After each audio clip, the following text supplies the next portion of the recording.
Hey, what's up, guys? Welcome to Lawsplaining the Interwebs. I am your host, Nick Ricada of Ricada Law, a small law firm in central Minnesota. And with me today are two very special guests. We have Dick Masterson of The Dick Show and Joshua Moon, the secondary owner of Kiwi Farms, subservient only to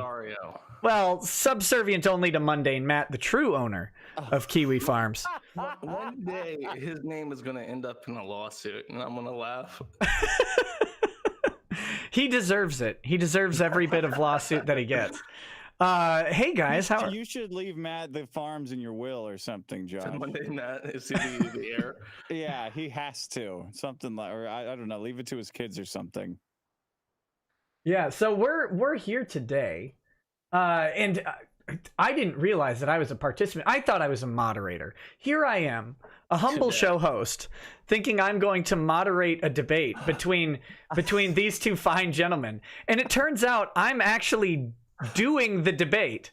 Yeah, you're up against me because you're wrong. You're fundamentally wrong on this, and I want to tell people how you're wrong. And I'm gonna convince Dick to back me up on this.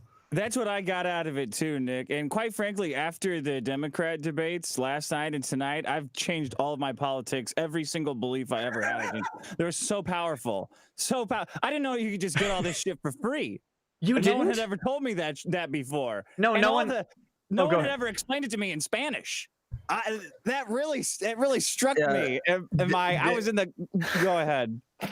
Dick got on the call 30 minutes early, and we've been trying to convince him we don't want to do it in Spanish. We don't know Spanish. The audience doesn't know Spanish, but he's very insistent. We've only just talked him off that cliff. So. Yeah. Well, do you know how many times Josh and I heard just before the show? Do you know how many weeks I've been voted the world's greatest Mexican? Oh yeah. How many? No, I'm the worst now. After the Australia debacle, I've been voted America's worst Mexican. Well, you're Australia's worst Mexican, I think. Oh, that's true. That's a good point. I'm going to switch it back. Yeah. Guys, I think, okay, do I have... I should have the volume fixed now. Is that right? Is it fixed? It better be fixed. Is everybody muted, or is there level problems? Level problems. Because I said that mine was too quiet. I turned my mic up, so hopefully we're fine. Well, I cranked you guys up, so if it's wrong now, it's their fault. It's always the audience's fault for audio every issues. time. That's what I like. Every time. Yeah. So anyway, we're here to talk about this stupid Section 230, the worst law on the entire books of America. I mean, forget making it illegal to have sex with whales or whatever. Section 230 is way worse than that. And Josh, Josh is the... Are you really? That triggers you, Josh? Oh my God, yeah. We are going to have a debate then. Josh is the one man on this planet who thinks that 230 is a good idea. I'll tell you why, because if you change it, you know it shuts down. You know what moves, you know it has to move to Greenland to host. You realize what my selfish interests are in this law being untampered with. Wait, are you moving to Greenland, Josh? My fucking servers will if you guys break 230. I hear that's dangerous. I hear Greenland is dangerous. So okay, so we've had this discussion a whole bunch of times that 230 is well, I think it's an outdated law that could use some modification, and I understand some of the purpose behind it, but I would argue that the purpose is not being fulfilled right now. Dick, where are you on this? Where are you to start on this? Where am I to start on this? Oh God. Well, I'm sorry, Josh. I guess if we have to sacrifice the farms to get rid of 230, then that's what we got to do. I don't know if we have to build like a distributed file system and to keep the farms running, or maybe set up a C-Lab. Is in trouble then if you're a part of a distributed network, but you're also the publisher of the information on the distribution. Imagine if people could be culpable for things that are done through a Tor exit node that they host like that. Yeah, that would. I'm fine with that though, because okay, here's my overarching idea. Lawsuits. I want lawsuits to shape the internet and society at large, as they have done since the foundation of America. I think that America is great because we figure out our collective morality in court. Court has a way of prioritizing what we actually believe. And I think that has been sorely lacking on the internet because nobody can sue publishers. So I'd rather have lawsuits than regulation. I trust the former. I have an extreme distrust for the latter because you never know who's going to be in charge of it. And I think we're seeing that now. That is coincidentally the entire premise of common law, if I'm not mistaken, because there is another kind of law, because only the U.S. and England uses common law, and the rest use civic law. And in civic law countries, usually they have to legislate every single thing, and the jury doesn't, or the courts don't decide how laws are interpreted as much as in the U.S. So what you're saying is a very strong proponent of the American justice system because we use case law for everything.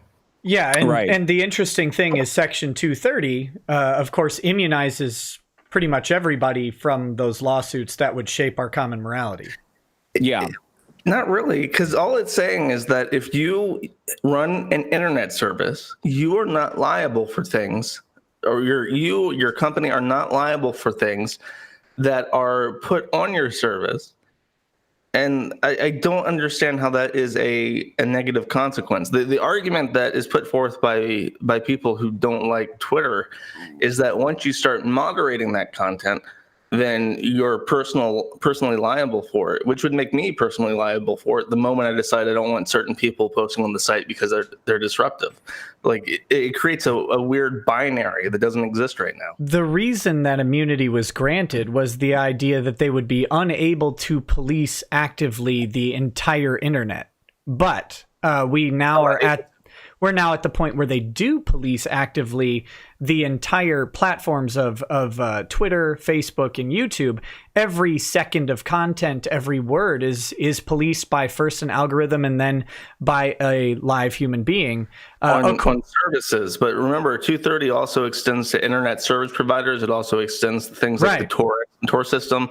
There's a lot of things covered by 230 that aren't Twitter and Facebook, which is why, again, I'm very strongly in support of it. I don't think people realize how devastating it would be to lose 230. It would destroy the entire e-commerce system overnight. Yeah, but what you're arguing a different thing, though. You're saying that a 230 is either here like it is or it's gone forever, and that's not true. 230 is not just protecting these companies. The reason why I argue that, though, is because it is so broad in its current. Well, before it got that weird addendum for sex trafficking. Who doesn't like sex trafficking? I mean, yeah.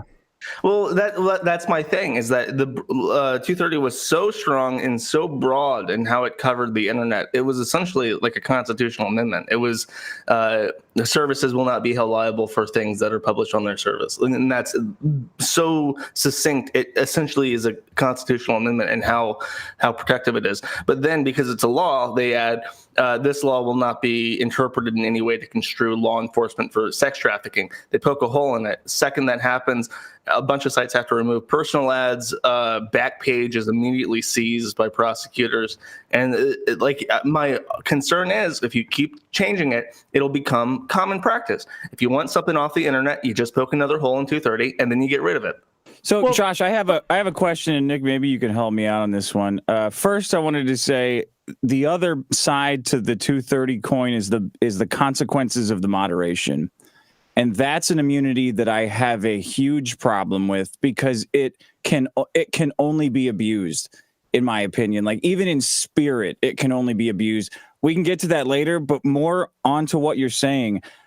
Nick, I want to get your opinion on this. If Josh, what you're saying that there would be kind of a bedlam on the internet, like without 230, there would be no protections for anybody. Would that not be set? Like, would the bar for setting for setting what kind of content you can host, would that not be set in court very quickly on some of these lawsuits? Like you couldn't just sue for anything. Like you can't sue for absolutely anything on someone's property because we've already established some kind of bar that you have to be able to clear. Is that not true? Well, it depends. There would be, the problem is, to Josh's credit, if 230 were gone tomorrow, Twitter, Facebook, and YouTube face 10 million lawsuits each the next day. Yes, Right. Throw my $290 on there. Yeah. Well, it's not just that, it's every site on the internet, everything, internet service providers, all the way down from who lays the cables in the dirt to the most banal services at the tippy top, relying on other infrastructure that aren't their own independent services. They're just an aggregate for other APIs.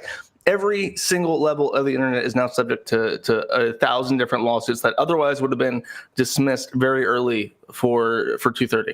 Right. Now, doesn't an analog exist in actual property that has been determined as to what Josh is saying? Like, you can't sue the builder of a hotel for something that goes wrong there, right? And that had to have been determined a long time ago. What the analog would be in the publishing industry. So you have two standards, basically. You have publisher and distributor. The distributor standard is actually much lower than a publisher, or much more lenient than the publisher standard. So a publisher would be like a newspaper or Random House or whoever is actually looking at the material, providing editorial input, perhaps curating the work in a specific way, and then putting their name on it, right? HarperCollins takes a book, they have an editor look at it, they go through it, and then they determine this book has HarperCollins' name on it, and it goes out. So if you put defamatory comments in the book, or if you put some other civilly actionable material in that book, then HarperCollins is liable alongside everybody else because they had some sort of duty to mitigate that. Now they But could the probably printer isn't liable, right? The guy, the Chinese manufacturing company that actually physically prints the book, they're not liable. Right, unless they have what's called a distributor liability, and the distributor liability is more along the lines of they only have a duty to remove something if they're affirmatively informed of something happening. So the best way to look at this would be, let's say you submit a manuscript to HarperCollins, and you put a bunch of child pornography in that manuscript. Okay, HarperCollins, Just like I did with Men Are Better Than Women. Yes. And HarperCollins, since they love the pedophilia, they go ahead and publish the book. They don't even care that there's a bunch of illegal material in it. Well, they're liable for that. Now their printer just gets an order from HarperCollins, and they start, they get a PDF and they just hit print, and it gets put into boxes and it goes. Now someone calls up that printer and says, "Hey, there's a bunch of child porn in that PDF that you printed out. You need to fix that." Now they have an affirmative duty to undo the printing, and that's where their liability starts, from when they have constructive knowledge of the problem. So that's the most likely structure that I could see the courts taking in dealing with internet publishing. And how did that get established? Like, what I'm driving at is, how did that get established? And Josh, don't you think something similar would be established on the internet without 230? It would, but my question is, what would be cheaper? Because you're talking about these companies, they're hosting in San Francisco, they're hosting in Santa Monica, they're hosting all over California and in the U.S. and Atlanta and then near D.C. What happens when this law goes away and suddenly all these companies have to go to court for 1,000 different reasons? Would it not be cheaper to go to Europe, especially if the censorship in Europe is coincidentally coinciding with what these companies are doing anyways? And also, you mentioned child pornography. That's a very important thing that people forget. It's not just defamation that 230 protects people from. It's criminal liability. If you post child pornography on Facebook, they're not liable for it because of 230. Right. So suddenly, when child pornography skitters across the internet from a pedophile's house to a service, everyone from every ISP involved, because it's not just one. It's the domestic ISP of the pedophile. It's the the backbone ISPs connecting that ISP to the third ISP, which then sends it to a service. The data center involved in that, the person who owns the servers, the person renting the servers, and the person running the service itself on those servers are now all culpable for distribution of child pornography. And 230 protects that. So we'd have to not only do every single civil action in court, it would be every single criminal action in terms of copyright on top of that. Well, to be fair, they wouldn't have liability unless any of them were had constructive knowledge of what was going on. If the court were to go the way of saying that, of what you're saying, using book allegories, but that hasn't been determined yet. It would have to be determined in court and would cost millions of dollars to do it. But who? Who would it cost? Because the first person to get prosecuted by the government for having child porn on the site. So it probably wouldn't be Facebook, probably wouldn't be Twitter, because they're the ones that have systems in place for like machine. They have ways to identify child porn now with AI and other tools that just that guy Lewis or whatever that they hired. That's the guy that's their algorithm for identifying child porn. Two fat people sitting on the couch together holding hands, that couple, the moderator couple. This is definitely it. This is definitely child porn. We should get this off the site in about 35 more minutes. They got Lou, and they don't have to worry about it. So Facebook and Twitter are going to be fine. It's going to be smaller websites that don't have the luxury of AI child pornography detectors that would be the first one to meet this in court. And what would happen is that these things exist as a product. So now I would have to shell out for Microsoft, because Microsoft has I don't remember the name of it, but they have a way to detect offensive material, and that includes child pornography, and that's the AI. So I'd have to pay money to Microsoft to protect myself in the country because 230 is gone, by making sure every single image posted on my site is paid for to be sent to Microsoft, to be sent back to me as good or bad. So tons of money, another monopoly created by these companies that are doing government regulation compliance. And it's just a fucking nightmare that shouldn't exist. Josh, did you read any of Ayn Rand's books? Like Fountainhead or Atlas Shrugged? No, but I know the gist of it. Okay, well, let me just quote Ayn Rand. I reject your premise. Because your premise sorry, she's such a bitch. Your premise again comes to this either or proposition that either 230 as is exists or 230 can't exist. And I don't think that's true. Dick delineated the two sides of 230. And the interesting thing about that is the side that you're talking about is the side that I think almost everybody actually likes and is in support of. Like, I don't want websites held liable for content uploaded by other people, right? I don't want Twitter liable because some guy decides to put a bunch of child porn up on it. Like, who is that? Professional Contrarian or whatever. I don't want that Twitter to be held liable for their actions. But what I do want is Twitter held liable for their exercise of editorial authority, either over political or ideological reasons, removing someone and interfering with their ability to earn income from another source. Lots of businesses use Twitter for marketing, and having to follow the specific set of rules, otherwise they get thrown off, that's a weird sort of thing when you're supposed to be a platform of speech and an open, or as they describe themselves, a digital public square. Okay, can I say something real fast on that, Josh? Sorry, no, go ahead. I think that tort law is so important to rein in the negative effects of capitalism. Like, in general, we've got these companies that are just throwing shit up at the wall to be the biggest and to rake in all the VC that they can. And there is nothing right now to rein them in if they cannot be sued for what they do.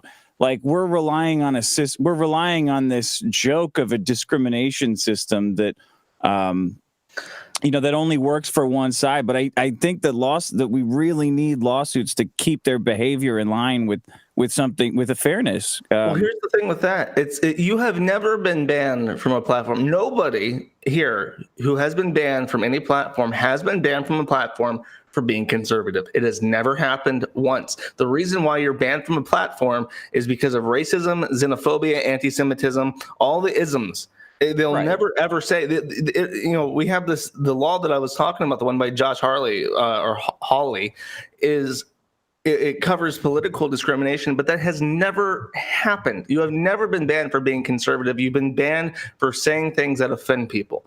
And it would be extremely difficult in court to prove discrimination, because I think it even happened where James Damore or someone in California tried to use a California discrimination thing for political affiliation to say that he got banned for being a Republican or a conservative. Sure. And the court said that you can't say that or you can't prove that, because what you got fired for was making women in the workplace uncomfortable. And that's all they're going to say when you try to legislate this. I agree with you. What I see in my fantasy lawsuit that I think about while I'm beating off and imagining how big Ayn Rand's tits are is the lawsuit. Were they not big? God damn you! Well, Nick. they're definitely not. Ricada. They're definitely not big now. They're shriveled and desiccated, I think. But in her day, she was like Dolly Parton. She just covered them up. The lawsuit that I'm imagining would be for harm, not over discrimination, but over harm to your business, where you've relied on this platform to build up your business and they chop you off without just cause. They kill your business without just cause. They kill your business because you're exposing corruption within their organization.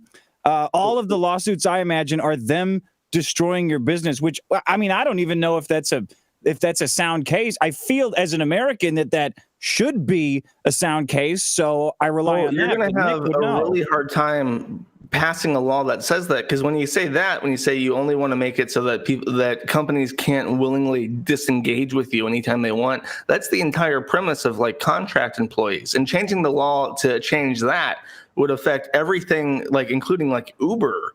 And now, a law to say that you can't kick someone off, you can't demonetize someone from your platform without good reason, like an employee relation, that would piss off a lot of companies even outside the internet, like Uber.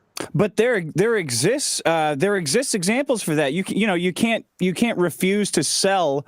If you're a manufacturer, you can't refuse to sell to people just to maintain a monopoly, just to maintain a monopoly with the guys you like. You can definitely get sued for that. I think something similar could and should exist on the internet. I think that recent, what was it? Apple versus, what was the last Supreme Court decision where they said you can sue the App Store as though it's a manufacturer? I got to look it up, but it was one of their most recent decisions. That's probably based off the fact a long time ago, Microsoft refused to let you install Netscape Navigator because they wanted you to use IE, obviously. And the ruling was that is a monopoly because Microsoft made both the browser and the operating system, and Netscape Navigator was denied even being installed. So it's probably the same logic. Like, you can't use a different app store on your iPhone. You've only got the one. I looked it up. It is it goes way back further than that. It was like a brick. You know what, Nick, I'm going to look this up so I get it right. I was just going to say, it turns out the fastest way to get rid of Netscape Navigator was to let everybody use it. Yeah, well, then we got Firefox, and Firefox changed the world, baby. It was Apple versus Pepper. That's what it was. Like Dr. Pepper? Yes. No, the Salt. Pepper and Salt. They came up. Salt and Peppa, the band. Excuse me. They Salt sued and Apple. Peppa. I read this opinion, but it was more than 4 hours ago, so I've completely forgotten it. But they based their decision on Illinois BRIC, the Illinois BRIC doctrine, which Nick, you'll have to look it up and explain it to me someday. But I believe it went all the way back to brick manufacturing, where the manufacturer could not determine who they were selling to because it created an unfair marketplace, which is the same thing that Apple was doing, but just in the digital world. Here, I'm reading it right now.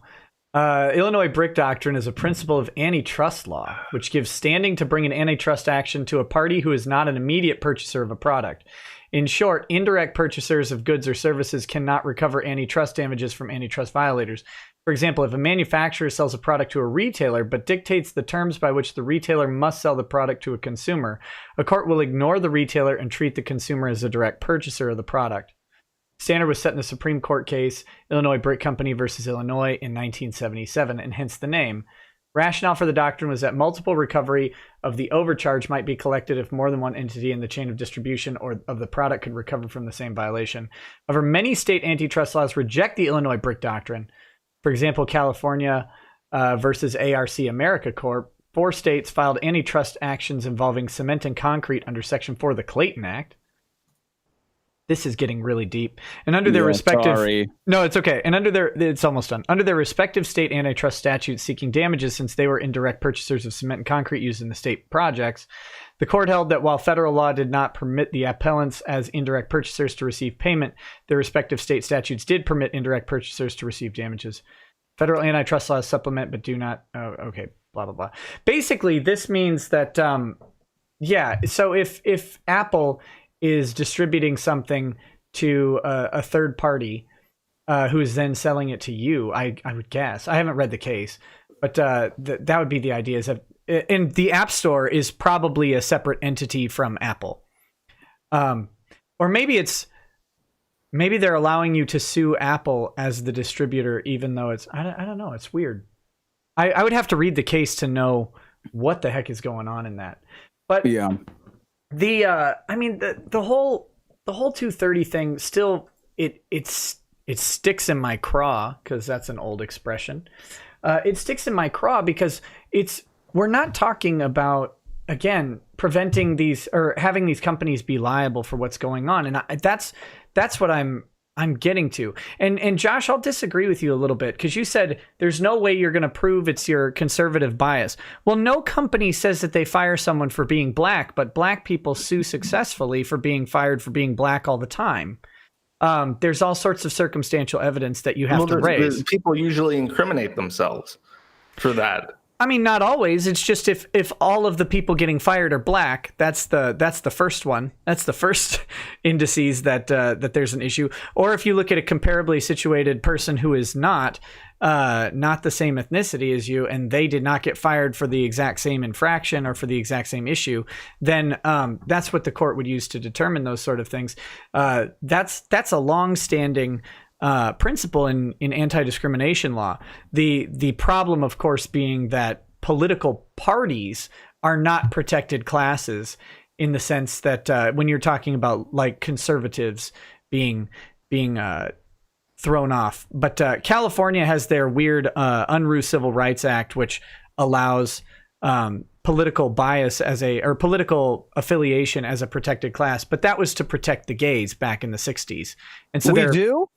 Yeah, California is one of the few states that actually recognizes it. However, it's not actually enforced in the way that it seems like it should be. Because if you get fired or kicked out of a store for being conservative or Republican or Democrat, and you go and try and sue based on that, they'll get around it. For some reason, they're hesitant to apply that in that direct way. But that's what the law actually says. They did it though for people, literally to protect gay people and gay supporters in the 60s when they were organizing to have gay rights back in the late 60s in California. And they actually had people who were afraid to speak out because they would be fired. So they put in this specific law to protect them and their affiliation on pro-gay issues. What if I say it's because I'm gay then, that I got kicked out of a bookstore when I'm jumping around with an American flag and wearing 10 MAGA hats on top of each other? Well, I think they have to say, that is pretty gay. I've watched a few pride parades. I think you'd have to have a sub and some leather on, but I think you could pull it off. Yeah. Josh, you mentioned how expensive all these or the expense of all the companies leaving. I mean, do we benefit from them here anyway? Yes, one of our main exports is culture. We make movies, we have internet services, and we make airplanes and food, and that's basically it. That's the entire U.S. economy. Yeah. We make processors. Yeah, that's true. Not anymore, because AMD is going to beat out Intel, because Intel keeps fucking up. But AMD is going to beat off with that China trade embargo. Well, every country in the world except the U.S. will have AMD processors, I guess. Yeah. It's and specifically like this. I don't know. Have you read this law that Holly is trying to pass through? I skimmed it. I didn't get through all of it. So the interesting section to me is that it seems like they carve out a pretty specific group of websites. Right? It's like 33 million Americans per month, or at any point in the last 12 months. Yeah, covered company. Here's the section. It says the term covered company means a provider of an interactive computer service other than an organization described in Section 501C of the Internal Revenue Code of 19. So this doesn't cover nonprofits, which is exempt from taxation under 501A of such code, that at any time during the most recent 12-month period. So any for-profit company that had more than 30 million active monthly users in the United States, had more than 300 million active users monthly worldwide, or had more than $500 million in global annual revenue. Those are the companies that are covered. So only for-profit companies that meet those three criteria. So what's your problem with that? What's your problem with that, Josh? That's the Legion of Doom, isn't it? That's the Silicon Valley Legion of Doom that you just listed. Well, number one, it seems arbitrary, I don't know. I don't think I'd like any bill that's basically just this one company has to operate in a specific way, which is what this is saying. No, it's a category of companies that have to operate in a specific way, and that, I mean, we start with G and end with Oogle. Yeah, but we have myriad laws that apply to categories of companies, right? Like insurance companies are regulated. Yeah. Oh, yeah. And here, let me give you an example. In Minnesota, right? If you're an insurance company, you have a set of regulations that you have to follow. Now, if you're what's called a township mutual insurance company, which started back in the 1870s, and that's when a bunch of farmers in a small town would get together because farmers would not, or State Farm or whatever, would not come out to the small town to provide insurance products. So these guys would get together and they say, look, if we all pitch in $1,000, we have a big giant pool of money. And then if something happens to one of our farms, we can just pull on that big pool of money, and we can actually insure as like a cooperative, right?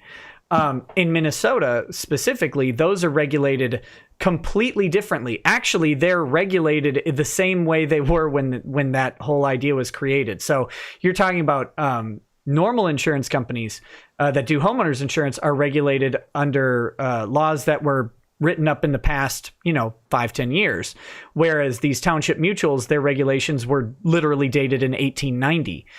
So you can imagine the vast difference. Now, you go to an insurance company. This is the nefarious thing, right? You go to your let's say you go to Kirkhoven and Hayes Mutual Insurance Company, which is one about 30 miles from my house. And you buy insurance from them, you buy home insurance. What they do is they sell you what's called a farmer's mutual package. Even though you don't have a farm, it doesn't matter to them. They sell you a farmer's mutual package. And then if your house burns down, they only have to pay you back a quarter of the value of your house. Whereas if you were insured with a major insurer like American Family, who's regulated currently, they would have to pay you the full amount for a total loss. So that's nice. You bring up insurance. I meant to bring this up earlier, Josh, when you were talking about how a website like yours or all these small websites, like even though it doesn't say in this bill, let's say the bill goes through and then they open up the floodgates and they get rid of 230 entirely. Would you be open to something like in California, we rely on it. I only know about it because my insurance company would insure the Kiwi farms, if that's what you're suggesting. Well, why not? You don't think? I mean, for the same reason why I can't get a payment processor, because it has an elevated fraud risk. That's why they would never insure it. I couldn't get a host. I had to buy IP addresses. I had to go out of the country to buy IP addresses. I had to buy my own servers. I had to find some co-location company I could buy half a rack from that would enter into a contract with me that could not be unilaterally severed without specific conditions. Like I had to break my neck to find hosting for the site. There's no insurance company in the world that's going to support a site that is as openly antagonistic towards the general public as mine. That's just not happening. I just can't imagine you're as big a target. Like I know how big of a target you are. Dick, do you know how many lawsuits? Do you know how many lawsuits Kiwi Farm is getting mentioned in these days? Yeah, but that seems to me like it would be a drop in the bucket compared to like Facebook or Twitter or something like. And I know that they'd be. I got to think it would be absorbed in some way because they would be hit with so many gigantic lawsuits from all the people they have fucked over the years, like Alex Jones, number one on the list, people who make your crazies look like Donnie and Marie Osmond, you know, like those are the same people that would be going after them.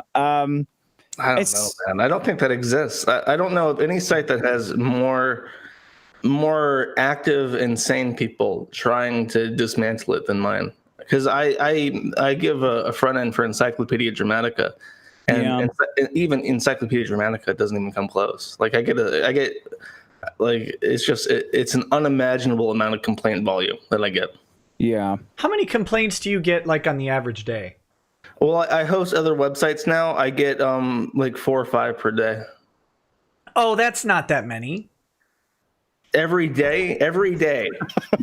For a site that's like the Alexa 10,000 worldwide. It's not Facebook. It's not Google. It's insane people saying that we're gonna get the Department of Homeland Security to drone strike your house like every fucking day. Do you think those people could figure out a lawsuit to sue you? Like No, Kevin Landau doesn't have that much time. There are people who are smarter than them, who actively watch the site, who know about the legal situation that it's in, who are waiting for things to change. Because here's the thing: it's Google. Here's my main point, because I want to. My main defense is, and this is something I know Dick will agree on for sure, is that the issue. This is a symptom. The fact these companies are unassailable, unreplaceable, and can do whatever they want is specifically because payment processors are allowed to discriminate at will. They don't even need an excuse to get rid of you. They will say they will get rid of you however they like. And well, they're legally required to. Well, because of the Patriot Act, they have to get rid of high risk or potentially high risk. It's a mess. The U.S. Patriot Act, here, instead of repealing 230, why don't we repeal the Patriot Act? Why not both? Because the Patriot Act has too good of a name, dude. You're never going to get that shit repealed. How are you going to repeal a Patriot after the Marvel Universe and Captain America? No fucking way. To be fair, we could just send the paper down to Belize and call it the Expatriate Act. It'd be fine. Could put it in a nice villa. Is that a reference to McAfee, who will be on the Dick Show this Saturday? It wasn't. That. It wasn't, but that's a ridiculous catch for the show. I'm happy for it. Is. I got 10 minutes. I'm really going to be in lightning mode with that guy. I'm going to see if he'll adopt me. He's got 10 whole minutes for you. That's amazing. Yeah, that's what he's got between whores and cryptocurrency, wherever the hell he does every day. That's like $45 million, Dick. I hope you're happy. Can you ask him how many whales he could have sex with in 10 minutes? I will do that. Yeah, exactly. In billionaire and millionaire time, that's like a week and a half. So yeah, I'll do it. That's a lot of whales. I agree with you, Josh, that the payment processes are a huge problem. I think the biggest problem in the universe, in fact, Dick. Yeah. Vote it up.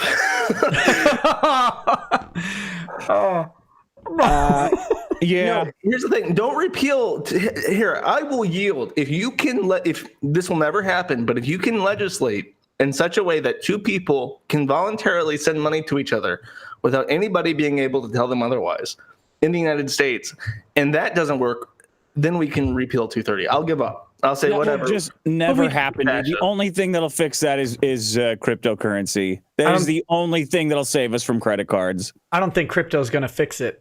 Why?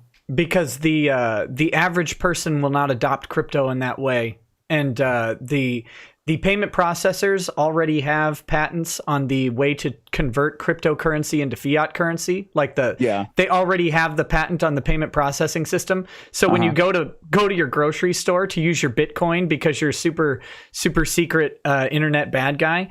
The grocery store is going to use their MasterCard terminal to convert your Bitcoin into real money, and they're still going to turn you away. You better take up farming, Josh. No, I do think that people will adopt it when it offers them something that they don't have right now. Like credit cards were not always. If you went to somebody in the 50s and said credit cards, here's a credit card, what do you think? They're going to say, you're fucking insane. This thing I got to dial a phone number and sit there with a rotary and spell out magnetic strips. I think there is an opportunity for Bitcoin and cryptocurrency to come in and offer something that credit cards don't. I'm just saying that if you think there is, and Josh thinks there is, and I think there is, there's people going, crypto is stupid, crypto is shit, crypto Jews, it's ran by the banks. It's like, but you have, but ignoring that. So the massive brain trust that is we three, the triumvirate of internet, have come up with this brilliant idea that crypto will save the world. Well, so have the people who have figured out that crypto is the biggest threat to them. And what they'll do is they'll do a value add proposition to all of the people currently in their distribution network, which is literally the entire earth. And they will find a way to add value beyond me getting your 64-bit hexadecimal crypto wallet and typing it into my phone. And 99% of people, though, are going to adopt whatever MasterCard or Visa comes up with on the way to exchange crypto. Maybe I'm cynical, but no. I think you're right, but I think you're thinking too small for what crypto can bring to the table. I think that in the next, and this is going to be like conspiracy idiot aliens. I'm going to pull my hair out and do the pose for everybody. Yeah, do that. I think that we're hitting a point where our monetary system is unsustainable. In and of itself, I think the debt is unsustainable. I think the IMF is unsustainable. I think the Fed is I think we're reaching unsustainable levels of debt with the nature of our currency, so that people will start shifting to a cryptocurrency that self-maintains value in a way that the dollar doesn't. Like, I think we're looking at a future long term where the nature of cryptocurrency, the distributed nature of cryptocurrency, and the way that it is not possible to maintain will give it a value store that current fiat currency does not. I think that's what ultimately will drive people to it, and that it is the only thing that will fix the stranglehold of credit card companies. Because credit card companies now, they're the market of credit card companies are like Netflix. The U.S. market is done. They're not even paying attention to it. Everything they're doing is Africa, China, and trying to take over a section of the world and get their cards in people's hands before they establish a reliable currency. So I don't even think they're willing to deal on any of this shit. Politicians definitely aren't willing to deal on anything with credit cards. We're talking about regulating fucking loot boxes, for God's sake. The possibility of fixing credit cards has sailed a long fucking time ago. People are too stupid to even understand it. But I do think there is a very real possibility in the future for cryptocurrency to offer, for you to not exist unless you have some kind of a cryptocurrency, because our fiat system is so unsustainably and poorly managed. The Luddites in chat are driving me crazy because what are they saying? Oh, it's volatile, so it's not worth adopting, and it's a fake, it's magic internet money. Like that's the opinions of people who have never looked into it at all. Yeah, as soon as we find a chunk of gold in space the size of all the gold that's ever been mined, then see how much the magic internet currency works that can only be created with math. You can't find more math in space, you dumb fucks. You can't find a shitload of gold. Have you tried zero-G math? Wow. You haven't been hand jobbed by math until you've had zero-G math, Dick. Yeah. The main draw, people say, oh, crypto offers nothing. Crypto offers something that does not exist in the modern world. I can send Dick Masterson $1,000 right now, and nobody can fucking tell me I can't do that. I can do that right now. I can do it from my chair. I don't have to get it co-signed. I don't have to get an intermediary involved. I don't have to have somebody from a regulatory commission pass it off. It doesn't have to go to my IRS. I can just do it, and nobody will know, and nobody can say otherwise. And that is a service that is so valuable right now. It does not have a non-crypto equivalent. It does not. Prove it, pussy. Send him $1,000 right now. Prove it. I don't think you're man enough to do it, God. Oh goodness! I already give him like $20 a month. He's fine. He doesn't need more. You give this guy. I sent Josh $1,000 on from New Project 2. I just checked the thing. You haven't requested a payout, but the last one was like $1,000, wasn't it? Yeah, my madattheinternet.com hosted by New Project 2 is doing very well for anyone. God, it makes me so happy. You have no fucking idea how happy that amount makes me. But maybe more than any other amount I've ever. Well, fuck, I didn't even make it. Just transferring it, I think. Oh, God, fuck everybody that didn't want him to have this. Fuck you, man. That's Josh's money. How many complaints do you get? Because I know you get complaints and you don't tell me about them. No, none. I've been getting complaints for so long that I just route them straight into the fucking trash. Yeah, I actually looked at your New Project 2 and I was jealous. So nice work. You should see Soph's.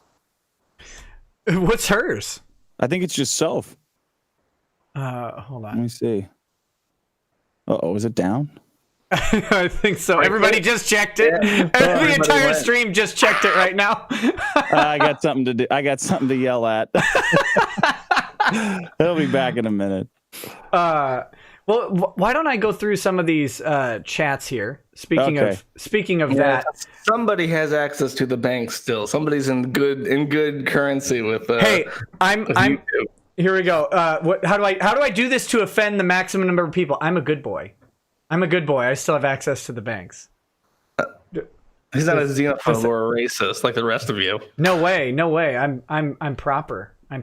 That I hate Palestine. Do you know that you get 4 complaints a day? I'm crying for you. I really am. 4 complaints. I don't know how you deal with such abuse. I get like 1 complaint a month, and it's always about a Jew joke, which is funny because like I make fun of so many different people, but it's always the Jew joke that gets it. It's funny because you'd be a figurehead of the Third Reich. Look at you. They'd make statues out of you if Hitler had won. You'd be on currency if Hitler had won the war. Better not stop noticing things, Nick. You're gonna get in trouble. You're gonna lose the super chats before you even get them. They're burning up in the air as they fall into your hand. It's done. It's game over. Game over, man. Okay, I lost my window. Hold on. Here we go. We've got this one. This is from Fly Counter. It says, long-time lurker here. If you want to watch a broken down retired U.S. Air Force vet hike the Appalachian Trail, check out at J McGuire Hikes on YouTube and or Twitter. Would love to interact and hear feedback from you nerdos. Shoot. Invix says, I'm the technical specialist for settlement at a large financial institution. So I have working understanding and relationship with relationships, Visa and MasterCard. Consumers aren't the reason why crypto won't work. It's the B2B payments. What are B2B payments? Business to business. Business to business or bank to bank. Yeah, well, the bank to bank. Fuck banks to banks. They could send each other their own shit in bags for all I care. I want to propose legislation that makes banks illegal. Is that possible? Can we just do that and rely on Yes, as they are now. Yes, we can we can divide their public side and their investment side again, which it was supposed to be for the longest time, and we can raise the fractional reserve banking rates to 100%, which they should also be. Yes, we can absolutely make banks illegal. Wait, so you think just out of curiosity, you think a fractional reserve banking should be so that Wells Fargo has $100 million in deposits, that they should have $100 million cash at all times? Is that what you're saying? I think that they should have to. Yeah, I think they should have to have at least record of 100% of their outstanding loans. I don't think they should only have to show 10% of it. Okay, I don't think they should be able to make a loan for $100,000 and then go grab 10 grand from the bond market. They should have to grab a whole 100. Yeah, well, I think I agree with you. I was just trying to clarify what you meant, because with the way money works now, it's all pretend. So it's like, what does a fractional reserve rate of 10% even mean when you're talking about bits? Like, we're dealing with ones and zeros here.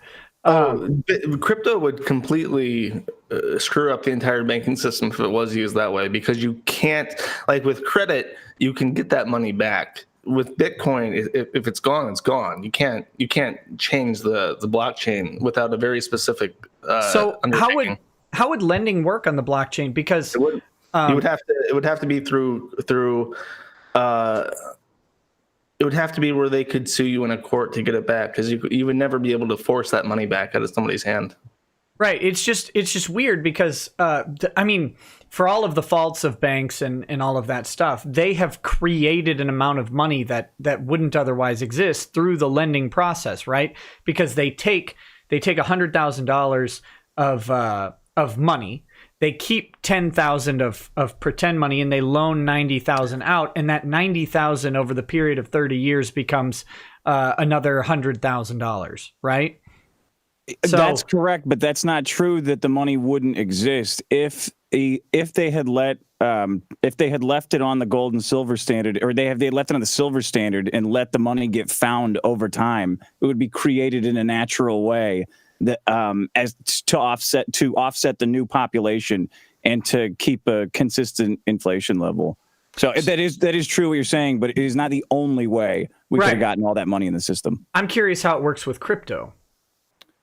Well, yeah, with crypto, Bitcoin is the way the mining process works. It's also naturally limited. Like the amount of new coins in the system is limited in the same way that the difficulty of discovering new gold would be. The ceiling of Bitcoin is like there are 84 million coins in the world, and every so often, as it gets closer to that, the payouts for mining halves, and it will continue to do that forever. It will never completely mine out that 84 million coins. It'll just become infinitesimally small over time.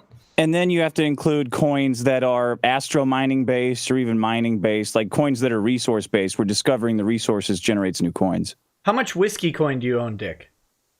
All of it. You know there is a whiskey coin, right? And it's backed, is there really? I didn't know that. It's backed by like 50-year plus barrels of whiskey. Oh, I need some of that. Okay, we've got Patrick Thompson says, "Hey Nick, buddy, hope all is well. I got a question for you. Would you rather have a shoe entree with Shane or get the world's longest reach around from Arms Girl?" Got the world's longest reach around because I wouldn't even see her. I mean, she'd be in a different state. It'd be great. Cypher, that's her name now, Arms Girl. That's great. You've seen that picture, right? Oh yeah. Her arms are as wide as they are long. It's disgusting. Her hands are in different time zones than her head. It's amazing. The hands across America, just her. Cypher's Cinema says, "My 3 favorite internet entertainers together on one stream. I'm excited to see where the conversation leads us. Probably into disaster."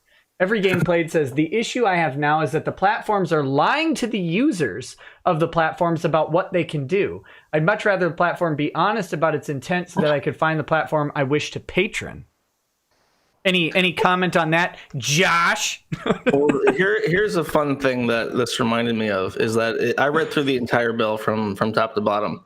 And the most striking part of the entire bill that I've not mentioned, I've saved this, is that there is an exemptions area for that very small category of business. Would you like to guess what an exemption would be? Why somebody could censor somebody on Twitter in this bill?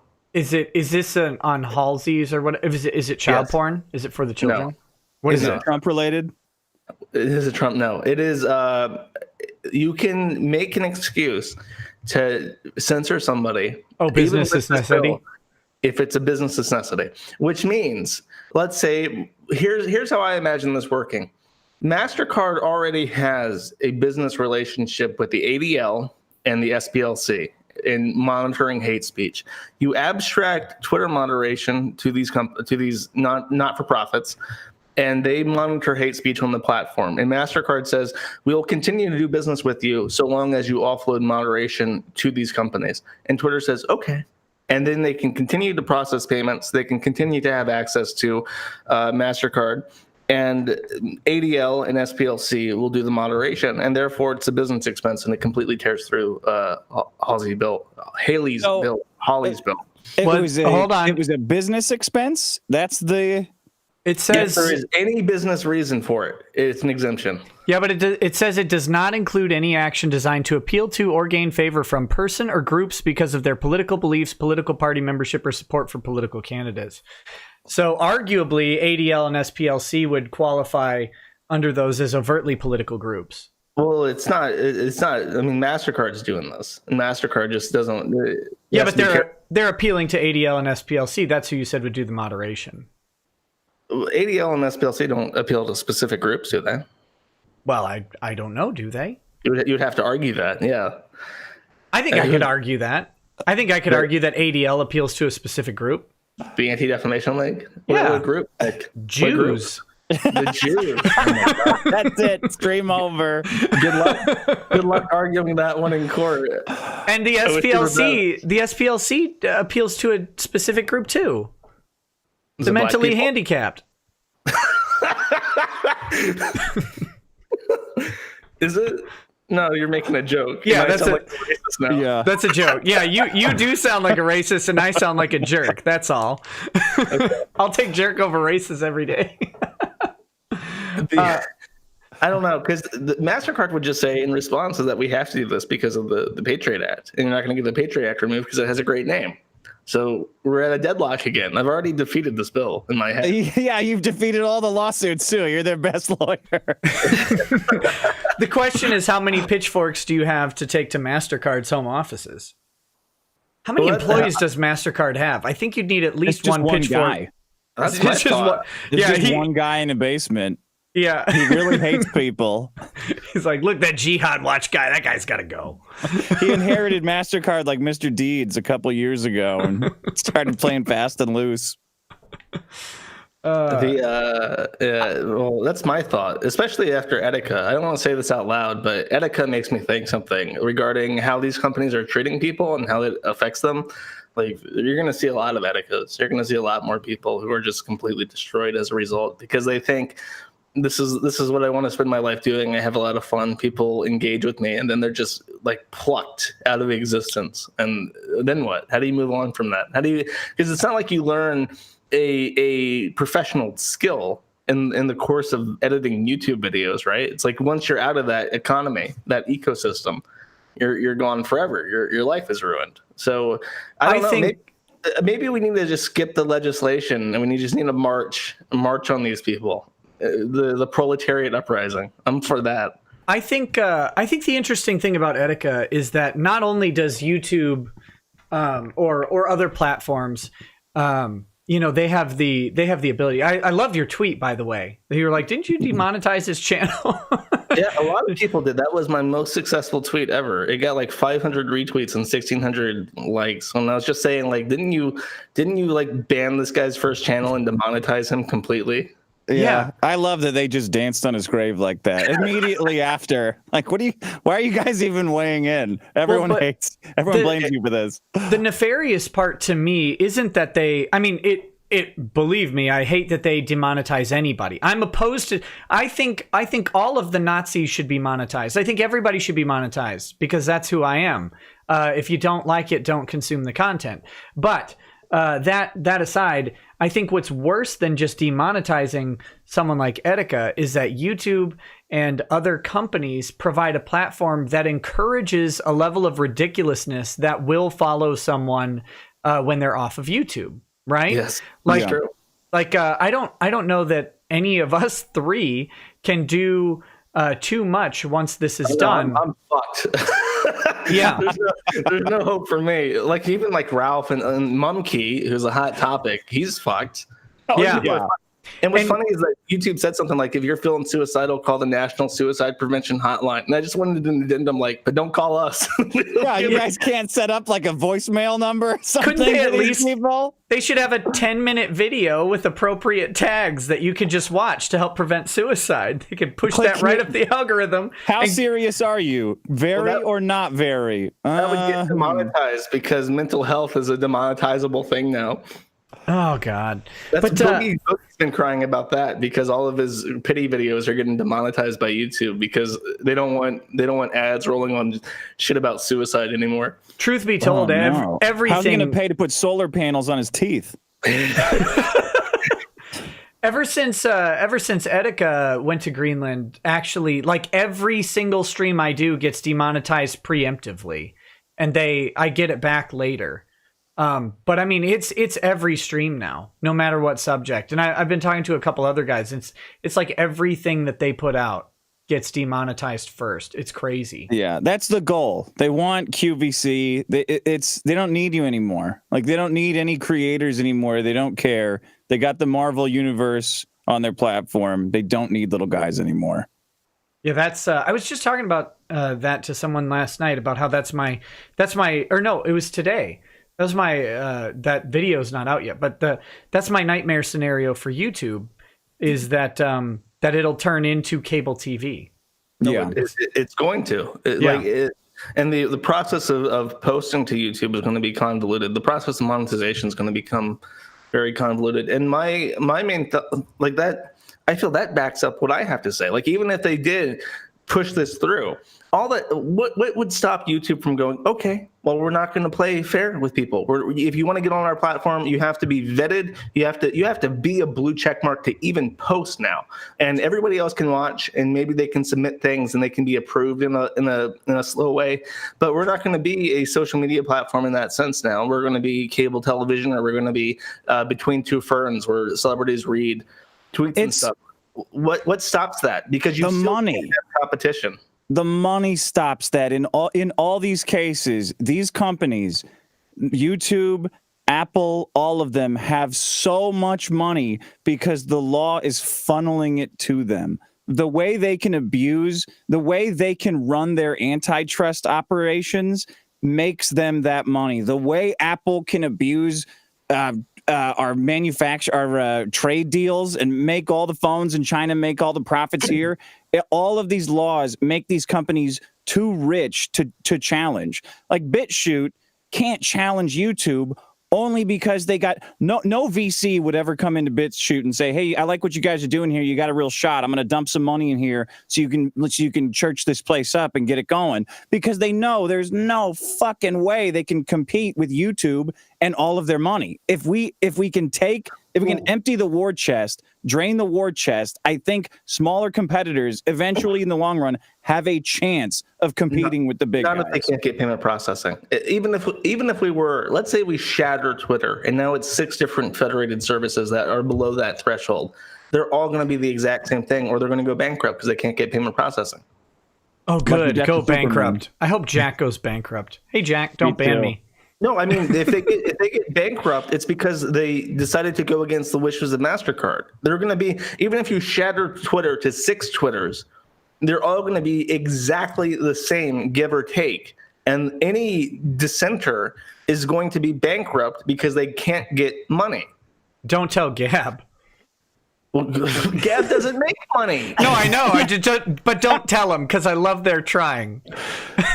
I don't think that these big companies can operate at the losses that they do for as long as they have to establish the dominance that would be required if they didn't have the amount of money that they have right now. No, of course not. And here's the thing, Twitter just became profitable. 2018 was the first profitable year of Twitter's entire history. YouTube will never be profitable. YouTube runs at a loss of over $1 billion a year and always has. So the thing is, how do you antitrust Google and enable YouTube? And even if you do, all these shitty little channels, you know how much bandwidth you're costing YouTube right now at 1080p times 5150? That's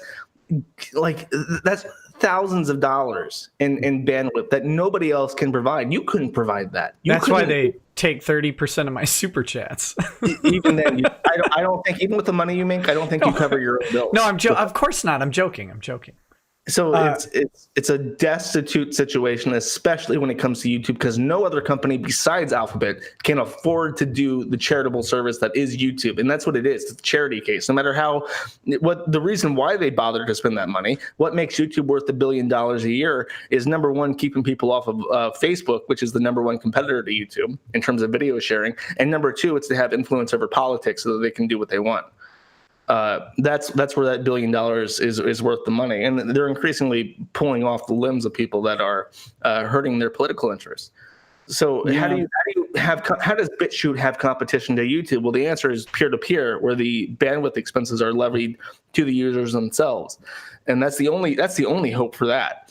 And even then, they're still not going to be profitable, because how do you get money to BitChute? If it ever becomes a real threat to YouTube, you're going to get Z-lined, and nobody's going to do business with them. And then it's still going to be, it'll be a nominal loss because of the bandwidth thing, but it'll still be a loss. So do you think, so you don't think a competitor can exist to Google, is what you're saying? I don't think a competitor can exist to YouTube. I think Google has competition, and I'm glad you brought that up, because I get to go on a rant now. YouTube has good. I didn't want to say anything anyway. YouTube has competition. It has Yandex, it has DuckDuckGo, it has StartPage, it has all these other things. You might say, well, Bing's not competition to YouTube or to Google. Come on now. It is. And there's a reason why the Kiwi farm does not de-index from Google. I have tweets from Liz Fong Jones, who was the head of the news list trans at Google. And she said that she was actively petitioning the higher ups in that company to ban my site specifically. And despite the head, service reliability engineer and head of trans at google.com internally petitioning Google to ban my site from their index, it's still up. Why? Because if they start harming their core product, which is the Google search feature, then they will lose, because that's their money. That's how they pay for all these nice toys like YouTube that they can be biased in. Because Yandex is a perfectly good competitor to Google, and so is DuckDuckGo, and so is all the other ones. They can lose that. If they started manipulating search results to the point where it affected the actual results you got negatively to the average user, Bing would immediately replace it. Because why not? Nothing keeps you tied to Google. There's no supremacy in Google. There's no service in Google that cannot be easily replaced. Google does that, though. They tweak things. They do not outright censor things. Even when it came to 8chan, when 8chan got delisted from Google for child pornography being all over the place, if you typed a query with 8chan in the query, it would still show 8chan. DailyStormer.name is the only, or .com was the only other site I know of that got banned completely from Google, except for SEO manipulators. Please don't bring up queries during Pride Month. I don't like that. It's not acceptable I like language that you on YouTube. pretended not to know if it was .com or not, too, Josh. Very good acting. Well, no, .name is the new one. .com or whatever got banned from the search results, but .name still shows up. That's because they got a new domain. But .com got banned because of the Charlottesville Dodge Charger thing. That's why that got banned. But so it's very, very, very specific, and only to immense pressure does Google get rid of that. And it's not even internal pressure. They know they can't screw around with their core product because there is competition to it. I 100% agree with you. And all I'm hearing from that is if this 230 protection evaporates, YouTube's going to have to start paying out a lot of settlements to just make people like Mumpy Jones and Alex Jones, Jim Jones, whatever Joneses are out there that they banned, because they sue and they want to get rid of it. For the same reason they killed the heel stream after the bad press. For the same reason you get in a car accident, you get an automatic 10 grand. You sue YouTube because you got kicked off because they fucked up your business, they destroyed your livelihood, they just write you a check. And I'm perfectly fine with that. I think that would make a lot of wrongs right in this instance. I don't. Especially because it doesn't, it's specifically the cards. That's all it is. If the credit cards. I don't think it's just the cards, though. I don't think so at all. I mean, I think the cards are a parallel problem, but I don't think it's solely the cards. If there was competition to these services, they would not be as big as they are. I said, well, Gab is competition to Twitter. It's not profitable. But I mean, are you telling me if I make Conservacard, where only my super Republican allies will all have the special credit card, and we magically create a I know this is impossible, but we magically create a competitor to MasterCard tomorrow. No one gets banned off of YouTube the next day? I think you're talking about the Discover card. Is that? Well, Discover Card and American Express already exists. They don't have any permanence outside. Like, I use a Discover Card for everything, but I can't get that thing to swipe outside of Japan. I don't know why Japan, but actually I do know why Japan, because 7-Eleven accepts Discover, and 7-Eleven is really big in Japan, so they have Discover Card in Japan. Josh, I've never heard you say a more Josh thing than I use Discover Card. Yep. A card I haven't heard of in 10 years. Yep, thank you. Now imagining you whipping out your Discover card that looks like an old pirate map that's burned around the edges. You know why? Don't forget when he leaves Japan, he uses his Diners Club card. It's fine. Just well, Discover is a part of the Diners Club network. sorry. Okay, so let me tell you why I have a Discover card. My mom wanted to teach me financial responsibility when I was 13, and Discover card was the only company that gave $100 credit lines to 13-year-olds. So I have been a member since 2 years ago when you were 13. Yeah,2007. I don't know if the cards are keeping YouTube up. Like the advertising industries, I think it's going to give the cards a run for its money in that arena. Twitter too. I don't know if it's the cards. Like I do agree that the cards, even after having dealt with the cards in the banks for the last 6 months or 5 months or whatever, they have a stranglehold on everything, and it's like a black box. Like you feel like the secret police are going to show up at your house and ask what you're doing. The people you talk to are not the people in charge. They don't know the people in charge. It's very weird. It's a very weird system, and I hate it. And I think it's un-American. Everything's wrong with it.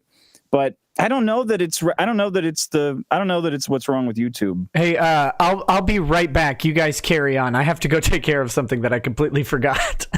I'll be right back. The Discover card people are showing up at his house right now. Good. In the Discover card world order, I will be the king, and I will rule fairly over my kingdom. You know, I think I have a Discover card from way back. Probably when you got yours. Probably about that time I have it, and I don't think I've closed the account. I probably still have it hidden somewhere in my house. No, I think it is specifically because I know if I could run credit cards on my site, it would make a lot of money. It would, because for instance, with Google AdSense, I ran ads very early on the front page and on the thread list because that was the only place where the Google bots couldn't detect like porn next to an ad. Right. It was way, way below. Like only like 10% of traffic was ever exposed to an ad. And it still made $200 a month before it got kicked off. If I could run those ads on every page, including threads, and I was running it with current traffic, I'm sure it would be like $5,000 to $10,000 a month. Oh, God. Yeah, it hurts. It hurts a lot. And I sold Ethereum. I bought Ethereum at $1. Yeah, and I sold it at $10 to get an airplane ticket. Oh. So I mean, I got 10 times my money's worth. That's good money. Yeah, but, you really nailed it. It's not 200 times money. Is the thing. Oh, to buy a plane ticket too. Those cost a lot. That must have been a lot of Ethereum. Yes, it was. It was all of it. You should use Planecoin.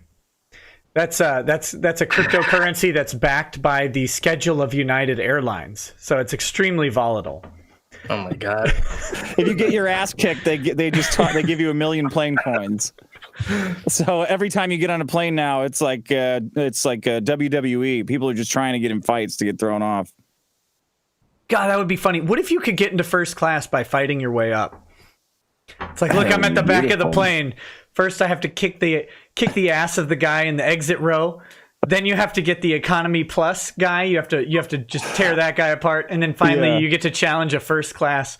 What if there was like a video games version of that where you could enter into the kumite of plane seat fighting. So you kick a guy's ass who's in front of you, and then he's just like, "Well, honey, I got to switch seats with this guy. Sorry." Yeah. Hope he's not a weirdo. Yeah. Don't worry, he won't bleed on you too bad. Yeah. Tell me what you guys think about this, because you always hear this free market argument when it comes to censorship on the internet, and how even without the 230 stuff, like I think everybody who understands sees that 230 at least is not a free market. Like that, everybody can say, okay, that's definitely government intervention already before we even get to who gets banned from what, build your own internet, build your own whatever. I think that the original sin to all of this goes all the way back to the telecommunications network vis-a-vis the patent law system that we have. which is what I think caused initially this entire clusterfuck in the first place.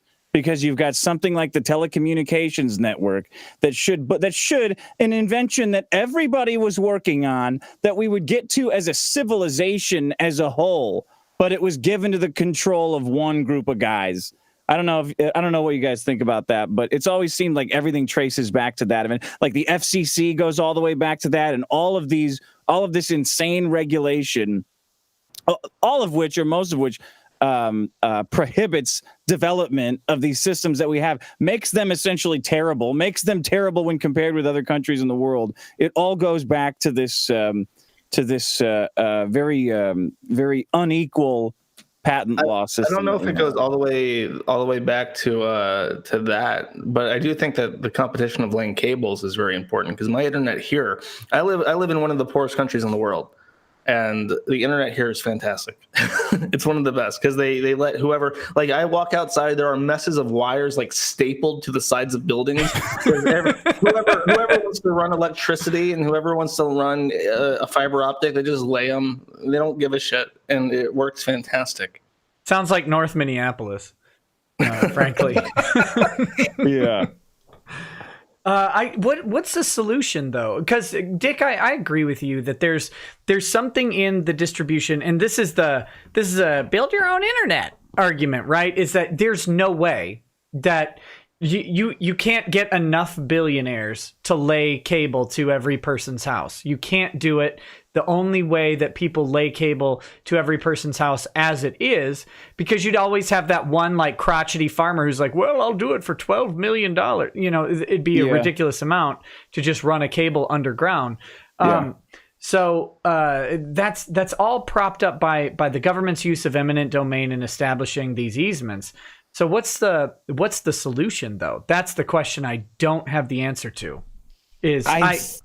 I think that the last mile problem turned what could have been the last mile bundling problem. I never know if it's bundling or unbundling. I never know which way it is. I remember when they did it, and I don't remember which way it was. Right. I think that the control over the last mile created a monopoly on the internet, and that before that it would have been possible to have competing internets, like back in the BBS days when you had to pick how you connected and you called in, and your experience was filtered. Your experience was filtered based on a very local, hyper customized, and also free. Usually, almost always free, or a small amount that you would pay to connect. And at the time, it was the equipment was more expensive. The equipment was insanely expensive back then, so you were paying nothing to connect to it.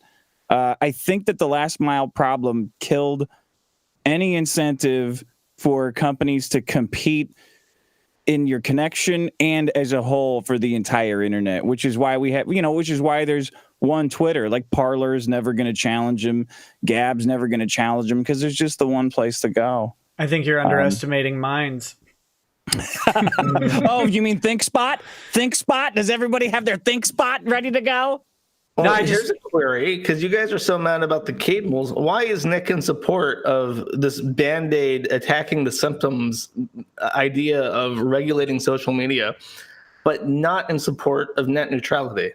I am in support conceptually of net neutrality. Shut down. Take that. What's up? If I'm wrong, I'm wrong. I'm not. I'm anti-net neutrality big time. God damn it.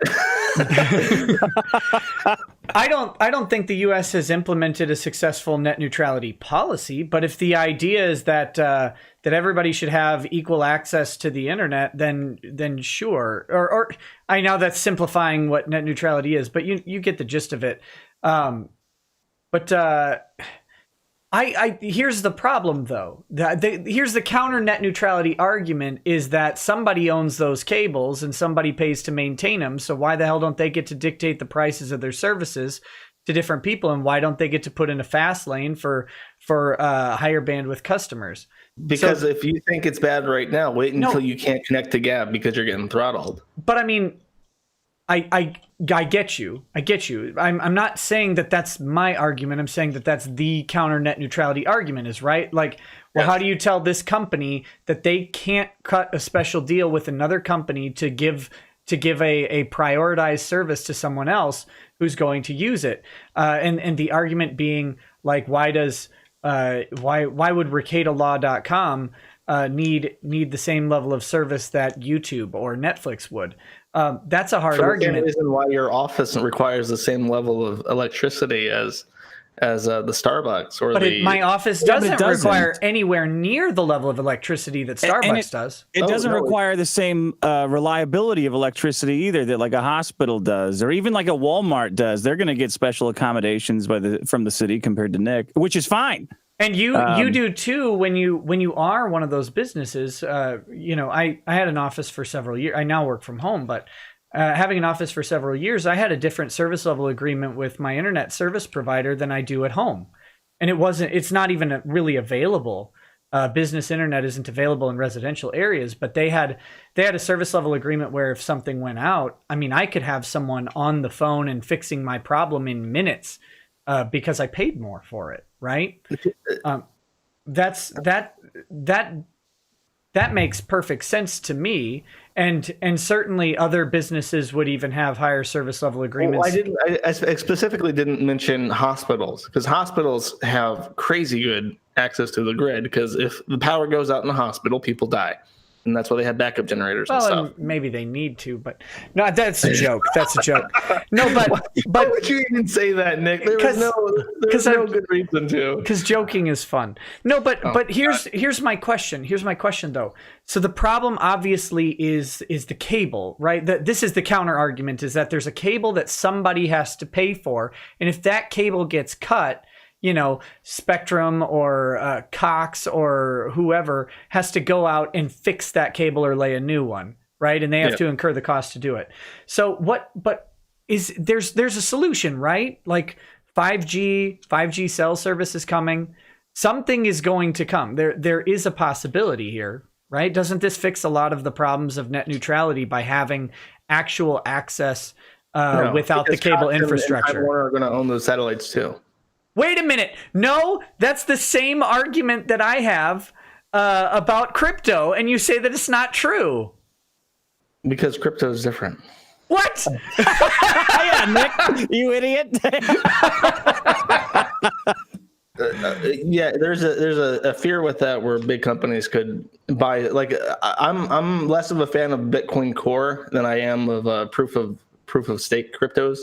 Yeah, but there's a fear that big companies will own 50% of the network and be able to dictate stuff to it. That's a real concern that people have.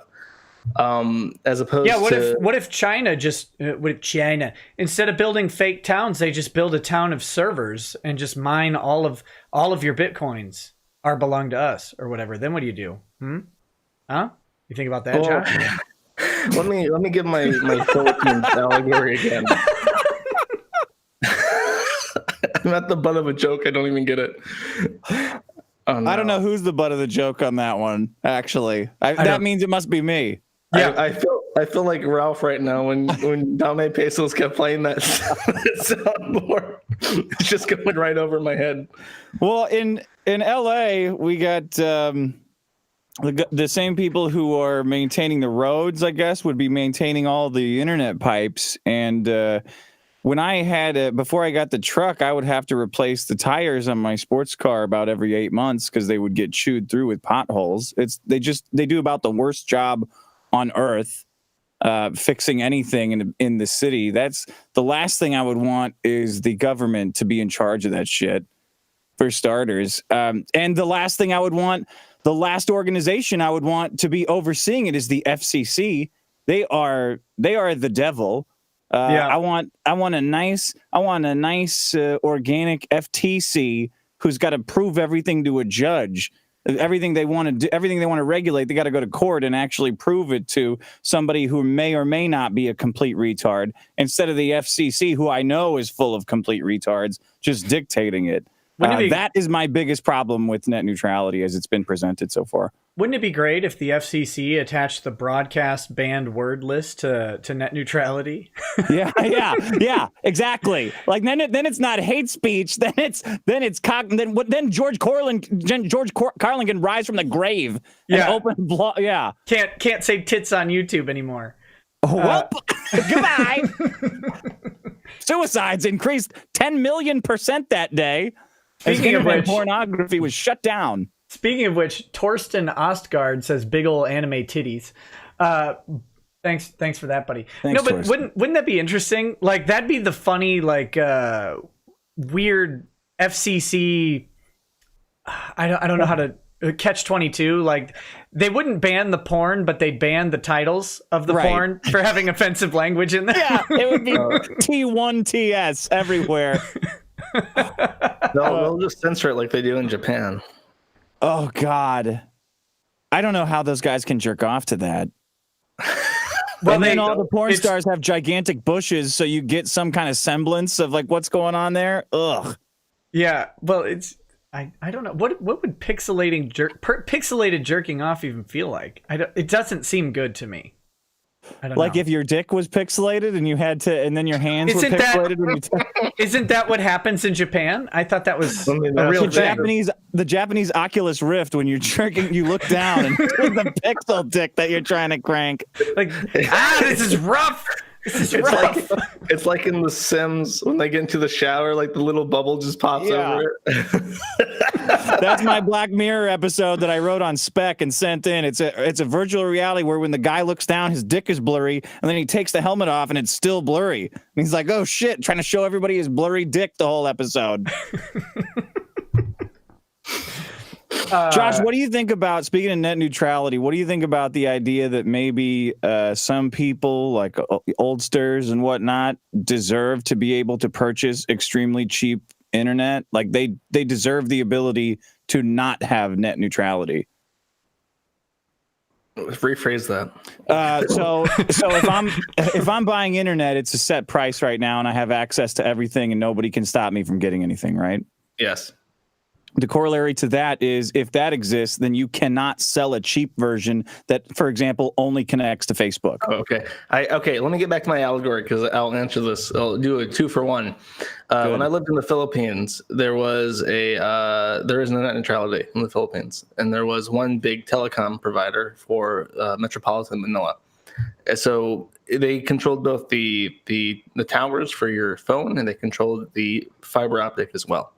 So the interesting thing is that the Philippines is the #1 consumer in the world per capita of social media. Social media is huge there, and Facebook has almost the entire country of the Philippines on its network. And the reason for that is that the Philippines is very poor, but there is like a 5 peso plan put out by this ISP, which is nothing. It's like less than a penny, I'm pretty sure. It's nothing. So you can get this 5 peso plan for a month of internet on your phone, and all it lets you access is a couple websites, including the telecom website and Facebook. So if you try to get a website, if you try to get access to any kind of store, any kind of food chain, in sometimes even government agencies, they will not have websites, but they will have Facebook pages. And the thing is that Facebook really hates Google, and they want to be the front page of the internet. They don't want you to go to google.com, type in what you're looking for, and then find it on Facebook. They want you to go to Facebook and look there first, right? Yeah. So they pay this telecom provider, not only subsidize them for the internet that is used for Facebook access, they also subsidize the company to throttle Google. So if you go to YouTube or you go to the search, it takes about 60 seconds to open this page sometimes. And if I use a VPN to connect to the US and then back to the Philippines and then to Google, it loads just fine. So I know it's for sure the IPs for Google are throttled. So when people say net neutrality, it's just slippery slope. It'll never happen this way. Completely false. Already happens. And it is extremely anti-competition. And so the thing is, though, but it doesn't happen here. Well, not yet. Why? What's magical about here? That if people are sensitive to it and they care. And there's another thing. Okay, so then it won't happen here. for a while. Wouldn't Google But sue it's the been shit out of 30 Facebook here if years. that happened? No, it's Yeah. not. Net neutrality has been around since the .com boom. The Obama era ruling was not recent. It was a change of how it was legislated, but net neutrality has been around since fucking Alexander Graham Bell and the operators of telephones, and it's been ported over to new technologies. This hasn't been 30 years without net neutrality except until Obama. People who believe that are fucking idiots, and I'm tired of seeing it. This is not Obama regulation. It has been around since the inception of the internet and before then. The reason why So where'd the regulation go? Like, is the regulation still in then? No, it's gone because How did it go? You said wait, shit in the street repealed the goddamn regulation. yeah, but you said Obama didn't create it. Obama didn't create it. Then what the hell But happened? didn't he reclassify it as telecom? Verizon is really angry that they can't do what they do in the Philippines and charge people different money for different tiers, and they can't extort Netflix for money. So they sue the FCC every goddamn motherfucking year to try and get this turned over in a different way. And they won for the first time in 2014 with the FCC, or the Supreme Court ruled that the FCC had misclassified the internet, I think, as Title II. So they reclassified it as Title III, which did the exact same thing. I think there were some technical differences, I don't know, but that was the gist of it. And then it stayed fine. They couldn't repeal it. They tried to get legislation passed through, like SOPA and PIPA. Didn't work, but then Trump got in. That's because you can't name legislation after anime characters. You can't do that. Yeah. Trump got in, put in a Verizon lawyer as the head of the FCC, and gone, fucking gone. Pajit, shit in the street, fucking got rid of that bill, and it's entirely Trump's fault because he doesn't fucking know how the internet works. Oh, so how long till the internet breaks then in the U.S.? When people Depends how many people shit on the street. 2020, they'll start censoring net neutrality shit or whatever. So it's 20. We're gonna put money on this. We're gonna put money on when they start. Josh, what do you think's gonna happen? Hold on, let me finish my original thought with the. Oh wait, sorry, you're still going. The interesting thing about that is it provides a quandary. That is a hole in my argument, and it relates to what Dick said. If the internet was neutral in the Philippines and they had to offer all access to all the Pinoys, how many of them would be able to access the internet at all? If they couldn't afford the 5 peso plan, what would they do? So it's a good question. I don't have an answer for it. Yeah. Let me ask you this. If the throttling was either not possible or legally pursuable, would you be okay with that? Because it's every time I talk about it, everybody hits me with the throttling. They throttle our games. They're going to throttle our games. They're throttling our games. We need access to our loot boxes right now. That's the argument I hear. And every time I want to say, well, you know, like we have products that like cause cancer and harm people, and we sue, like we investigate and figure it out. Like, I can't tell you it's never going to happen, but we got top autists working on this shit and they figure it out. And then we stop it, hopefully. That's what's gonna. Is that not enough for people? To be denied access to loot boxes by the mercy of Cox Communications? Yes. We don't need to regulate loot boxes. We're just gonna slow them down so much that they're like a black hole. It'll never get to you. It's like Zeno's paradox. I'm gonna buy this loot box 18 hours later. Oh, bad! I just think I don't buy any game that has loot boxes. I think that they it's not even that it's a predatory thing on people with gambling addictions. Yeah. It is specifically something that decreases the value of the product I'm buying.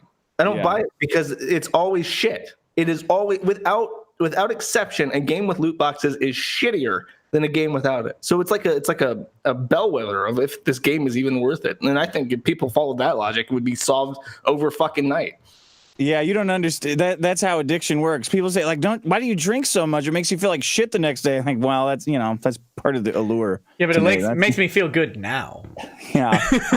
Are the people in the Philippines really called Pinoys? Yeah, Pinoys. I didn't know that. That's great. I know why. Yeah, it's. I would like to get citizenship there just so I can call myself a Pinoy. You gotta do Road Rage Pinoy Wienerstein. Pinoy. What's your nationality? Pinoy. Say it back to me, you bitch. So guys, I promised my audience I would talk about something briefly tonight. I know both of you have talked in some way, at least, about the Vic Mignogna, or as you call him, Vic Lasagna situation. Yes. Montana. Vic Montana, yeah. So they're in depositions, and I have to talk about today. It'll take like 5 minutes. Please do, Nick. Please, for God's sake. Yeah. I wanted to hear this. I saw the whisperings of it, and I was like, "Oh, I hope he talks about this tonight." I'm sure that's what happened. So here's what Ron Toye did show up for depositions today, and let me give you just a short rundown about what happened. Okay. So the first thing that happened was actually a hearing. Prior to the deposition. And in this hearing, Ron Toye and Monica Rial produced some sworn affidavits from people that are likely inadmissible and basically pointless. But they sent those to Ty's team last night, which is sort of a last-ditch, last-minute effort to get some discovery to him prior to the depositions for Ron and Monica. So they sent those depositions. Ty went immediately and said, well, I'm going to release these. I'm going to, I want the option to release these, these affidavits to the public.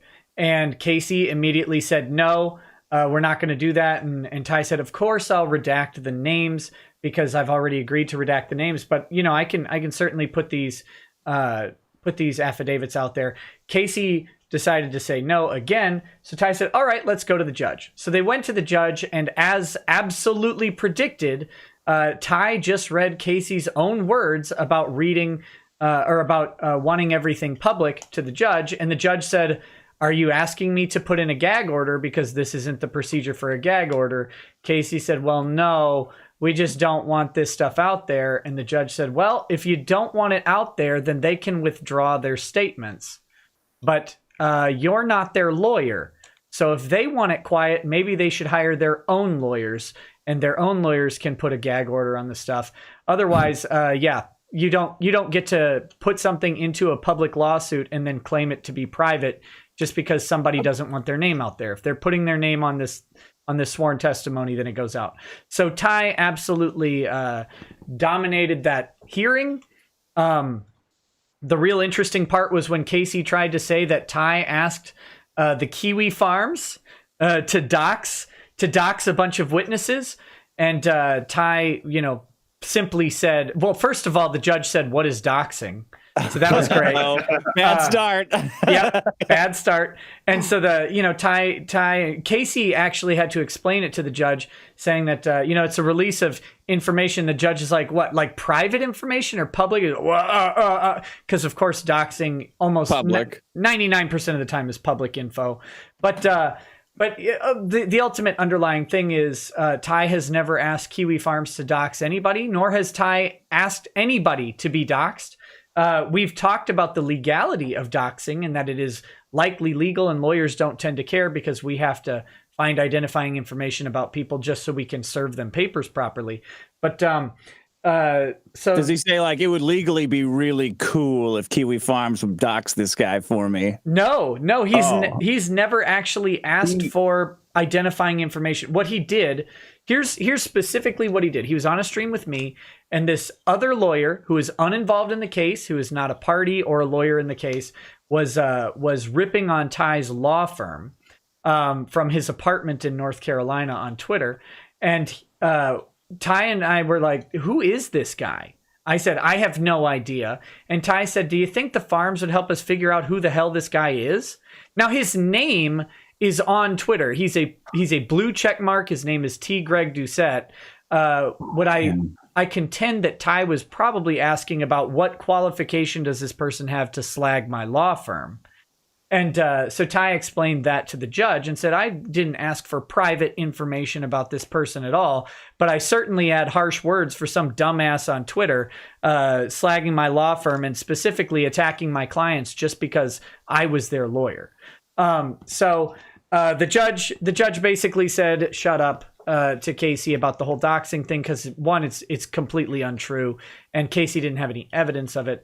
And he said that any of those affidavits could be disclosed. Whether or not they will be remains an open question. But Casey doesn't get to just bar those. So then they went on to deposition, in which Ronald Toye went through all, I think, 376 tweets that they presented to him and said, I don't recall if I made that tweet. So, Dick, if you were shown a picture of your own tweet, would you say, I don't remember making that tweet? Well, it depends who's asking me. The interesting thing is there's some issues with those tweets not being authenticated and not being produced. That is likely going to cause problems for Ron Toye.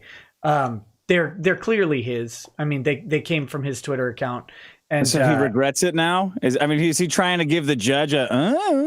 Does that work? I don't know what his plan is. I know that this is a bad plan because lying in deposition about making tweets, and again, if someone showed you 400 tweets, one of them you probably remember.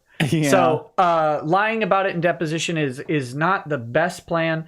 But then there was actually a lot of drama that happened in this deposition room, and I'm not going to talk about all of it tonight. But let me just say, I was joking last night saying that these guys hired a man because they didn't believe the women could do the depositions. And so they hate women. That was me just making jokes about their legal team. But let me just suggest that Casey Eric, super lawyer, Casey Eric, said something very, very non-PC and very sexist towards the female attorney from Beard, Harris, Bullock, and Hughes. Whoa. Can you imagine, Dick? Can you imagine? What did he say? Did he say, not one of you bitches know when Vietnam is? You shouldn't be able to vote? Did he say that? I don't know. I wouldn't let a woman do surgery on me if my life depended on it. Did he say something like that? Way worse. Women can't drive. Here we go. I don't have if the women exact didn't have vaginas, we'd throw them off a cliff. Did he say that? No. I don't have the exact wording, but now put yourself in the auspices of a PC warrior, okay? And would it ever be okay for a male lawyer to tell a female lawyer, you need to settle down? Oh. Can you imagine? Like, first of all, no. You tell a male lawyer he needs to settle down, he might kill you. Yeah. But let's just say that was a. Nick, how much would you pay for a picture of that woman's face after he said that? Oh, I'm 100% sure I've seen that face about 1,000,000 times. I don't need a picture of that face. Any woman on earth, if I see them once, I know what that face looks like on them. Did he preface it with, you see, when you tell a woman to settle down, you need about 10 minutes of calling them honey, sweet cheeks, baby doll before you drop that bomb on them. That's what I do, but he didn't. He didn't. Now, this is the same woman who was in court with another male attorney at a different time, and that male attorney kept referring to her as a little girl. And she told the judge, Your Honor, if he refers to me as a little girl one more time, one of us is going to leave this courtroom in a body bag, and it isn't me. Something like that. So... not a solid showing from Casey or Ron Toye today.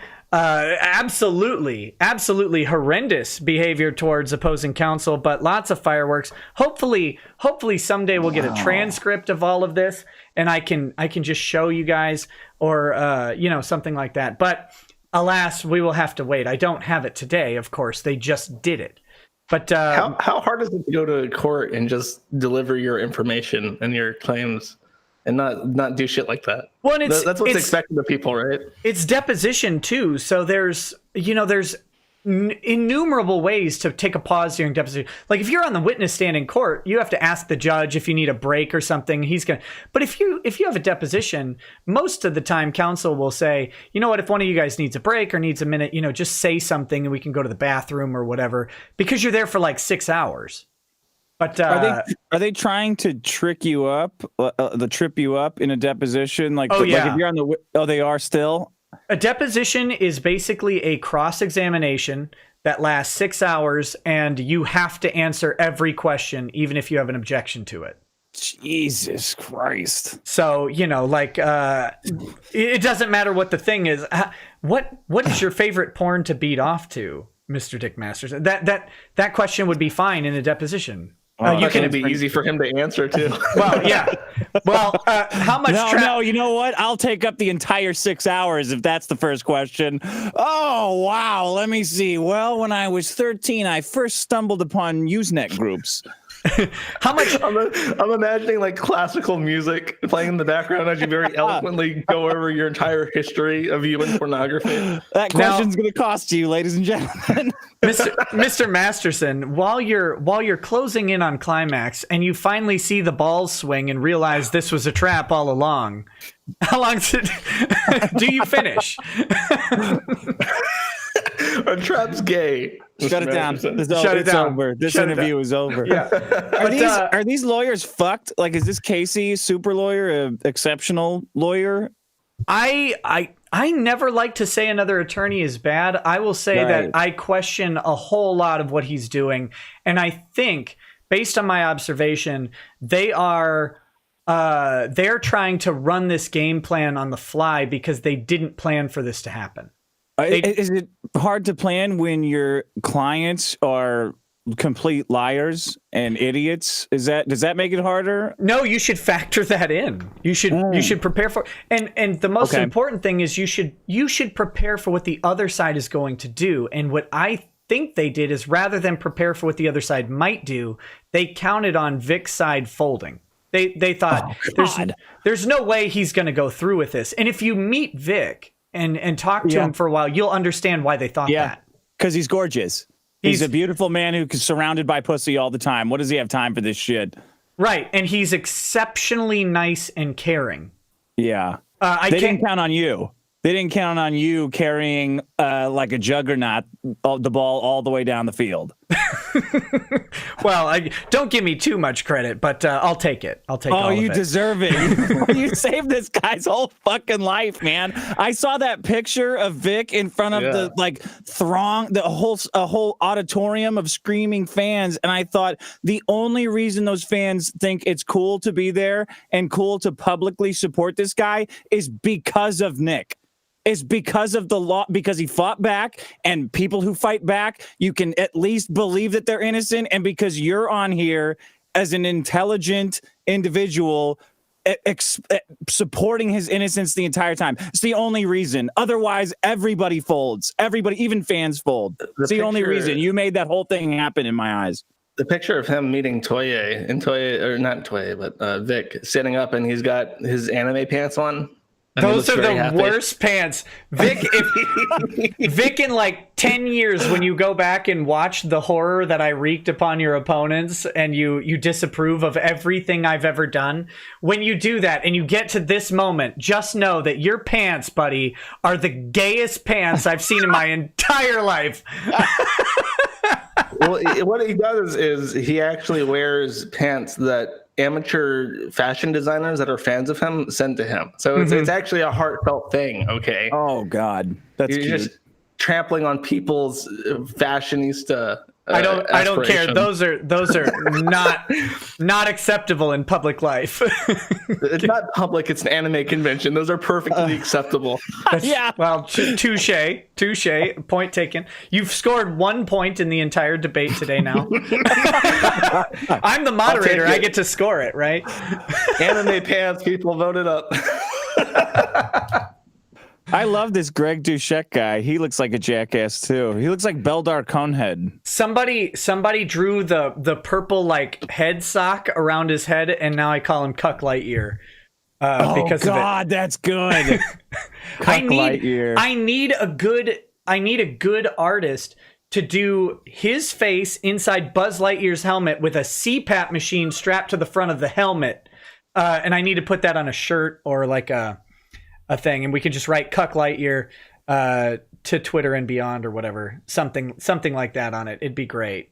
I'm looking at his run for Senate page. Did you see? Are whiter than the white background on my computer. Did you see his GoFundMe for a CPAP machine? Oh my god.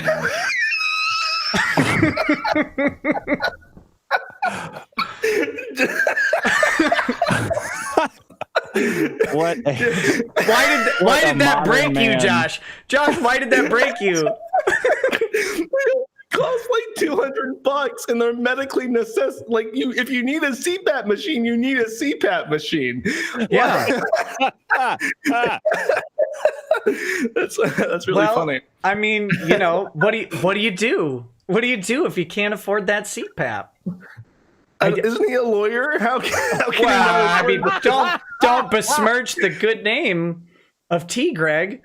I don't know. I don't know his personal. His personal finances are kind of public record because he filed for bankruptcy or whatever. But oh god, it says on his campaign site that he was homeless. He was a homeless college dropout. And then here's his life story from being a homeless college dropout to serving as an attorney. That's it. That's the whole life story. Nothing else happened. Wow. Dick, I mean, what was your life story, Dick? If you had to summarize there it, might be another at least one thing. You usually, if you're going to list things about yourself, make it a 3. Give us 3 things to think about. I think even evil Biff Tannen had 3 things in his intro at his casino. From being a homeless person to being an attorney, and either of those things he's great at. I'm just trying to figure out what my life story is. If I could compress it down into one sentence, what is it? Because that's fascinating. I used this stupid analogy before, but it's that scene in Airheads, right? When Brendan Fraser is being interviewed by the guy, and he doesn't know what to say live to everybody outside. And he says, listen, you just sold out the Forum. You've got 50,000 screaming fans. What do you say? And Brendan Fraser screams rock and roll. So you can summarize to the entire world your entire life, but you have one sentence to do it. What do you pick? And he picks homeless teenager or whatever to lawyer. That's a weird choice. I don't know. That was his lead off. Homeless dropout. What do you want these people to take away if they're not going to read very much? Homeless dropout. Okay. Well, I mean, maybe he needs a marketing guy to help out with that messaging. What I want on Dick's biography is somebody sent me this, or I found it on the Reddit, is your very old song to Mel Gibson. That has to be somewhere on it. That was like, I didn't find out until after the fact that Dick is a pianist. He's a pianist. He's a pianist. Huge giant penis. Yeah.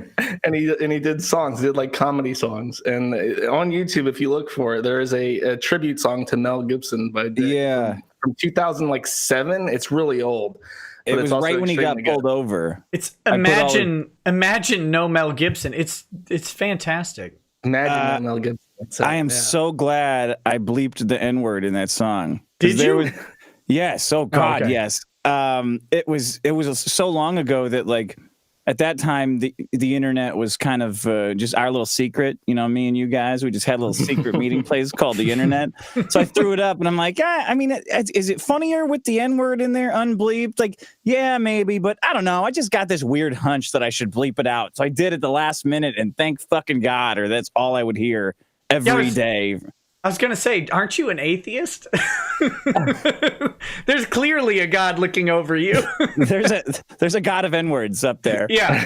Well, I mean, I didn't say this was monotheistic. There's definitely a pantheon, and the N-word God was looking down on you. He's like, not today, buddy.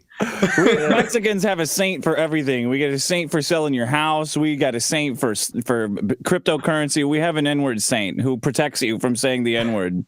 Saint Nick. A lot of confusion. A lot of confusion in the Mexican community when you mention Saint Nick. They go, "Whoa, wow!" No. You got it. People really love their N-word. You got it wrong. Saint Nick is not the N-word. He's the guy who keeps the soot off your face. That's all. That's all. Saint Blackface. Yeah, your guy. Right. Yes. Yeah. He's often confused, but they're very, very different things. Gutsy by Proxy says, "Hey, today is my birthday for the next hour, so I had to drop the 20. I was wondering if I could get a happy birthday. Also, I didn't get to catch up with you at Matsuri. Hopefully next year. Hey, happy birthday, buddy. Happy birthday." Jarbo Binks says, "Dick and Josh, have you heard of the electronic group Daft Gunt? Just look up Gunt Wave on YouTube." Oh no! It sounds like something I'd be interested in. The I did not take pills in the latest song. Pretty good stuff. Oh, I'll have to look that up. I'll put that on my playlist next to Imagine No Mel Gibson. What the hell? What the hell's going on, man? Like I have not had time to catch up with Ralph. What's going on over there? Josh, were you on the kill stream the other day? No, I'm going on tomorrow, and I sent Ralph a present that he got today, either today or tomorrow, to welcome myself onto his show. I sent Ralph a hardback. This is very hard to find because it's out of print. I don't know why. A hardcover edition of The Art of the Comeback by Donald Trump.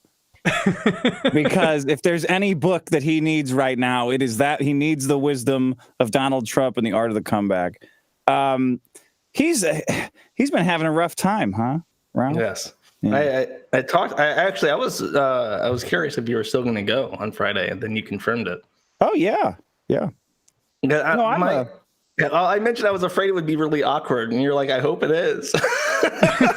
Yeah, I do hope it is. I'm a long-term, let's wait and see what happens kind of guy. I know Ralph has a lot of talent in him that people don't have. He's extremely personable. He can have fun and he can seem to be having fun as an entertainer in a lot of uncomfortable situations. I don't think that we're seeing his best stuff right now, but I don't think that talent can be learned, and I don't think it can be forgotten. I think the Gunt will rise again, I guess is what I'm saying. I respect him as a creator in that way, and I hope he gets his shit back on track. So what the hell's up with this, Dick? Because you and I go to Knoxville, and everything after Knoxville goes to absolute shit. Yep. Coach Red Pill goes off of every deep end I can find. Yeah. I don't even know that guy. He yelled at me in DMs because he asked me to criticize his book, and I did. And then he got mad about it, and I felt bad because he asked me to. That's a different story. Yeah, and no, you never ask anybody to criticize any of your shit, man.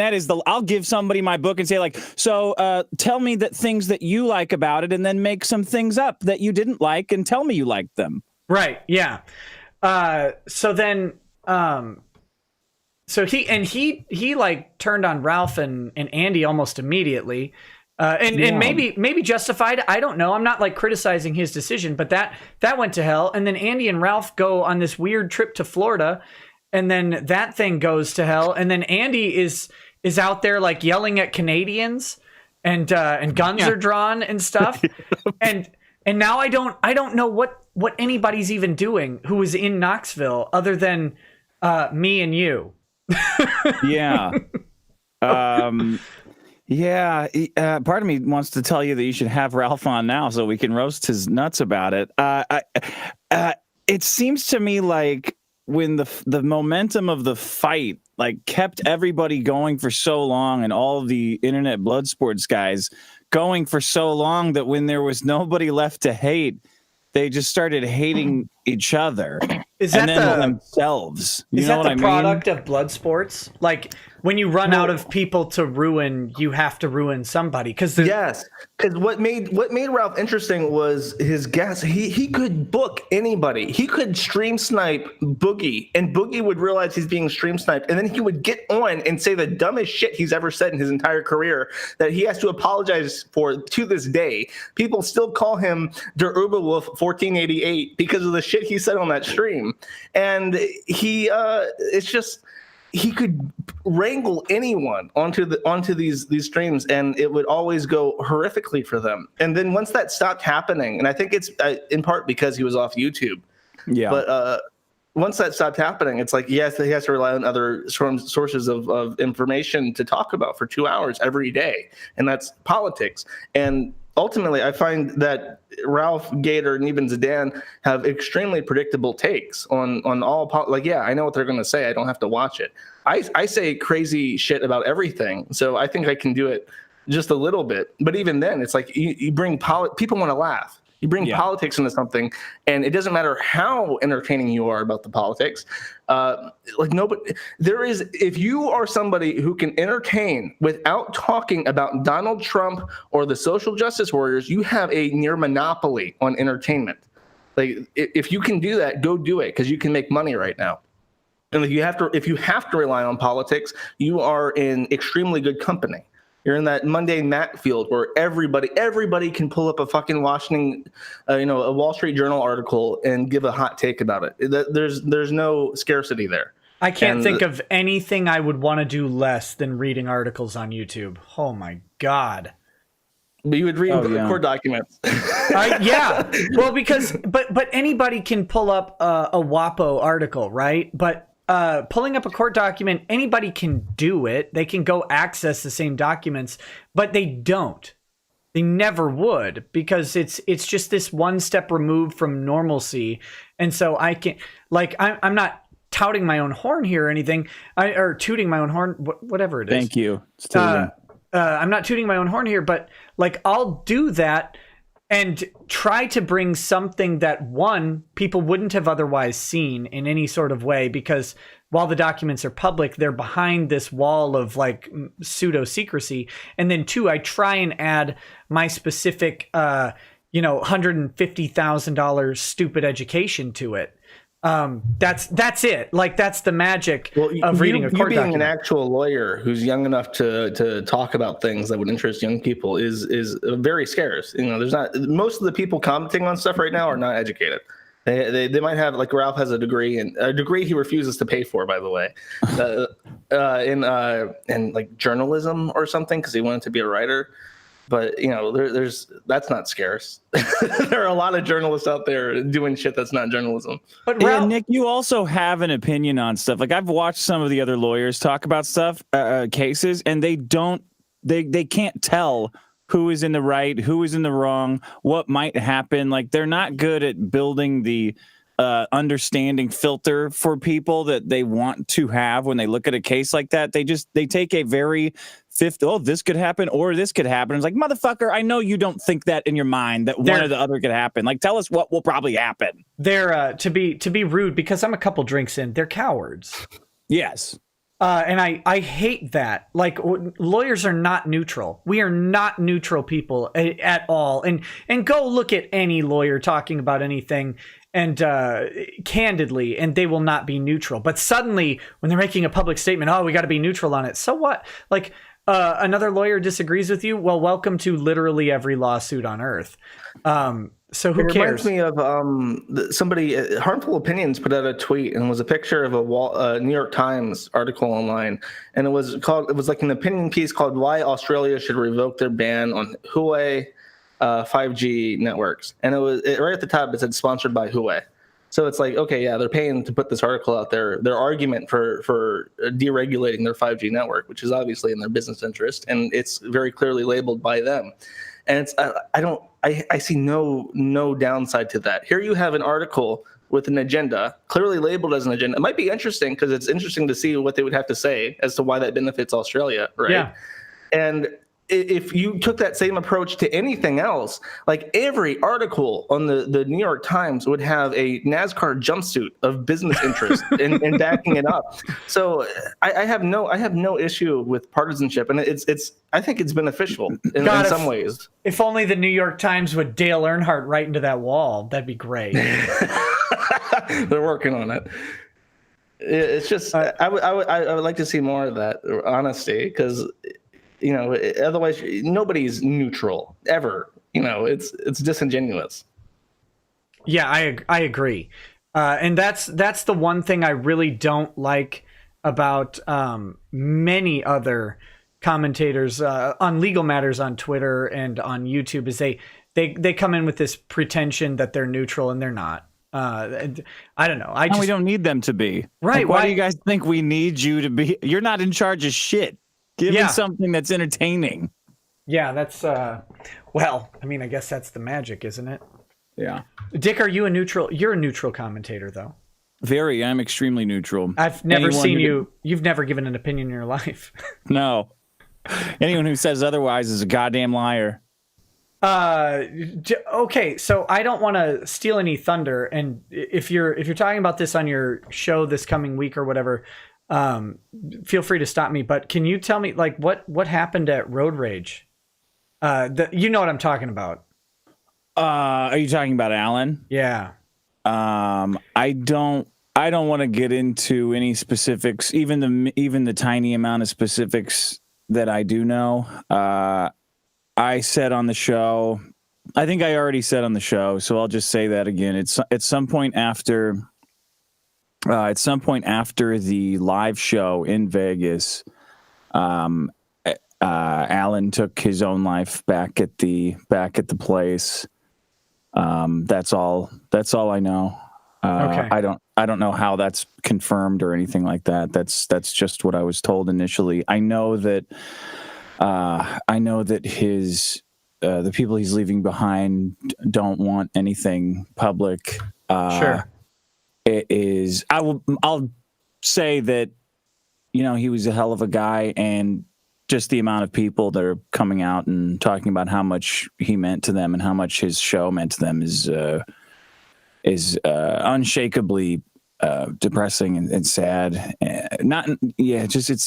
It's such a huge loss, because that guy was so much fun, and he would call in, and He was great, man.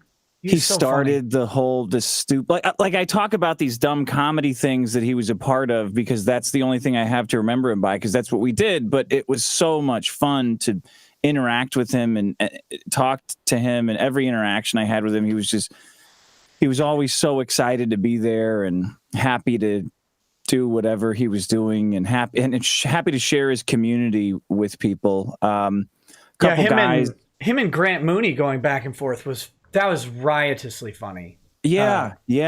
A lot of guys have said, like, Alan was the first guy who joined their Discord server, and he would message people every time somebody came in. He would want to see who they were and how they got there. Even as recently as in Vegas, he was talking to Randy. He shared a cab back to the Strip with Randy, and he was talking about how proud he was of their show. We had talked about doing a show at his property in Arizona, which was, you know, these things rarely pan out, but it's just so much fun to plan with somebody who. It's so much fun to plan. For me, it's so much fun to plan with people who earnestly want to be a part of the entertainment and the community aspect of what we do, because that is very, very rare and hard to find. And the more successful you get, the harder it is to find. People want to sell tickets for they want to monetize every single ounce of joy that you bring to an audience, and I hate that. Alan was all about just the genuine connections that he had with people, and it's very, very sad. It's very sad what happened. Yeah, I'm done. it was well, thank you. I didn't mean to drop that on you. Sorry. I've just been trying to get some answers. I've only been seeing like little snippets, and I don't know, you know, I didn't know what the story was. So you cleared that up enough for me. Yeah. So thanks. But Alan was a very good dude, and he'll be missed. Absolutely. Absolutely. So thanks for that. Okay. Well, it's not dropped. It's not dropped on me. I think about it all day. It's so much of a weird, like, survivor's regret. And I think everybody's playing this game probably in their minds, at least everybody who's connected to the show. Because I feel like we all have certain compulsions and tendencies in common, and you just go through everything you thought of all day. Like, fuck, could I have said this? If we did this, would it be different? It's like this sick it's like this sick riddle that you can never unwind, like a song that never resolves, and it's very disturbing. Yeah. Yeah. From what I've seen is that nobody had any inclination, like nobody at all had any idea, and people seemed like shocked when it first dropped, because it's like I just saw him. I literally just saw this guy. Yeah, I just saw him hours ago, and how can he possibly be dead? Yeah, that's how it goes, though, right?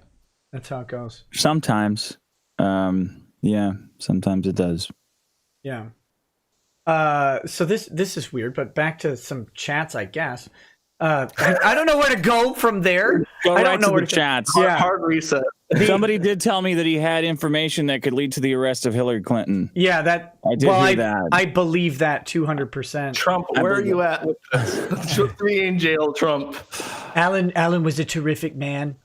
No, just the joke and then walk away. Just the one joke. Okay, the orange cow. So this is Josh. I figured out that this is Josh's alt. The orange cow says, I get where Dick and Nick are coming from, but Josh seems to really know his stuff. Love all of you. Thanks for the show. Also, Dick's name is part of the word filter, apparently. It's not my word filter. It's YouTube's. I have no filtered words in my chat. So you can't say a lot of naughty words in the super chats. Yeah. And what's funny is that God, was it the Hill stream where we were, or one of Jim's streams where we were watching it and somebody did a super chat for a large amount, and the super chat was redacted by YouTube moderation, like in the stream. You're like, ooh, that's not a good sign. Yeah. That's ominous. It's not good. Like if you super chat that Susan Wachecki or whatever is a whole bunch of nasty names, that's not a good thing. Well, you don't have to call me Dick. Just use my full name. The N-word. Yeah.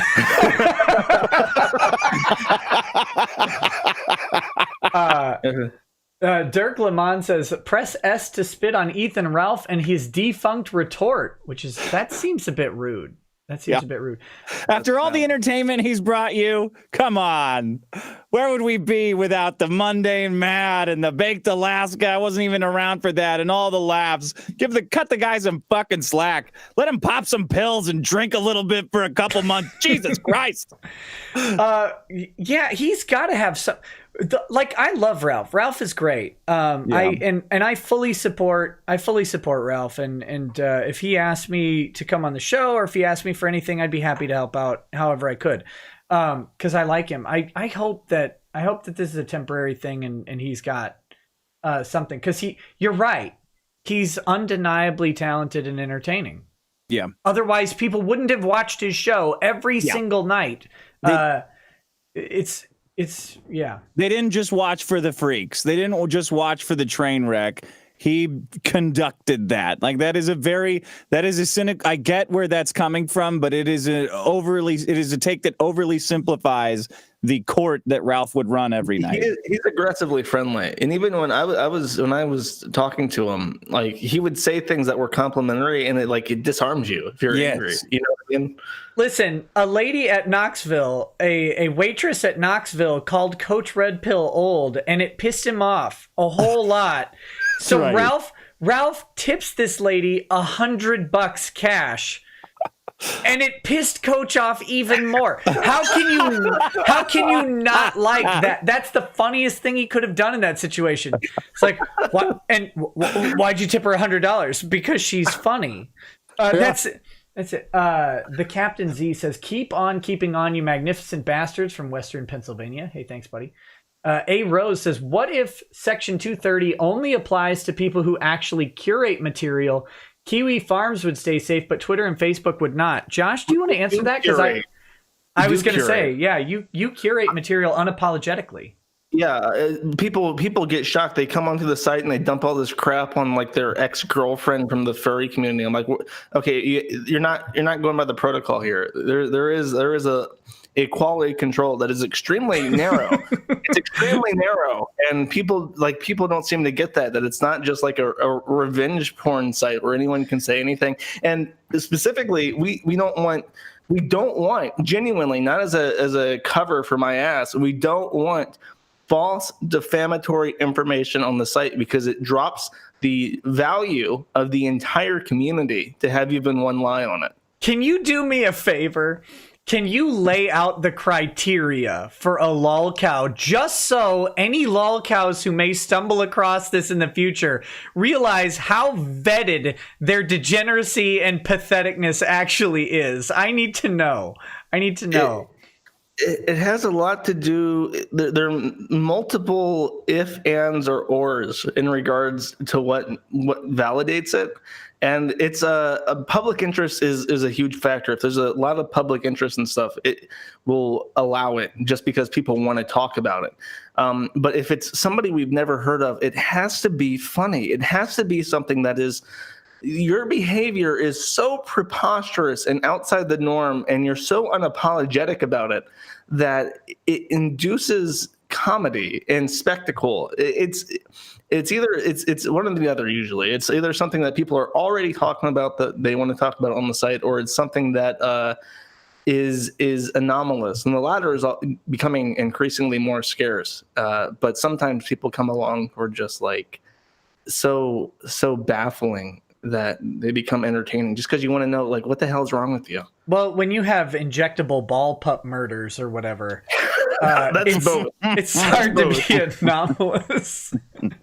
Dick, can you give me your opinion? Officially on the record, Kiwi Farms gets a lot of hell for doxing. What's your opinion on doxing? I don't give even a slightly of a little shit about people getting doxxed. Like the idea of privacy to me is so quaint and stupid. People are going to look back at it in 100 years, and we're going to look like a bunch of Quakers complaining about, like, well, they knew my real name. It's like, motherfucker, everybody in the world knows what my asshole looks like in the future. Are you fucking kidding me? The inside of my ass. It's like a. So if someone goes on Kiwi Farms and posts your address, you're cool with it? My address is all over. I've been doxxed since some of those people were just a twinkle in their daddy's eyes. Well, you should get good, fam. Oh yeah. Well, I'll get good being 38. You know what kind of stupid shit we put on the internet when it first started? I can't take piss out of the pool. Listen, next time you buy a house, talk to me. I'll help you. You. I will. You have to incorporate in Wyoming, and then incorporate as a subsidiary in your state, and then put the property in that, and it's a good dead end for anyone looking into it. There's all sorts of ways to dead ends, and they're great. They're great. Ray Fernandez says, what? Sorry. Go ahead. Before we move on, first time I talked to Dick, I think I talked about like congressional nudes, and then AOC happened like the very next year. I was very prescient about people getting naked in Congress. Oh, what do you think about this? So Ty's firm has a Texas state senator on board, and they tried to pass a deepfakes ban bill. I don't know if it's a ban bill, but they tried to pass a law basically preventing deepfakes. And it was targeted towards congressmen who were about, within 6 months of an election, that there'd be some, right? Because that's the fear. That's the fear, right? Is that you're going for election 30 days before election, someone drops a deep fake of you banging some kid and you're done. The interesting... Don't do that. That's very illegal. Because if you edit child pornography, I think it becomes an entirely different work. It's like production if you edit it. So let's say it's not a kid though. Let's say it's just a 9,000-year-old vampire. No, what if it's something everyone would believe? So it's just you banging Cardi B or whatever. No, it's you shooting a dog. That's what. It's not banging a kid. It's just every senatorial candidate walking outside, seeing a dog and just shooting it. What are they all cops now, Dick? Every Senate candidate's now a cop. We don't need to worry about term limits anymore because the day everyone's elected, there's a video of them shooting a dog on the internet. Dick, that's right. That's the way to go about it, because people, like, even like child rape, people can turn their minds off to it. But if you hurt an animal, you have bypassed the logic center of everyone's brain. It is, everyone will go ape shit. There's no way. It's like that fucking guy. Was it Buttigieg who killed a fucking groundhog by dropping it on its fucking head? He will never. Yeah, I'm voting for that guy now. You will never live it down. You will never live it down. You are the groundhog slaughterer. He powerbombed a groundhog? Yeah. Why have I not heard about this? The mayor of New York was given what's the name of the groundhog? Punxsutawney Phil. Punxsutawney Phil given a groundhog, and he drops it. The fucking thing lands on its head, and they have to roll out another Punxsutawney Phil, and they cover the Groundhog Society covers this shit up like a Men in Black operation because they know if it becomes common knowledge that Pete Buttigieg murdered a groundhog, he will never be elected to any public office. He wouldn't be elected to head of his student-teacher conferences because he murdered a groundhog. Did they wheel out like Puxagurney Phil and put him on the thing and just take him off site? Like, what the hell happened? Okay, I hate to spoil Santa Claus, but there are multiple Punxsutawney Phils. They have multiple. But what they do with the dead one? That's what I want to know.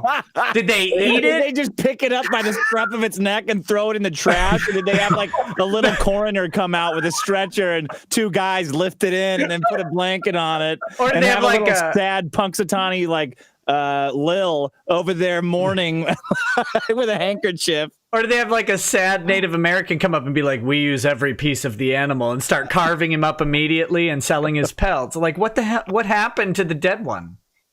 Sorry, it was De Blasio. De Blasio killed the groundhog. But see, now it's too late. I've already said that Pete Buttigieg killed. You put a deep fake in my mind, John. I already voted for Buttigieg in the Democrat primary just because of you.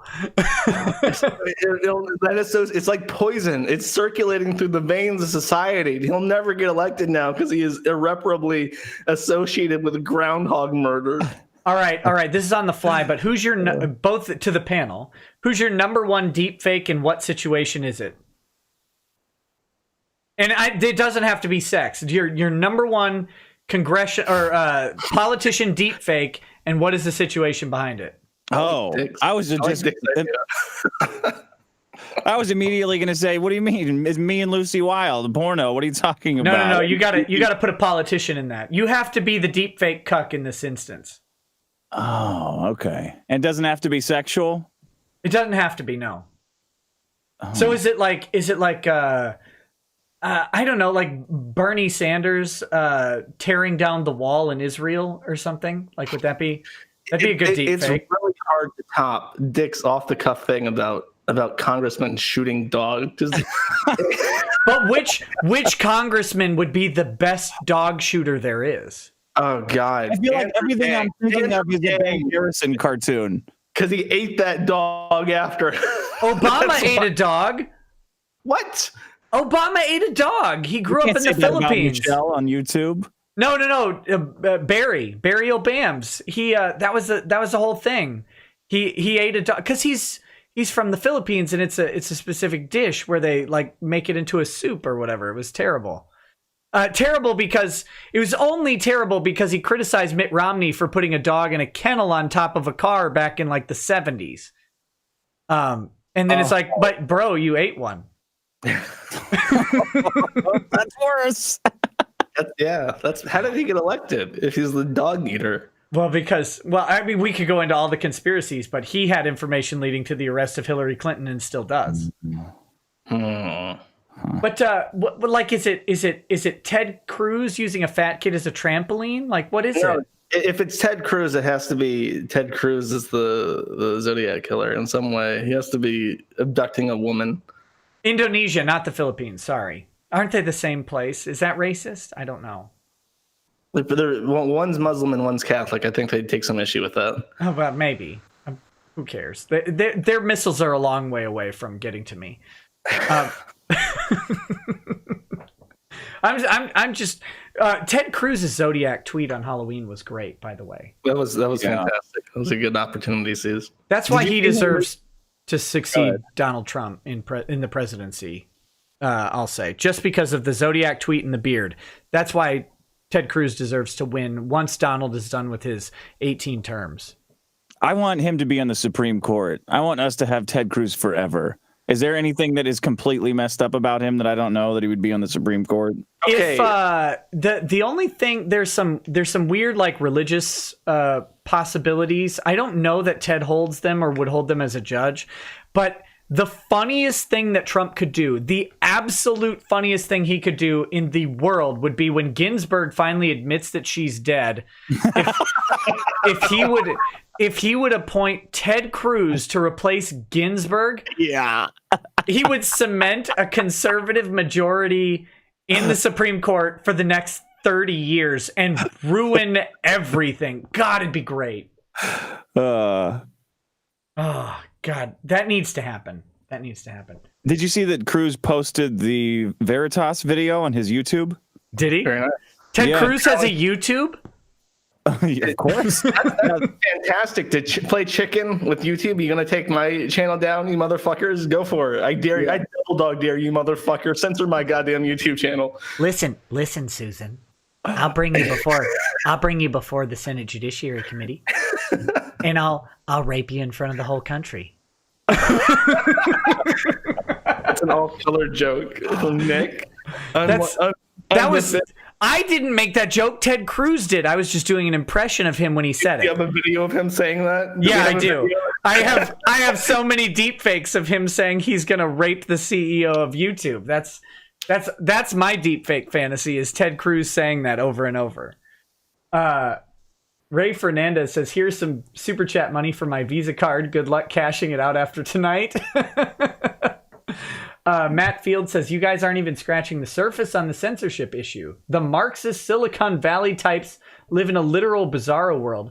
They believe that we are evil and do not deserve to use the internet. They want us dead. Yeah. Do they want us dead, or do they just... Well, Yes. I mean, they want us They dead. want us to have been aborted. They want us to be destitute and effectively. They want us to like starve to death, I think. They want the bank account though, right? Like they want us dying, but the bank account's still connected to our YouTube account or whatever. Oh, this is completely unrelated, but I just saw it and I can't pass it up. If you don't know, this is if you're following the Monkey drama. Oh, yes, I am. Yeah, we both are. He does a podcast, or did a podcast called State of the YouTubes with Rusty Cage, who's a singer. And Rusty Cage did a song called White Girls Fuck Dogs, which is one of my favorite songs of all time. It's a masterpiece. And Monkey's new fiance has canines listed as a favorite on her fetish site. So I overlaid this screenshot of her fetish site with canines as her favorite with Rusty Cage's own song, and tweeted it at them. And just now, 7 minutes ago, Rusty Cage has retweeted my retweet saying, reality imitates art. So I consider that tacit endorsement of my... Okay, hold on. Congratulations. Hold on. Something pill me on this backstory. Okay, so Mumkey... last thing I heard, Mumkey had cheated on his girlfriend. Yes. What the... Okay, so is he with someone new now, or is he back with the old girlfriend? Nick, imagine the worst thing you could do after cheating on your girlfriend, losing your house with her, moving across country. The girl that you're cheating with turns out to be a furry ebophile who's grooming a 15-year-old, I guess, into relationships. After finding this out, what would be the worst thing you could do? Did he get engaged to the pedo? It seems like he might. I don't. He's definitely dating her. On her Facebook page and on her Twitter, she has them together and says that they're engaged. Yeah. It's like she has on her timeline, she has an engagement date like set on her Facebook timeline. So she's not engaged to him. This isn't like the super deepest troll that Mumkey could do, right? He's not like... We don't know. Damn it, why does everybody I like do this? Yeah. And what's really funny, what's really, really, really, really funny and sad is that I was his friends all hate him now, so they're all talking to me because they want to get it. And they sent me a message or messages from Sheepover, who was his old girlfriend, who was very pretty, a very attractive young lady who was much more wife material than this weirdo. Does she have a waifu pillow? You could probably get one, but. She said in her Discord, I don't know where this Discord is, but it's her, and she said that he called her like a couple days ago to complain about his new fiance telling him that she loves someone else more than him. So this is a quality trash fire of it's like radioactive. It's like Chernobyl. The fire is burning and it's just emitting thousands of metric meters of radioactive material into the atmosphere, and it's going to contaminate all of the west coast of the United States, and everybody's going to die because of Mumkey fucking this chick. That's I like Mumkey. Me This too. is such a weird thing. Okay, Theorycraft, you guys have witnessed the demise of internet personalities over and over. We seem to be seeing some trouble. We'll call it trouble in real time, and a couple people that we all mutually know or like or whatever. What is it? What is it, Dick? What do you think it is? You're a wise Mexican. Yes, I am a wise Mexican. You belong in every horror movie to warn the protagonists about the dangers of the Ouija board that they're about to use. Thank you. Yes, that is played by John Voight, I hope. My sombrero has a little tassel on it that I move to the other side every time an internet celebrity bites it. Listen, I think I'm John Voight, and I'm going to tell you about the problem with your plan right now. Sorry. I mean, they're all we're all obviously stricken with some kind of a cluster personality disorder, some kind of narcissism that forces us to stream again and again just because a couple of people are watching. And man, if you don't put that shit in check, when whatever vaunts you into success, like whatever launches you into success, Maddox, classic example. When you can't live up to those expectations, I think you just start hating yourself and everybody else for putting you in that position. And that weird self-loathing destroys you. Like that weird snowballing self-loathing, the slow motion train wreck that is your ego just destroys you. Easy fix for it. Don't quit your day job. Internet shit's going to go away. Hoard all of that cash in a cryptocurrency or in some kind of an index fund. Don't quit your fucking day job. The internet is a drop in the it's going to be a sliver of the timeline of your life. Do not rely on it. This is not Hollywood. There is not a team of creatives and PR people and young women that are ground into nothing like mulch to keep your career going. It's just you. Lower those expectations now. I speculated on this, but people, it was like, the issue with Asterios, who probably suspected that you would finance his lawsuit against Maddox. And other people like, well, why didn't he? It's like, because he's saving all his fucking money, his Patreon bucks and Bitcoin, because he knows that the hammer is falling. It's falling right now on all of us. And yeah, I'm sure all the money that Nick gets goes into, 87 different savings accounts for his kids to go to law school and shit. Like, I'm the idiot. I don't have any money. But Dick, and if he finances this one lawsuit, people are going to suspect, well, why didn't he finance this other thing? Why didn't he finance this? Why didn't he give money to this person? And that 20,000 goes real fucking fast when everyone gets a piece of it, Well, yeah, because it's not 20, it's 40. It's that's the untaxed part that gets blown on this shit. And there's the Asterios thing. Yeah, especially there's got to be a way. I think Asterios and I's plans or expectations diverged violently when it became obvious to me that I was treating this, and you have to treat this as an entertainment product and not some weird, this is not going to improve the fortunes of your life. This is going to harm them. Unless you play it properly. This is going to sink you. The last time he called into the show, I said, this is not a guy who is ready to spend a year on the phone with lawyers and in court brutally eviscerating a man for the entertainment of tens of thousands of Patreonies of this spectacle. This is a man who believes in justice.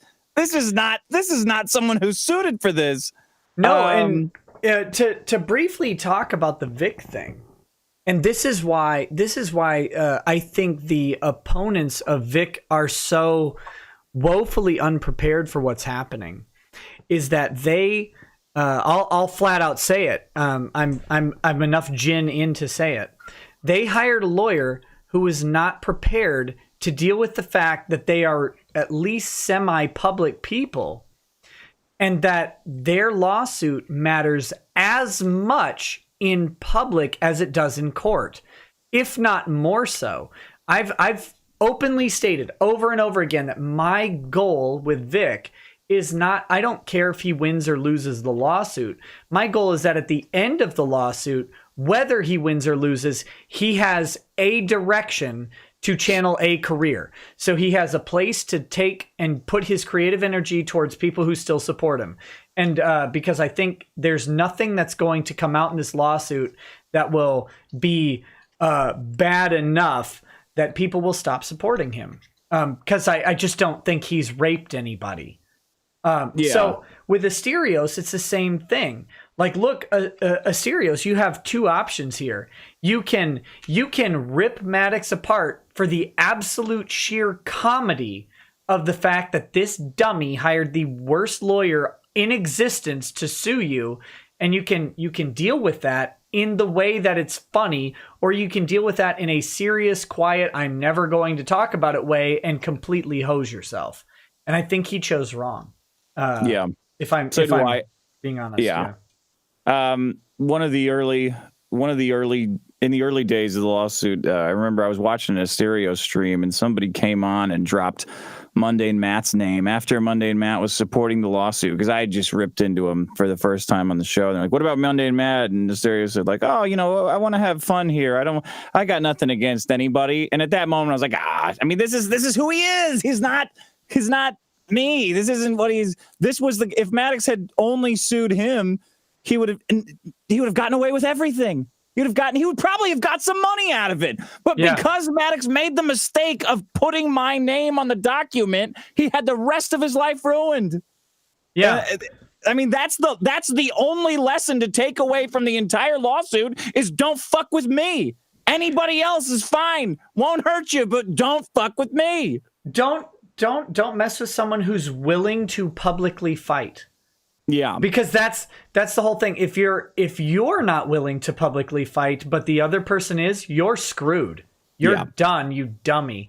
Maddox never talked about the lawsuit. You know what the most annoying thing? This is what pissed me off the most about the lawsuit between you and Maddox, is that you and Maddox could have both done well from that lawsuit. I agree. That dumbass decided to try and, I'm going to keep it quiet. My attorney says don't talk about it. You hired the dumbest attorney on the fucking planet, Maddox. Don't listen to him anymore and just talk about it. If that guy would have monetized his lawsuit against you, you both would be where you are. Oh, yeah. I 100% agree with that. Like, yeah, go ahead. Do you remember when Maddox went on Doug TenNapel and Doug TenNapel held his feet to the fire? You remember how good that comedy was? Imagine if Maddox did the same thing on his own, where the super chats went to him and he got flustered and did his fucking arguments, his really fast speaking arguments where he tries to defend himself. Yeah. And he's pulling up stats and shit for no fucking reason. Nobody cares. But he's going asking weird questions that have nothing to do with the question. Now, you hate it when people mess with other people's jobs, right? That's not right. Right? Yeah, I mean, what's the point, man? Yeah. I just think, I have to thank Maddox wholeheartedly for doing that stream. Because of that stream, I am now friends with Doug TenNapel. Because I sent a $5 super chat asking Maddox to come on my show, and he went on a tirade, an absolute tirade about me being a blackface lawyer. Yeah, that's the first thing he fucking said. No, that was me. I was the stalker. Oh, you were. That's right. Because he's like, I did a super chat from the Kiwi Farms brand account as like for $10 or something, and he read that, and before he even read my fucking message, he said the name Kiwi Farms, and Maddox lit up like a red Christmas bulb. I was like, those are just stalkers. They're part of the same people that have been following me for years. And it was great. What an idiot. Josh, why do you think internet people get so? This all started with my take on internet people. Yeah. What do you think is what happens? I don't, because I wanted to say originally that it's something that comes with age. If you get into it late and you tackle it as a business and you make business decisions, then you're fine. But a lot of the people burning up are in their, like, fucking Sargon's 39. Oh, Jesus, really? Yeah, Monday Matt is in his 30s. He has a kid. All these people are in their 30s or even 40s sometimes, and they're making, like, Boogie's mid 40s, and he's doing things that you would expect from someone who's 19, who's, you know, live streaming. And I don't know if it's hubris. I don't know. I think it's specifically if you don't tackle it like a business, because I do my streams, and I'm unapologetic about this. I do my streams because I have to, because if I didn't put my voice out there and say, you know, in other realms and say, you know, I run a site and it's extremely, you know, the walls close in on it. People really want this site taken out. Nobody would hear it. So part of the reason why I do what I do is not only to make money doing it, because that helps a lot. It's to make sure that people know about what's happening on the home front. It's like a propaganda effort. And I consider that part of my business strategy. That's very adaptive to the challenges of keeping a financial burden afloat, you know? And if you you're on that, your voice and your demeanor gives the site, colors the site in an entirely different way too. Oh, people say that because they say it's like the site is different like every day, because I just do random shit that I think is funny to me. But you're having fun with it, like it's not menacing at all on one of your streams, and you know you're not like I would never consider it like an extension of my person, though. You know what I mean? Yeah. I hope to make it fun by having fun with it. I think that engages people, but it's not an extension of my ego. And I think a lot of people they take it personally. They take their streams and their business as a part of their ego, and it really shouldn't be. You know, if people don't like my site, they don't like me, then whatever.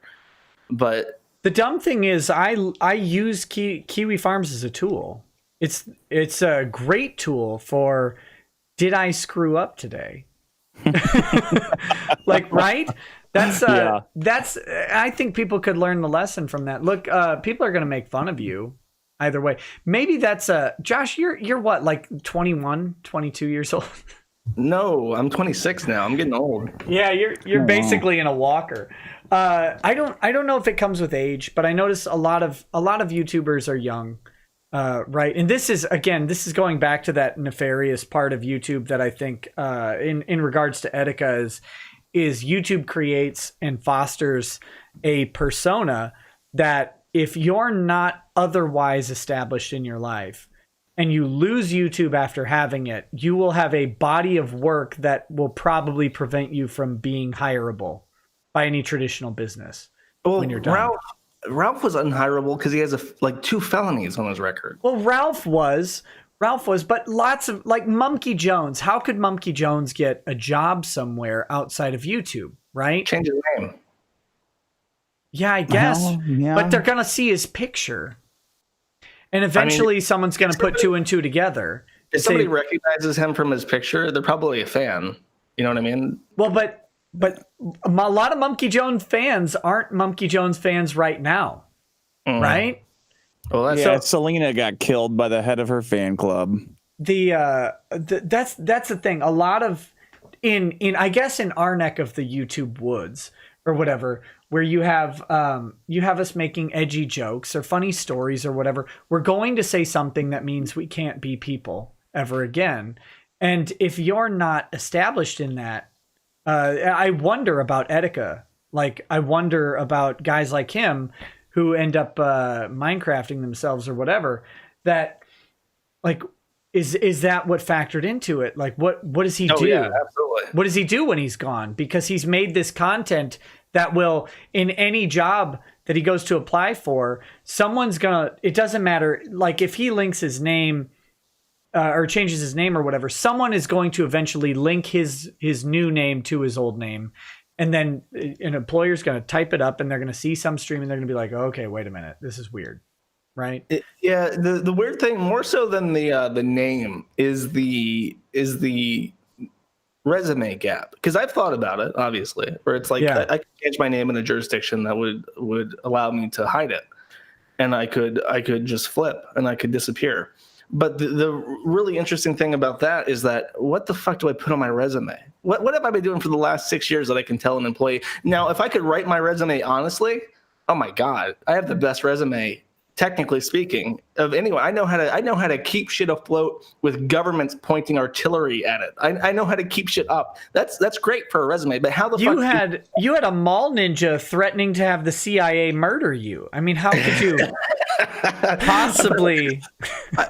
I've had a lot of fun threads in my time that would look great on a resume if people were being honest about what they're looking for, but they're not. Everyone lies to themselves, and I've got a question.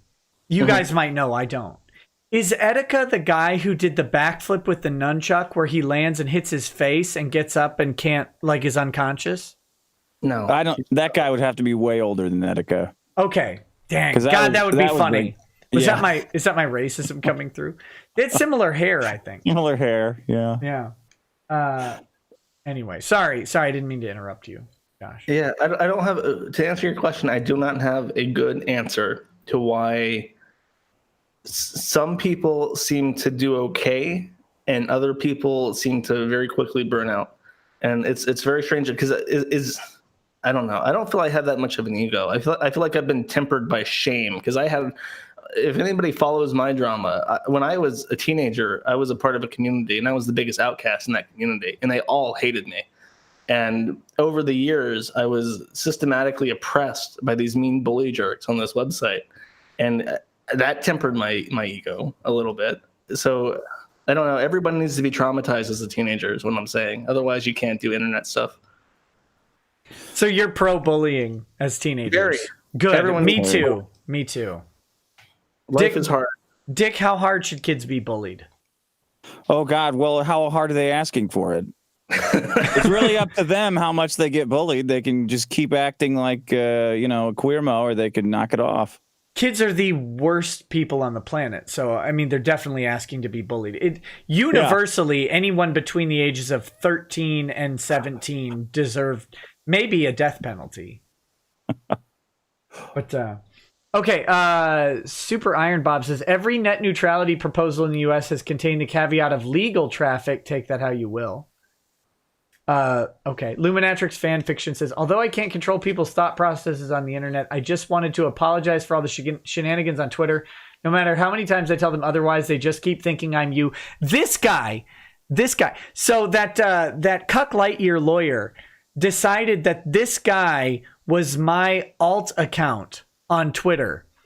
And he has been masturbatorily celebrating the fact that I have forgotten to turn off my alt account when I comment.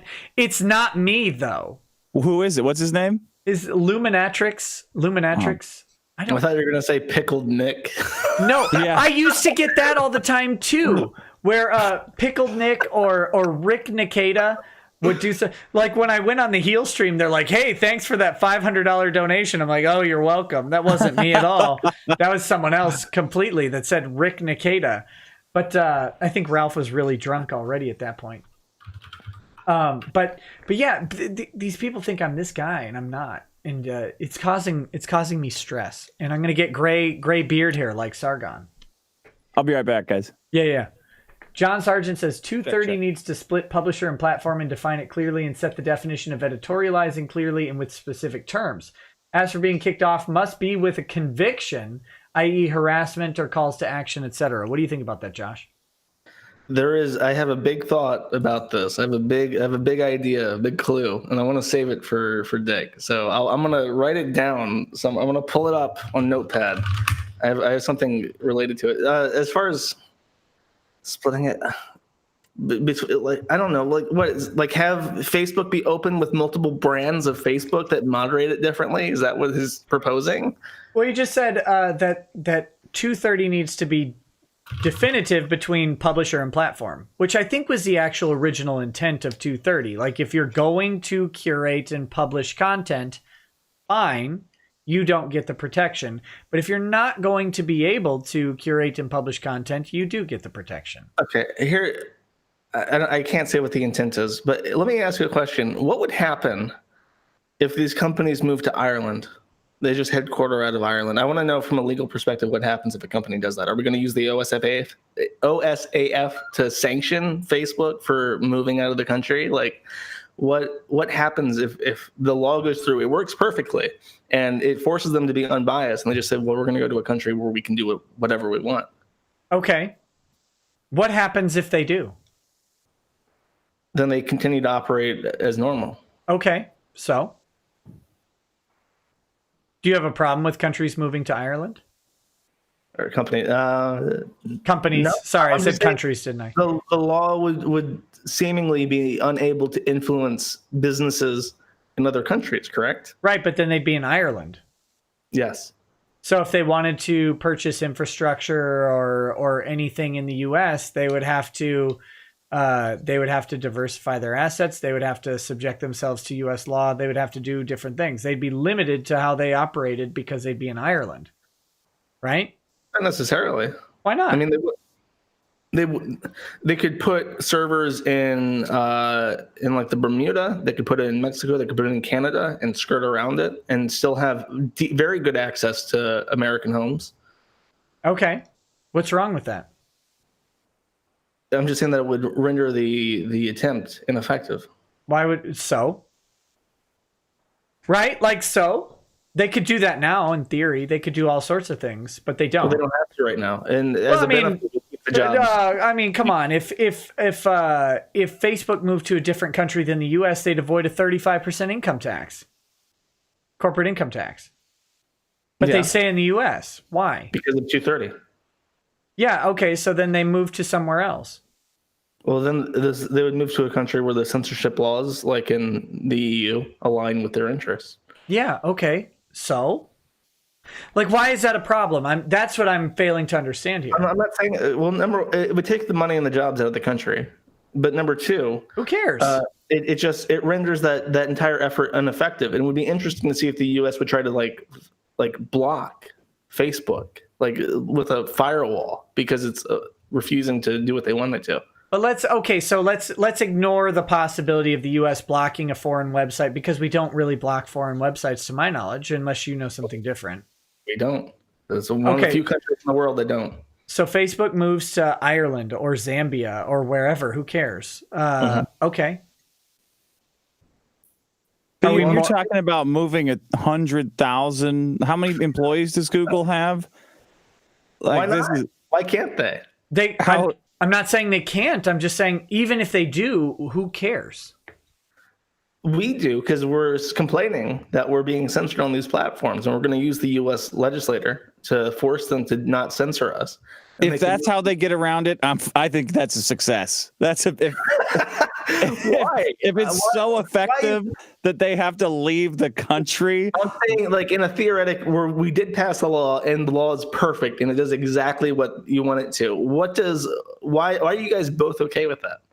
Who cares if they move? It's kind of a weird hypothetical that's not happening. So it's hard to imagine, but I'm okay with companies. I mean, if they're going to go out of the country and still take money from the U.S., it's a lot easier to fuck with them.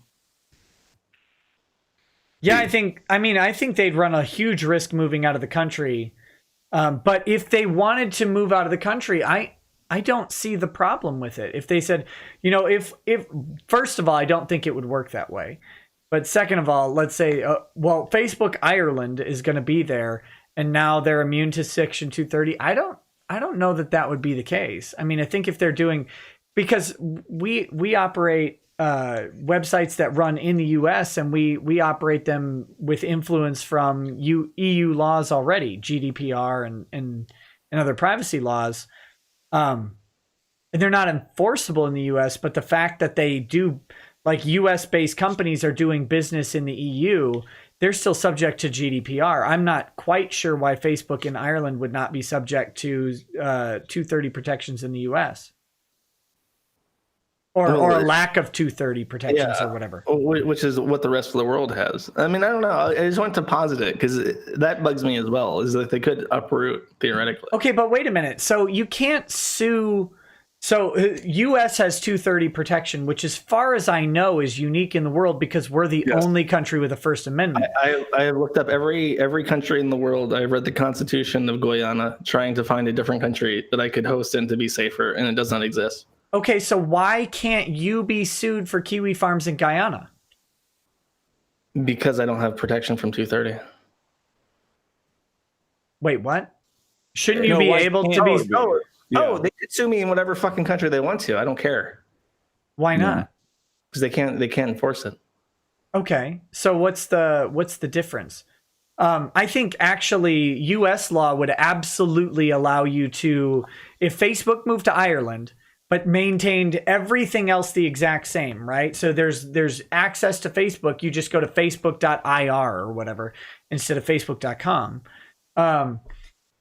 There's no way that Facebook goes into 300 million or 100 million homes in the United States and you can't bring Facebook in. The long arm statute of every state, as well as every international treaty we have, would allow you to bring Facebook into the U.S. To be sued here. There's no way you could not sue Facebook in the United States. That doesn't make me happy, though. That's just basically saying that the U.S. regulates the entire world, and the U.S. runs the entire world. I mean, to be brutally honest, we are careful not to fuck up the laws for the entire world. We're the economic engine of the planet, which means that we can. They'd have to go to Mars. Only Elon Musk with his Mars-based internet router would be able to access the Facebook Mars. It'd be great. Okay. We landed on Mars, and now we have restricted speech on Mars. That's based in ANCAP, Phil, to be honest with you. Okay. Dick is back. Okay, Nick, you have basically endorsed a bill that dictates to a small number of corporations how they are to moderate and regulate their own platform.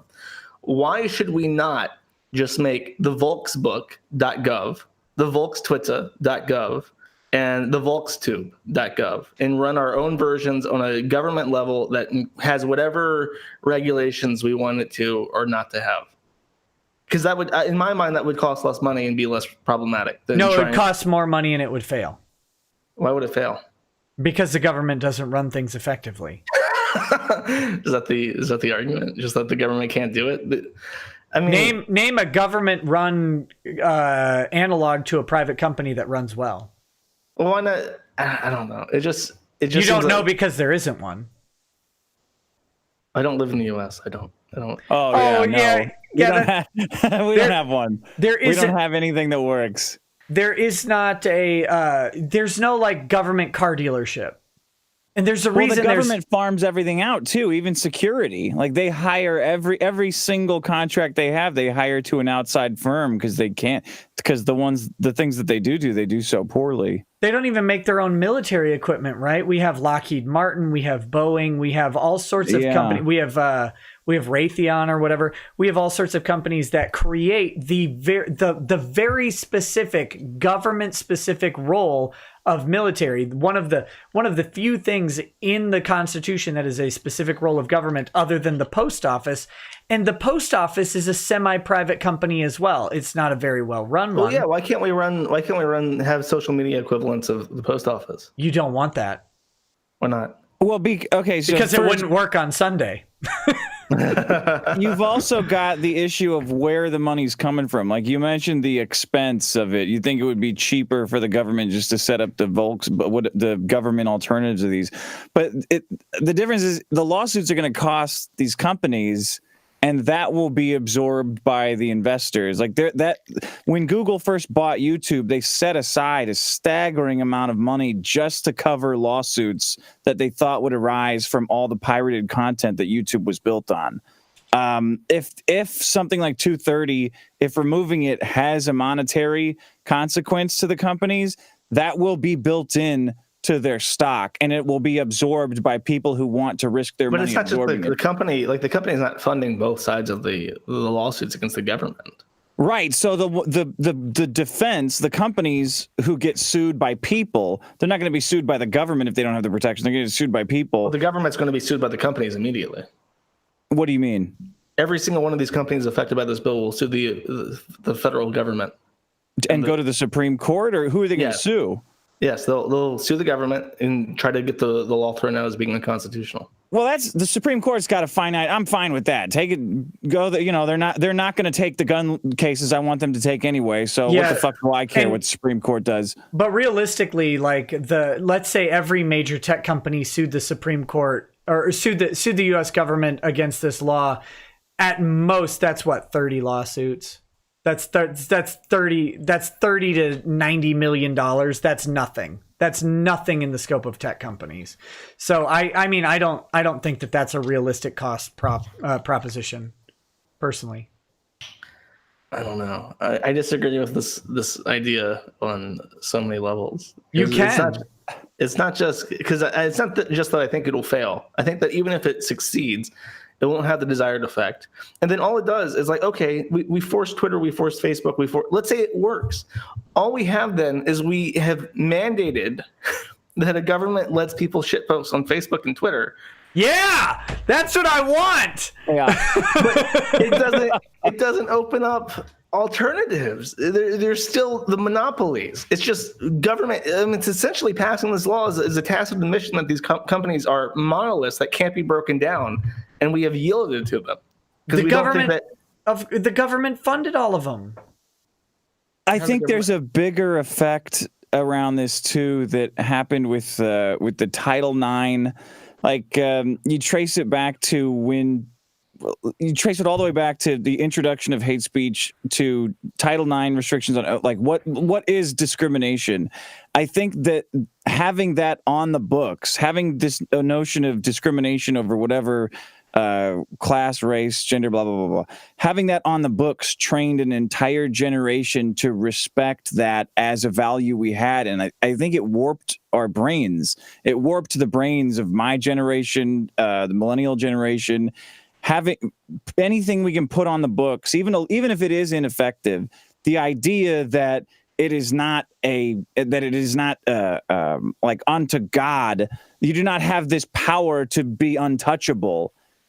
Just having that removed, I think, will change perception over time, which is a good thing. Like I think it has a lot of small incremental changes and influences that will benefit the individual and that will benefit free speech in the long run, regardless of the cost, even if you're right about that.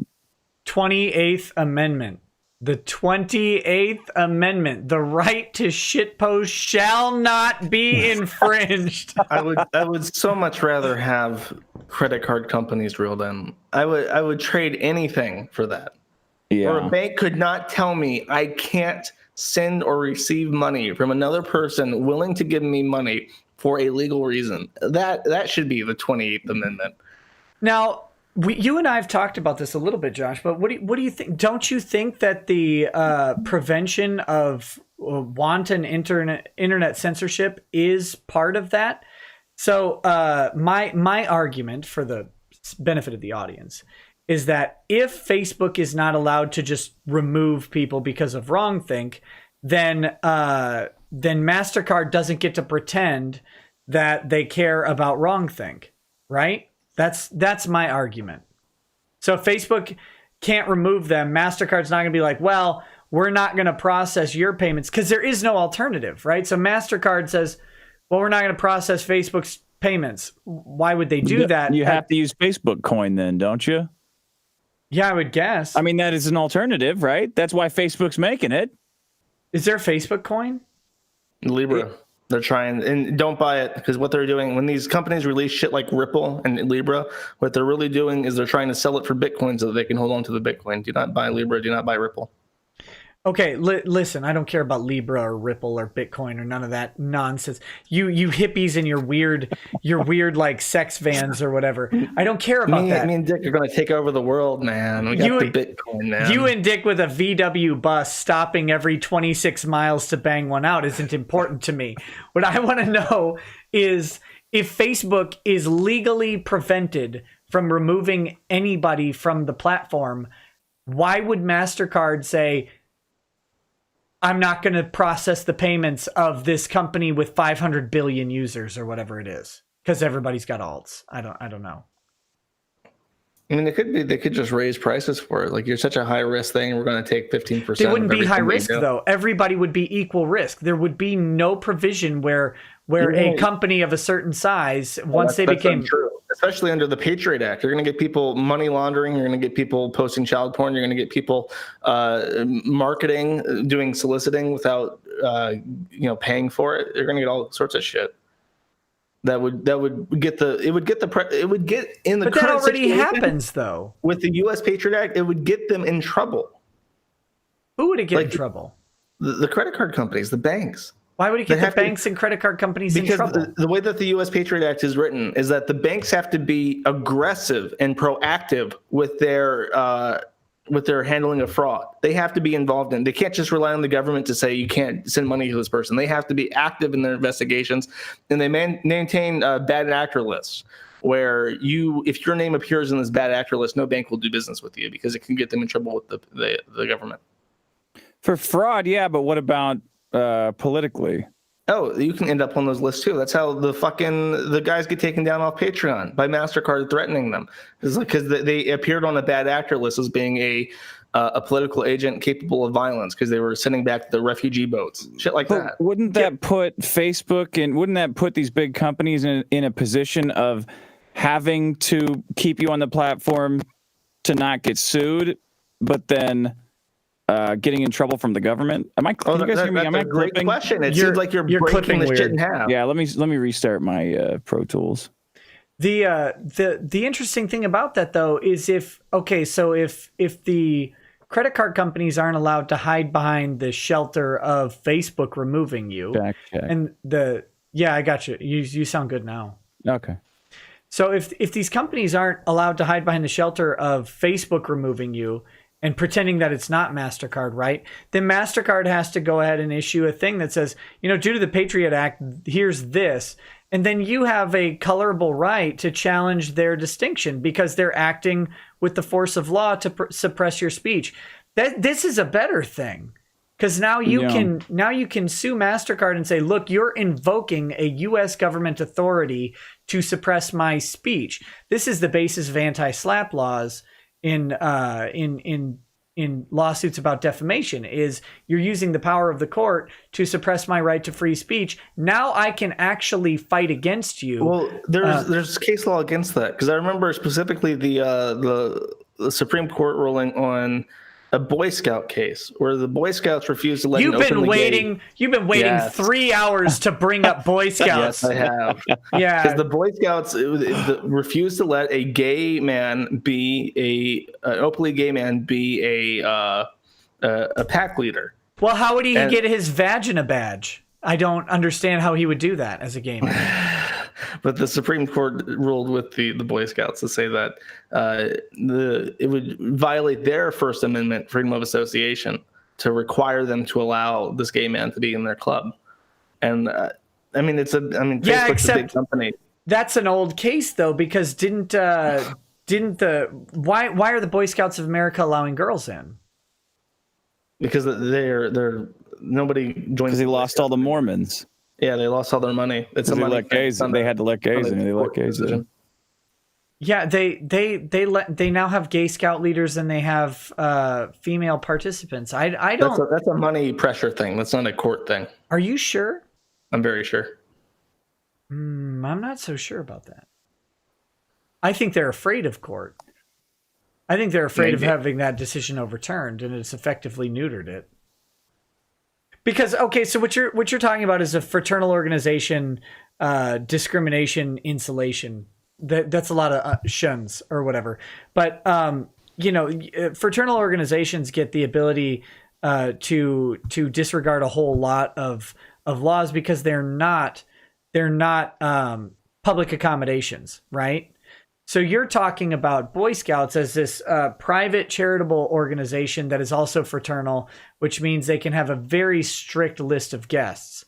And it's how many fraternal organizations, you can have a fraternal organization for the benefit of white men, for example.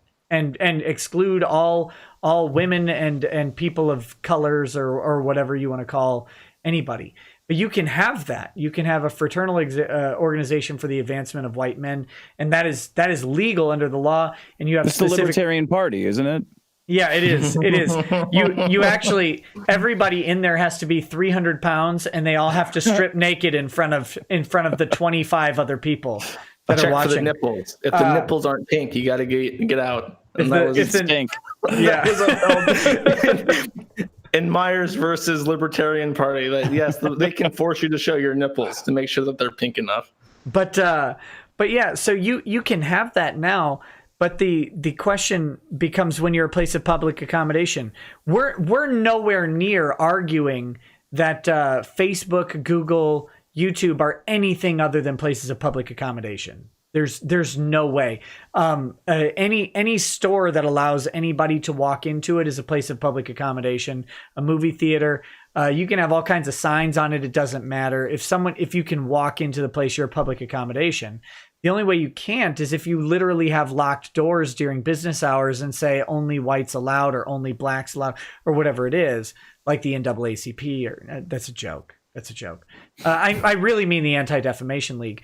But if you have those sort of qualifiers that are open and clear to the public, and you're not open to literally public accommodation, then you can get away from those but laws. They can throw you out for even in a shopping mall. If you go to a shopping mall and you're wearing I'm pretty sure because a shopping mall is a place of public accommodation. But if you're wearing a MAGA hat at a shopping mall, I'm pretty sure they can throw you out.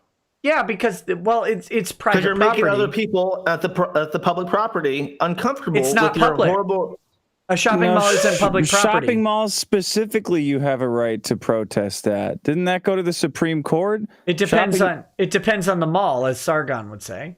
Well, like the Mall of America is a privately owned. The Mall of America is a privately owned entity, and we're actually one of my favorite Supreme Court cases is Marsh versus Alabama, where a company owned a whole town, and the government told them, "No, if you own the whole town, then you are the government, and you have to abide by the same restrictions of the government." It's really actually a good argument for what Twitter and Facebook are. They're providing all of the functions of government in a particular space. In Marsh versus Alabama, it was the roads and sidewalks, where a privately owned road and sidewalk, a Jehovah's Witness was on it. And they're like, "Nope, you can't be on here." But they're like, "This is the only road and sidewalk. There is no government alternative. You are the government here. You have privately funded police and a privately funded post office. So you're the government here." And the Jehovah's Witness won. Mall of America. Also, the Mormons. The Mormons didn't want gays protesting in front of their buildings, and they owned the entire block around their church. And the court said that the gays could protest there because it was the public space. and that's based on Marsh versus Alabama. But that was actually undone in, I think, 2009, because of Minnesota, my stupid state, has the Mall of America, owned by Iranian-born Canadians who own the Mall of America. But they won the right to exclude people from the literal mall of the United States. Because it's a private business, and that in that decision they specifically overturn Marsh versus Alabama and say that we don't want that anymore. But that's because it was a specifically privately owned place, and we don't have company towns anymore. We don't have any analog to that. The case I'm talking about happened in California, and they ruled that California can give citizens the right to protest in private, but they can't remove it. The Supreme Court said, yeah, California can have that. They had every right to be there because California has it in their constitution, and the only thing that matters is that they don't try to restrict rights that the federal constitution gives them. So they're all based in California anyway. States' rights or states' constitutions can give more liberty and more rights to the citizenry. They just the federal constitution is the minimum bar. So that's you know consistent. what I've always wanted to ask, Nick? Yeah, what's up? You know how we're like the United States, but every state is a democracy. Could we have a state that's like a kingdom, like the Kingdom of Florida? Or does it have to be democratic? They all have to be a Republican form of government. No, that's bullshit. I want the Kingdom of Florida. That's in. I want Florida's delegation to the Senate and Congress to be monarch appointed court people, who go up in robes and shit. And That's different. They can do that. What?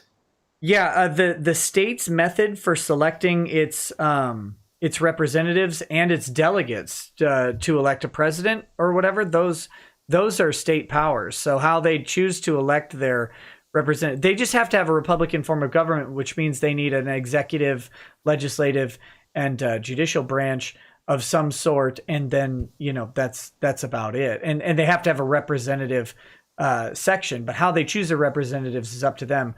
And most importantly, how they choose their delegates for president is actually up to the states, which makes it really interesting to suggest that in Dick's lovely state, they could, and they're just cucked enough to maybe do this. They could be communist. They could suggest that only illegal immigrants can vote for president in California. And I think that the state of California would have a very good case against whoever tried to sue them over that, because it's a plenary power in the Constitution to allow the states to choose the method of their own delegates. That's funny. But yeah, no, you have to guarantee a Republican form of government in every state. But how they go round up some voters at Home Depot. Yeah. Don't worry. I got it, guys. I got a big truck. I could fit about 80 voters in the back of that thing. Look, how many of you voted yesterday? Actually, no habla español. You just get in. It's fine. You switch mustaches. We're going back. Why are people mad at me in chat for wanting a Kingdom of Florida? That would be so fucking rad. How do you argue against that? Well, how much alligator rape do you want, Josh? We need diversity in our state governments, and a kingdom, a monarchy, a despotism is absent. And I'm a pro-diversity person. Sounds good. That's true. We need more experimentation in our. That's what the Republic is for, right? Exactly. Let's see which state has it right. Nova Zero says Dick is by his name an honorary Pinoy. Go figure. Dick's all about tagging a log. Why not? Love the stream, guys. Keep it up.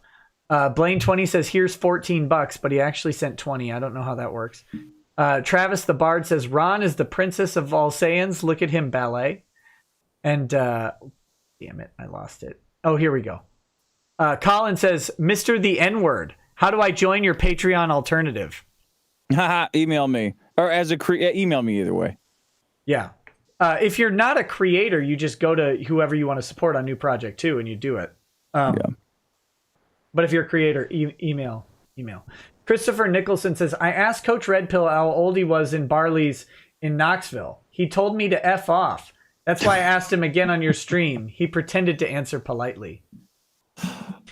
Josh, did you hear about this in Knoxville? Coach Redpill, a fan of Coach Redpill said, hey, you're older than I thought you were, in person. He poured his liquor on the guy. I heard about that. No. That's why he got thrown out of that bar on Sunday or whatever. Jesus. I mean, he is old. Isn't he like 50?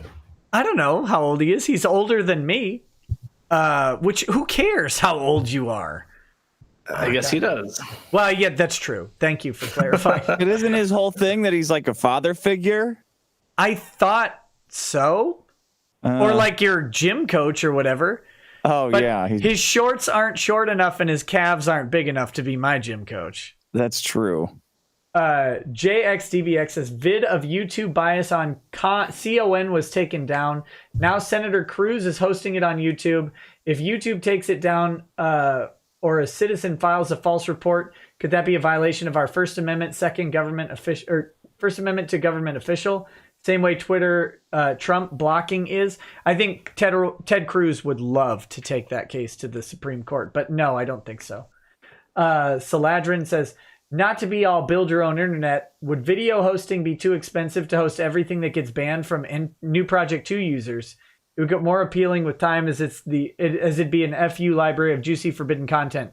The answer to that is, I think, yes. It would be way too expensive. If Dick's platform keeps growing the way it is, he's going to have the money to swing around for that. Yeah, video is. I think there's plenty of alternative hosting sites that nobody's using for video. Yeah, BitChute is. I would suggest BitChute to anyone right now because it's Josh, very reliable. You were talking about how much it would cost to host this stream. So Yes. Let's say 5,000 people, 1080p, 3 hours.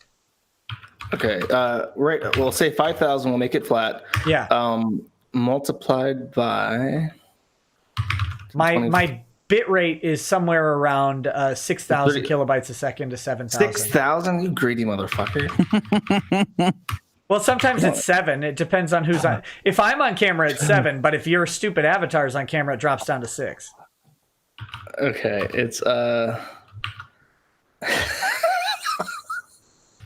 6,000. Okay, so you take 5,000 and you multiply it by 6,000, and you multiply that by 60, and you multiply that by 60, and you multiply that by 3. Well, I mean, okay, just take. Don't make me do math on the spot. And that's kilobits, right? Yeah. Yeah, lowercase b. It's kiloboots. He's so close to Canada. Listen here, buddy. It's 9. We work in kiloboots here. Yeah. 9 bits for every kiloboot. I hear the math happening, and it's making me excited and aroused. The numbers just start running together. I forgot what am I even multiplying? To data storage. You should race somebody in the chat. See if somebody in the chat can beat Josh. He's racing the NSA right now. It is 30 gigabits per second, and it is for a 1 gigabit per second connection. That is $750 per month. So to afford the bandwidth for yours, it would probably the more you buy in bulk, the less it goes down. So you take that 750. Well, you'd probably buy a 50 gigabit per second connection. Bit line. I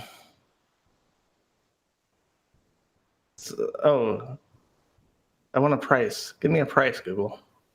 It's a fuck of a lot. It's an extraordinary amount of money. It's like $10,000 for a 50 gigabit line. Maybe somebody, I don't know. I haven't ever looked up that much. A month? Wow. Yeah. Can somebody was saying like Josh doesn't know what he's talking about. I'm a network engineer. Well, network engineer motherfucker. How much is a 30 gigabit per second line? Tell me. I'm gonna get all my PlayStations to crunch this number.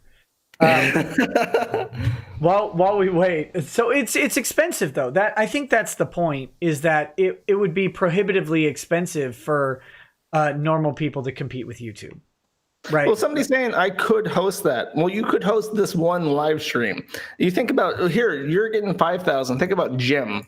I did Jim as an example because I saw one stream. He's getting like 25,000 viewers, and his bit rate's probably significantly lower because of how he streams. But like you're looking at 100 gigabit per second line for that one stream just to carry that pipe. And that is an extraordinary amount of money. Yeah. How much would it cost for me to, well, what about like, okay, pretend I don't know anything about the internet because I don't. But like, let's say I buy a web service where I'm only uploading my 7K or 7,000 kilobytes per second up to this website, and then everybody else is downloading it from there, right? So similar to how YouTube works, I don't need 100 gig per second connection or whatever. That's the worst way to do it because it's not like you charge per at the hosting level. It's not that you charge like a cab where you're paying for the amount you go through. You just have the set pipe always set up. So when it's not being used, you're paying for nothing, dark cable. Okay.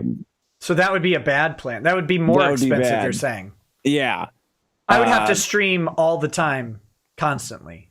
Yeah, to maximize your bandwidth, yeah. Or make like a television show where you have something slotted for every hour, every second of every hour to keep the to make use of it. But yeah, it's a lot. But you still pay for, like, that's just the pipe. Like if you want a 100 gigabit per second dedicated pipe, that's what you pay for. You still have to pay for bandwidth, like the actual usage of that. And that's like it's much cheaper, but it's like a couple pennies per gigabit of actual usage. So then it's just then you're taking that rate and then you're multiplying it by every second watched. And Colin Schrader says use super nodes. I don't know what that means. What does that mean? Is that a word for that? He means nose, super nose. It's an anti-Semitic superhero. No. Talking about he sniffs out the best deal all over the internet. The Anti-Defamation League has a specific super nose server that you can use. It's way cheaper, but you can only pay in diamonds or something, I think. Foreskins. Oh my god! That was a little farther than my joke. What? But Josh is our insulation for this discussion, right? Because he loves the state of Israel. Yes, I do love Israel. I love Israel more than life itself. Yeah, who doesn't? I don't understand who does. I mean, other than Palestine, I don't know who does. Palestine isn't a thing. Right. It does not exist. Well, it's a collection of angry people behind a wall that we pretend don't exist. It's like Atlantis. No one's ever been there. Butthole Weeb says, "I'm coming for you, Dick. You better admit that you think eating ass is mealy AF. You can't hide for long. I'm gonna claim victory. Also, hi Nick and Null, great stream. Dick, don't be scared. I'll be in LA, you weirdo." I want to puke every time that guy asks me that question. So you're saying that are you definitively and conclusively saying that you don't eat booty? I've said it several times. I said it on the Road Rage stream to Vegas. No, I do not. So you never. Is this like a green eggs and ham routine? Yeah, I think it's like mind poisoning. It's a coordinated effort to make men want to eat ass, and I don't think anyone actually enjoys it. It's just a thing that people try to force. You don't think men enjoy it? Why don't you think that? Do you have some experience in this realm? No, I don't think anyone. I mean, you're just talking authoritatively about what people enjoy. I just figured maybe you would have some reason to know.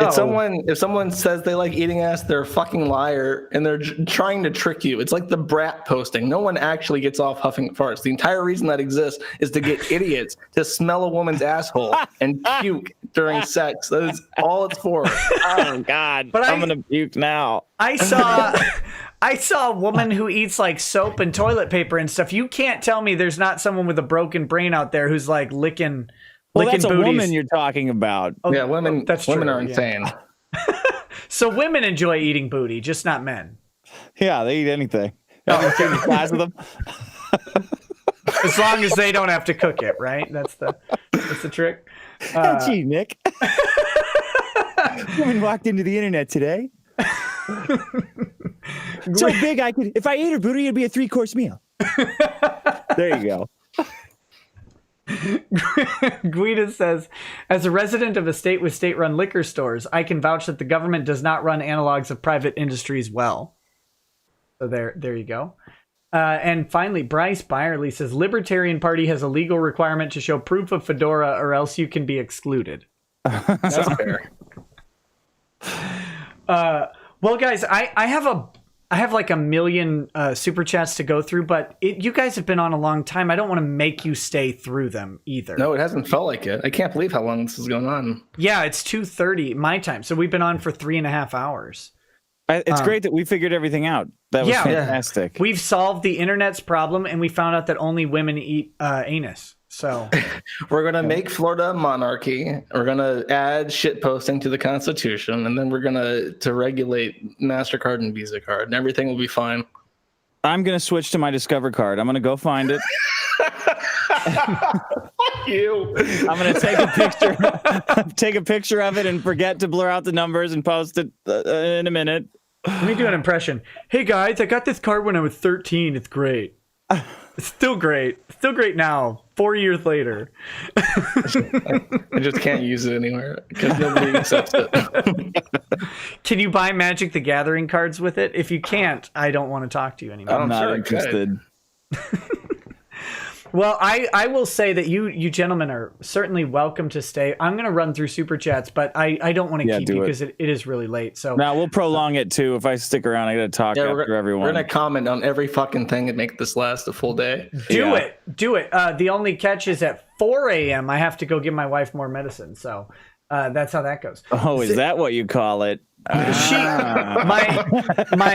My lovely wife had some surgery a couple days ago, so yeah, I have to go give her Rush Limbaugh pills. So some surgery, is that what you call it? Yeah, it was all right. It was, not as good the second time. It was that surgery was so violent that she now needs Oxy or whatever.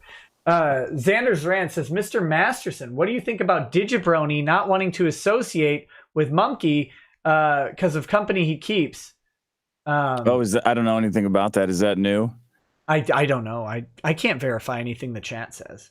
Now knowing what you know about Monkey, sorry, that was part of the last question. Also, null net neutrality with Nick. And Nick, what happened to Jim talk about Channel Awesome? Oh, God, I got to talk to him about that. I frankly have just forgotten about it because Channel Awesome and Mars Girl are so unimportant to the world that I forgot. And Jim's been very busy. Is anyone on Channel Awesome besides the guy that screeches? I don't know. We're going to talk. Jim is supposed to talk to me about the downfall of Channel Awesome and specifically Mars Girl. Actually, I think Jim and Dick both had said that they would come on together and we would do a stream of just making fun of how hideous Mars Girl is. Oh, that sounds fantastic. Doesn't that sound like a blast? Yeah. She's hired lawyers with a GoFundMe to go after various YouTubers. I don't know if I'm on the list or not. I kind of hope so. But she raised a whole $4,200 to hire her lawyers out in California. Better be careful. Dick has spent his entire life stockpiling jokes at the expense of the female form. Yeah, this is his war. This is his battlefield. Dick, you guys are stockpiling bullets. I've been stockpiling fat jokes. Now we look stupid. The best part about fat jokes is when you get one there, the rest of them all get kind of sucked in, right? She posted to her GoFundMe, she posted an update showing a lawyer bill. It had a quarter hour of time that they billed her for $162.50. So she's got $650 an hour lawyers to apparently, oh my God, to apparently pursue some people making fun of her on YouTube. How great. I can only hope those lawyers take the case. Just take the case. God, what an idiot to piss away $4,000 that you could have raised for yourself on lawyers because you're giving. What a fucking moron. Always pay your lawyer and tip your lawyer. That's my professional advice. All right, guys, I'm going to take off. This was great. It's good talking to you both. Catch you later, buddy. Thanks for coming on. Yeah. Tess Not on Holiday says, Vic, I'm hungry. Monica writes name on jelly bean. Vic, finally some good effing food. So there you go. That's weird. Round 2 Fight says, Josh, what feeder girls do you prefer? Large or small? Black, white, Latin, Asian, Middle Eastern, 2D or 3D? I hope Lady Rackets recovers well from her medical procedure. What cup size did you buy her, Nick? I have no idea. Josh, what feeder girls do you prefer? Large or small?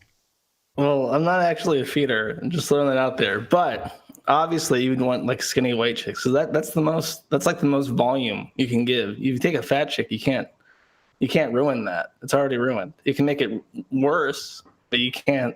It's not the same.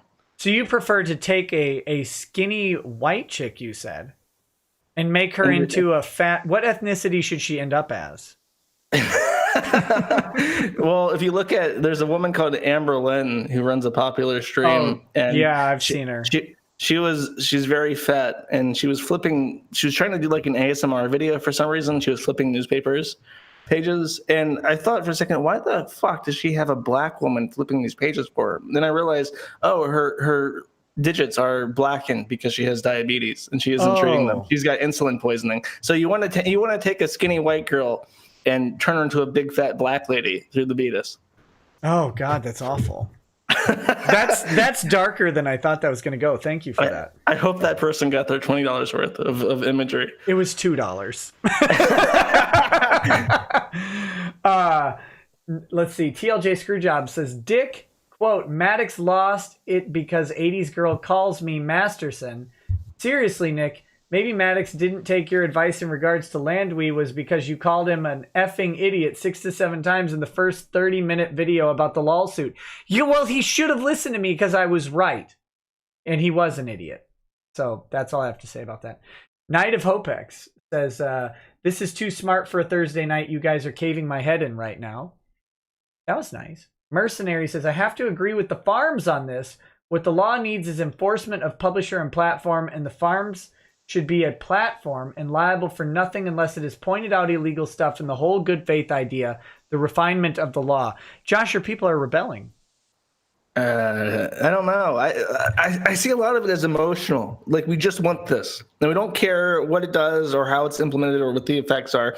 As long as I can say the N-word on Twitter, that's all that matters. And it's like, you got to be careful because you don't want that. You really don't. You don't want this ham-fisted through because you got to be careful. It's going to affect history for the next 100 years if it's done. Does your girl eat her ham fist? Her ham fist? You said ham-fisted. I made a feeder joke. It wasn't a good one, but it's late. No, I have to ask you. You're gonna have to turn over the keys to the farms to me, and you're gonna have to be cucked in the corner watching me run the farms from now on because apparently I do. No, do you? Yeah. Well, over and over, I am told that the Kiwi farms bows to my beck and call, which is. I condemned the Kiwi farms today on Twitter. I do not approve of their I wish I had fucking Rakita money. I would be fine. I would be okay. I wouldn't have to worry. I was like, yeah, whatever. Censor social media. Who gives a shit? No, I condemn the Kiwi farms. They're a terrible force to be reckoned with. And I people keep saying that I control it, which is silly. I obviously don't. Do you control the Kiwi farms? No, I describe it like a herd of cats. I'm just a sad old cat lady with 18,000 cats that just piss and shit all over the place. Do you have 18,000 users on the farms? We have over like 3,500 daily logins that amount to about 10,000 per month. That's awesome. It's pretty big. A lot of cats, a lot of cat shit, just all over the. I try to get them to do something, and they just sniff disinterestedly at it, and then they walk away and they shit on something I value. That's the best cat I can think of. Let's see. Your mom's box says, "What about legislation that compels websites to officially choose between identifying as public platforms or publishers? Sites that aren't acting as public platforms should not receive those protections. They're currently playing it both ways." What do you have to say for yourself, sir? Playing it both ways. I mean, I can see it. Let me clarify. I don't like them, and I want them all to die in Minecraft. Well, they're business entities. They can't do it in Minecraft. But yeah, I'm not fans of them. What, businesses aren't allowed to play Minecraft? Yeah, you can't do that. A corporation can't pick up, the diamond sword and get killed by a bush monster. I'm calling Notch. I need this to change immediately. Yeah, they're manipulative. How about this? If you want a shitty Band-Aid law, pass a law saying that if you are a company that's a publisher, you can't try to manipulate the elections. Why don't we have that? I think it's coming. That would be a much better thing, like a very serious offense where people get arrested for trying to swing elections with their influence over companies. That would be a law I would support. Kiwi Farms doesn't try to influence an election. I think that's the first way that Twitter goes down. And they're trying to head it off, right? Because Twitter's doing a new thing where they're going to keep Donald Trump's posts up that violate the rules, but they're going to tell everybody that they violated the rules.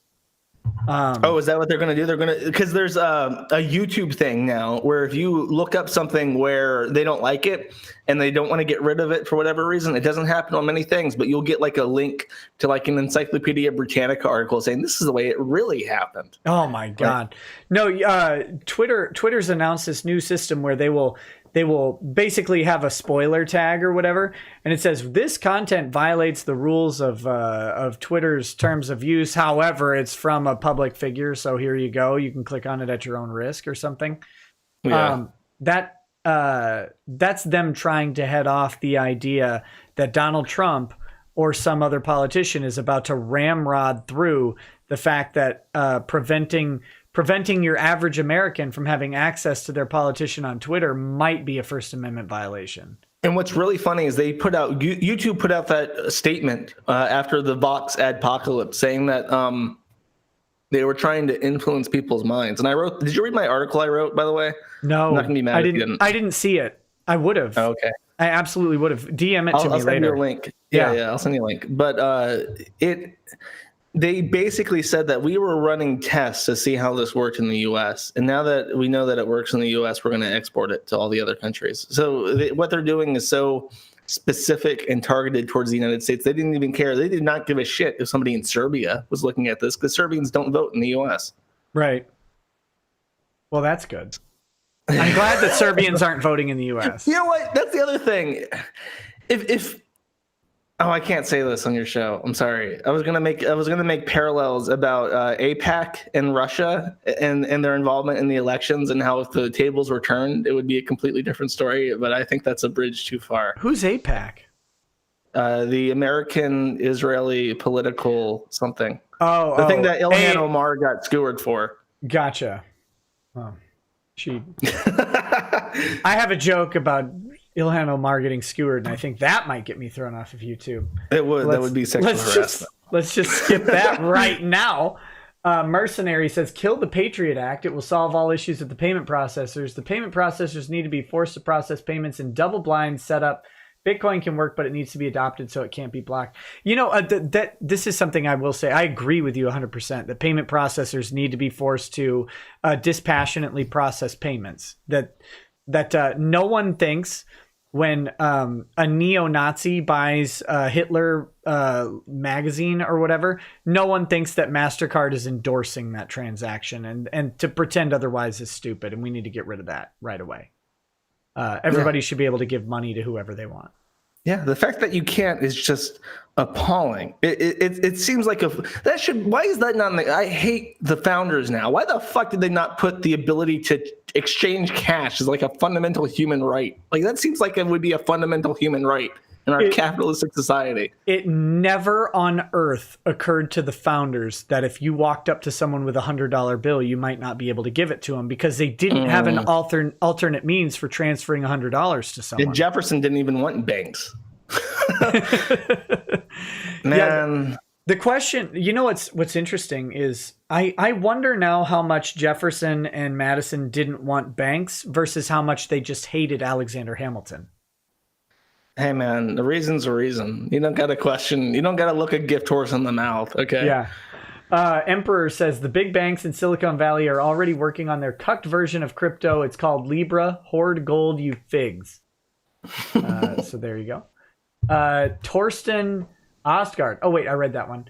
The Coke Master says that's a bunch of parentheses around they, says, hid my joke super chat. Have some more shekels for being a good goy. Oh, thanks. Jay Caesar says, hey, Dick, what did you think about Ralph's Gunt? We talked about that. It's so direct, and it's funnier because he's not here. So. Yeah. Night of Hopex says, hate to break your balls, Josh, but most of Alphabet's money comes from skimming government contracts. Alphabet doesn't even need Google. They protect it because it's useful to them, but they can get that data and money in other ways now. They don't give an F. What contracts does Google do for the government? I keep seeing people saying that Alphabet does government contracts. What do they do? I know they were doing some DARPA contract, because once the contractors or the technicians or whatever who were working on the contract found out it was DARPA, they all got pissed and had a public protest about it. So right. I couldn't tell you specifically what they are, but I know they do some DARPA contracts. And of course, a bunch of furries or whatever, furry engineers got really angry that they were working for the big mill, and so they revolted. Yeah, I still think they have to be careful with the search, because if search declines in quality, that's it. We'll see. I mean, that is the heart of Google. Whether it's the financial engine of Google or whatever, it's the spirit of it, and I think there's merit to that. Mercenary says, this is where I have an issue with you, Josh.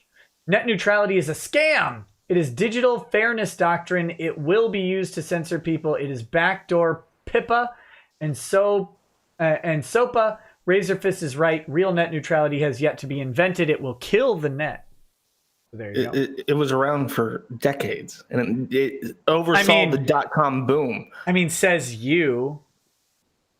Yeah, no, that's bullshit. If you're saying, oh, my brain. If you're saying people have to be able to connect to whatever website they want, how does that ever enter into censorship? It doesn't. They're completely different worlds. And the main reason I think that people hate net neutrality is they're angry. They're angry at Google, said, fuck it. You want to censor us? We'll pull the plugs. You'll have to pay ISPs 800 times what you used to, because fuck you.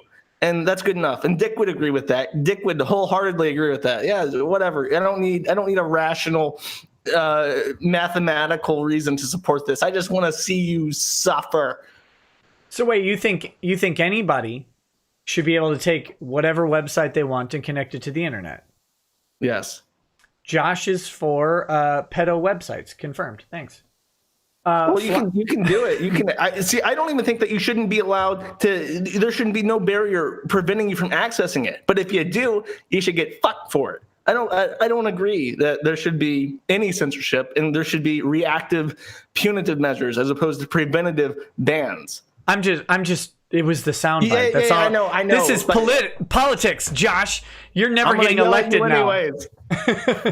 Flandre Scarlett says, RE censorship in Japan. I'm almost convinced that not requiring it would crater the hentai industry at this point, as there's a huge number of otherwise talented hentai artists who can't draw genitals but are saved by the mosaic. That's in regards to pixelated peni. The Shuckle says, shoot with Dick and Josh with Nick. I'm gonna wait for the replay when I'm sober. Cheers. Hey, thanks, buddy. Senzu Bean Akasit says, can I get the best Kamehameha from every guest present? Do you want a Kamehameha? Kamehameha? Kamehameha from Dragon Ball. You want me to say that? Well, yeah, like Goku would. It's out of character. I mean, do your best one that you can. I don't care how good it is. My gut is locking up. I don't want to do this. He's nervous. I'm gonna get judged for it. I'm gonna sound like a retard.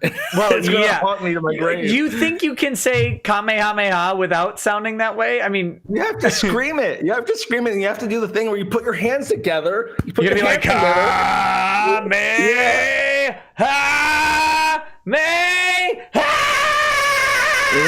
like that. I hope I didn't wake up my wife.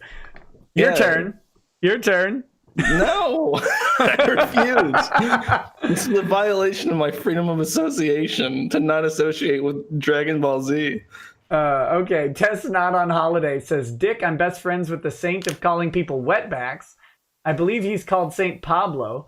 Saved me from being punched in the face by other Mexicans countless times before. Okay.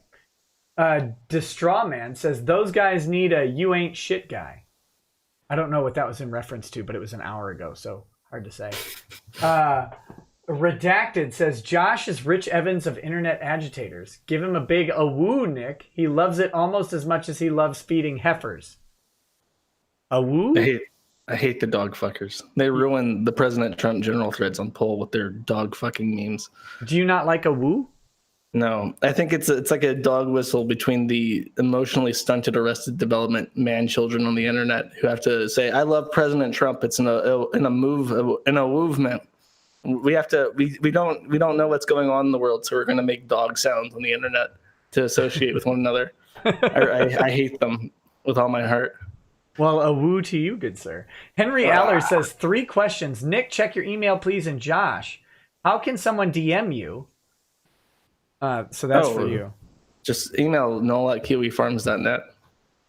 There you go. null@kiwifarms.net. Dick's, he says, Dick, Burbank meetup. Well, I'll answer that for Dick. No, I hate Burbank, which I think was rude of him to say. Would love to treat you to a yard house or something. Well, you'll have to hit him up on that.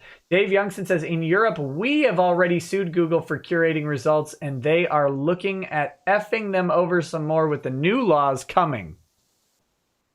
So there you go. New laws are coming. Night of Hope X says, hey, one thing I've never understood is why our side tends to point, laugh, and celebrate when alternatives to these platforms don't perform as well as we'd like. That seems to be the wrong attitude. If we want a peaceful solution to this predicament someday. Well, I mean, we laugh because we laugh at everything, I think, right? In general, yeah. I mean, people. Like, are they talking People on about our Stream side. Me? I think people just assume that the conservative side is more pro freedom of speech, but historically it hasn't been. Correct? It's been the liberal side that's been pro freedom of speech. Now it's like The pendulum is swinging. well, it's swinging now because the conservative side is the one being suppressed. Yeah. But I don't think conservatives want freedom of speech. They don't want libertarian ideas. They want no, they want the dominant message, the dominant narrative. Both conservatives and liberals want the dominant narrative, and that's just how it goes. Yeah. So that's why I get embarrassed when people start saying we need the government to come in and fix this for us. I just think they're talking about stuff like DLive or BitChute not doing as well as YouTube. I think that was the alternatives to the platforms not performing as well. The only one that I root to see fail is Gab. Gab is my personal locale. I hate Andrew Torba. Here's a fun fact. Here's something everyone right now can do, and I guarantee you, as a scientific method, it will work 9 times out of 10. Go to Twitter and say Andrew Torba is a big dum-dum and Gab is bad, and see if the Get on Gab Twitter account blocks you. There is a 90% chance that you will be blocked because that guy is the most emotionally fickle, stunted human being on the planet, and he probably posts a woo stuff in the President Trump general thread. Get on Gab. Oh, woo. That's it. That's all it says every day. TLJ Screwjob says, how about these could maybe be corroborated Twitter stories that came out today or yesterday? Now that we know the affidavits came forward, it's really interesting these stories came out as well. This is in regards to the Vic lawsuit. Let me just suggest that I think maybe some of those things were sent to Ty with the express purpose that they would be leaked by me. And when they didn't get leaked prior to the depositions, they got a little frustrated and decided to tell their own story. Stop being so transparent about what you want done, you morons. So Josh, these guys send discovery over to Ty. And then I don't disclose it for whatever reason. Maybe I don't have it. Maybe I don't want to disclose it. Maybe I'm doing something else that night. And then you just wait like 24 hours and they start spurging out on Twitter about how, oh, Nick has stuff that he hasn't released. It's like, really? Like, this is how obvious you are that you want me to release this stuff, that they try and goad me into it. I still don't understand why they waited so long on the discovery. Is there like a plan that you could imagine? They don't have anything. They don't have anything that will actually be really impactful in the case, and they know just been scrambling for 60 days trying to find this. They thought, this is my theory, they thought that once they deposed Vic, that they would bully and shame him in that deposition, and he would break down and cry and be devastated by the things that they would say to him. They thought that would happen, and they thought that he would quit. That's why they wanted Vic's deposition first. They thought, I think originally they thought they could file that anti-slap motion and knock out the retaliatory depositions of Monica Rial and Ronald Toye. I think that they thought they would have Vic fold and either during discovery or they would have him fold during the anti-slap and just say, you know what, I don't need this. And that he wouldn't go through with it. And now that he is going through with it, I think they really genuinely don't know what to do.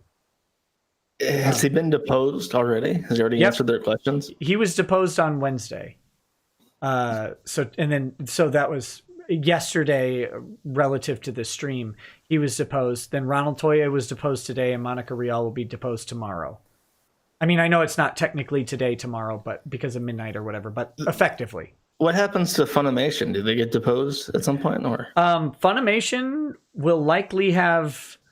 I don't know what Ty will do specifically. It's a completely different lawsuit, right? So we're not at that stage. No, it's the same lawsuit because they're all potentially civil conspirators, or the other actors are either agents or employees of Funimation that would hold liability for Funimation.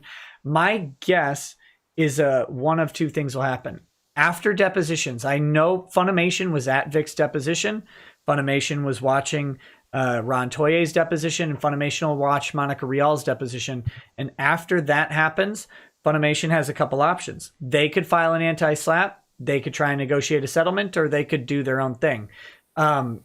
If they don't file that anti-slap, Ty will likely start noticing specific executives or key people at Funimation for deposition. And then suddenly those people are going to be... So did Ty get to choose the order of the depositions? The order of the depositions was I don't know how to know. The order was Vic and then Ron and then Monica. So Casey noticed Vic first and made the argument that Vic would be the first one deposed.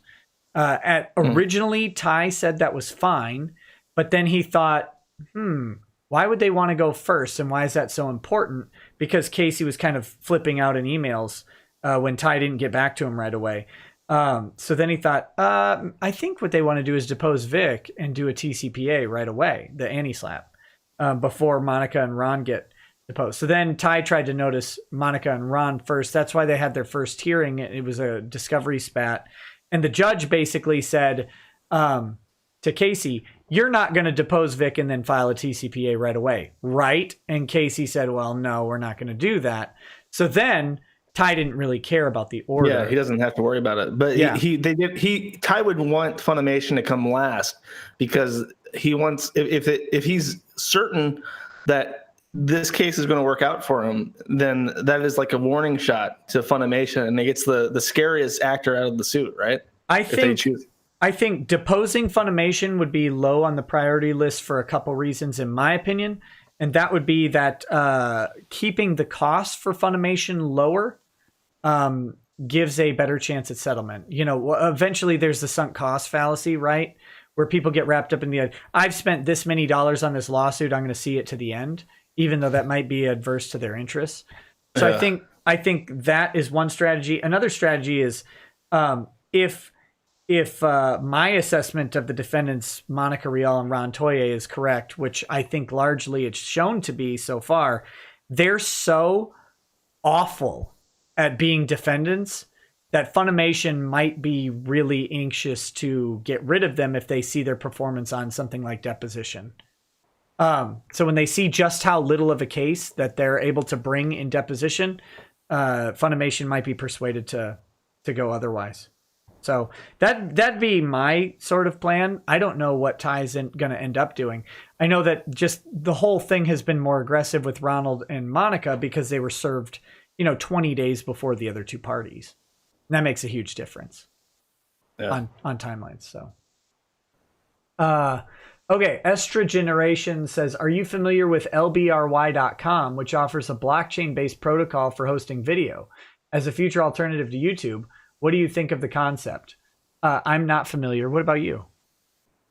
Library is a coin I do have some of. It is, I don't know I haven't read the white paper, but the gist of it is that you can charge for access to your videos and stuff, and you transact with the library coin. Then you can sell your library coin that you earn from selling your videos to get cash by selling that. And it's complicated. The idea is to power the bandwidth element, the expensive bandwidth element, to incentivize that by paying people in library coin for essentially torrenting your video and seeding it to people for that currency. It's an interesting idea. It's along the lines of BitChute's attempt at peer-to-peer sharing of videos, and it's a blockchain conceptualization of that. So I wish these platforms all success. I have a little stake in library because I do want to see it succeed. I think I have the library URL, like you can lock down library coin for a URL reservation. I'm pretty sure I have KF as my URL because I got so soon I could reserve a 2-letter URL. So nice. Yeah, I want to see all of these things succeed. I want to see competition. I want to see them succeed. Of course, the skeptical part of me says that The problem is that YouTube is free to billions of people, right? And so convincing people to go ahead and put extra money beyond their internet connection into this blockchain thing to get access to videos that they want, there's just no way to get the mass adoption that YouTube has. So you have to have some sort of cutoff point where it becomes more of a value proposition to keep a smaller audience that pays versus don't forget that HTML5 video is very recent. Before, if you wanted to get on YouTube, you want to watch videos, you had to get the Flash player. Right. And there was a very slow adoption of new technologies that led to the current incarnation of YouTube that anyone can access. So even if it is a new technology, if it's good, it has a very real chance in our fair and free economy of the internet to make changes. Yeah, and I don't want to. I'm not naysaying the platform or anything like that. I'm just always skeptical of an idea where you have to convince people to pay for something that they otherwise get for free. It just adds a layer of challenge to it. Yeah, no, that's a very real concern, and especially with YouTube, it's like they're not making money off of this, so they have some other interest that's worth $1 billion a year to support. It's like that saying, if you're not paying for something, you are the product. Right. Which I'm quite fond of. Mercenary says, no, I was talking about fairness doctrine. The way it was written is just like what was trying to be pushed on talk radio since the 80s. And Nick just became more weeb than Shane, or would have if he didn't sound more manly than the shoe eater. Well, thank you. Thank you. Night of Hopex says net neutrality doesn't work because switches have limited memory, mainly just Netflix and Amazon trying to get their internet for free. You can't mandate everybody's bandwidth be the same. That's just not realistic. More FCC power, more politics, more taxes. He disagrees with you vehemently, Josh. Because of net neutrality? Yeah. Yeah, I don't know. I do like Dick has apparently looked into this more than I have regarding the actual enforcement procedures for net neutrality. Regarding putting it to the FTC and having to make it a judicial issue when they want to challenge it. I mean, I don't want to argue specifics because I don't know him that well, but you don't know what he's talking about. Checkmate. You don't want Cox Communications to have a hand in making sure that you can or cannot access certain websites effectively. You just don't want it. And be critical of anyone telling you do because they're fucking liars. I gotta answer this guy. Rogue Mike. No, I'll show the model tomorrow. This is not the stream for it because I had guests. That's sorry about that. Andrew War Snowboard says, "Yo soy Andres Nieva Madera de Guerra. Vote for me." Okay. Bagel Goose says, "Whoever sends me their toes first automatically wins." You already have my toes. That's not fair. That guy Mitch says, "Can't wait for some good old dick." Much homo. Gas and Heap says, "Dick, Keon, and Big Brain Josh were all there on Saturday. Where were you, Rackets? You missed out on the machine guns." I really, really wanted to be in Vegas on Saturday. I really did. But if I was in Vegas on Saturday, I would have seen my kids zero this entire month, and I just had to be home. Sorry. Jarbo Bink says, "Wait, who is talking about me now? God dang it." The greatest stories never told says, "Null loves smug anime girls." I've heard that about you.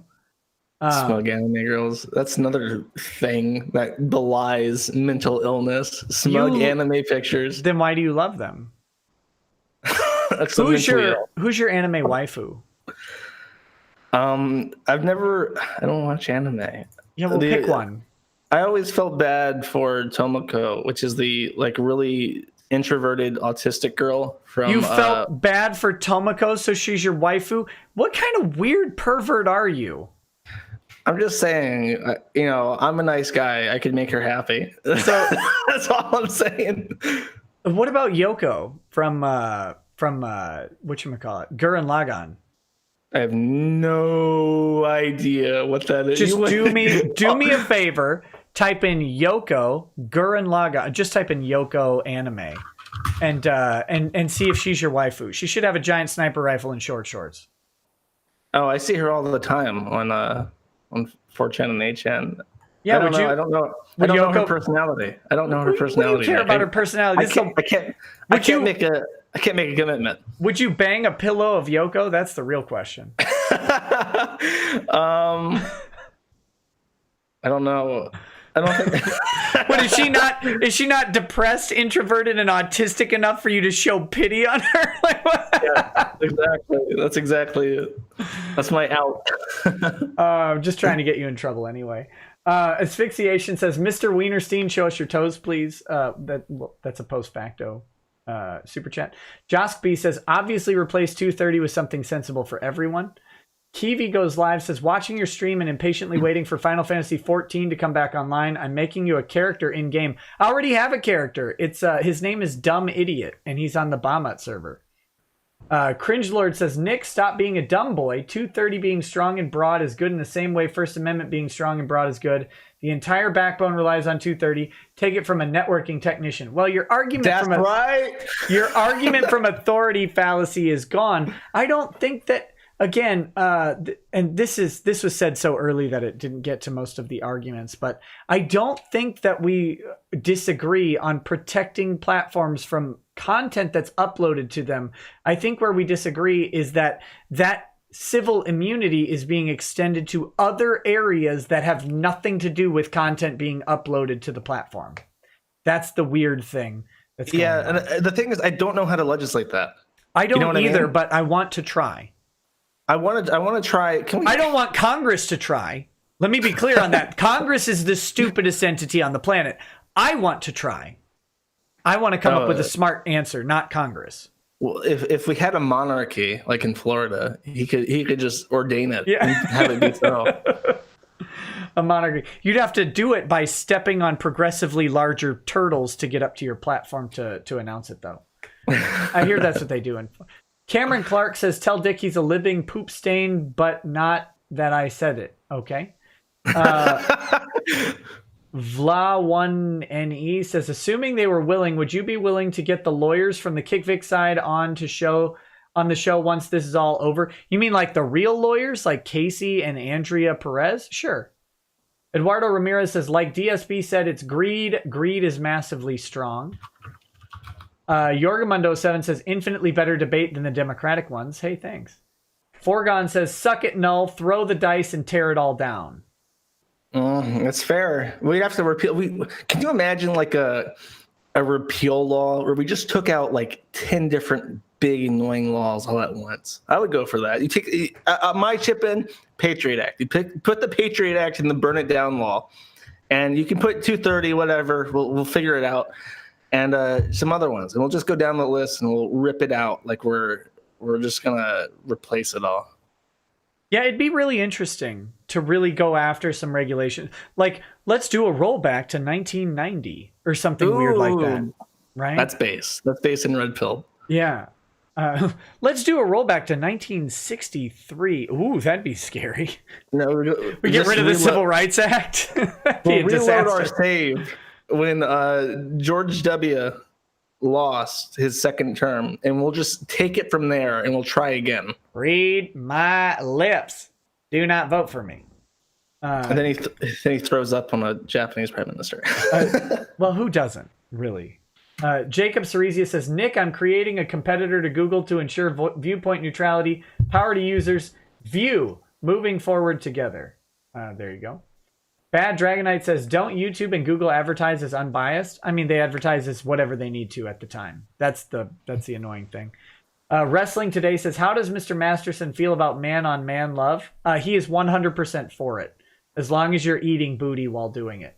Bad Dragonite says, at Josh on the U.S. economy, we're also the #2 exporter of cotton in the world. You're welcome, by the way, from Mississippi. Swing low, sweet chariot. You're like up 6 octaves from where that song is. That's as deep as it goes. That's as deep as it goes. Don't even try it.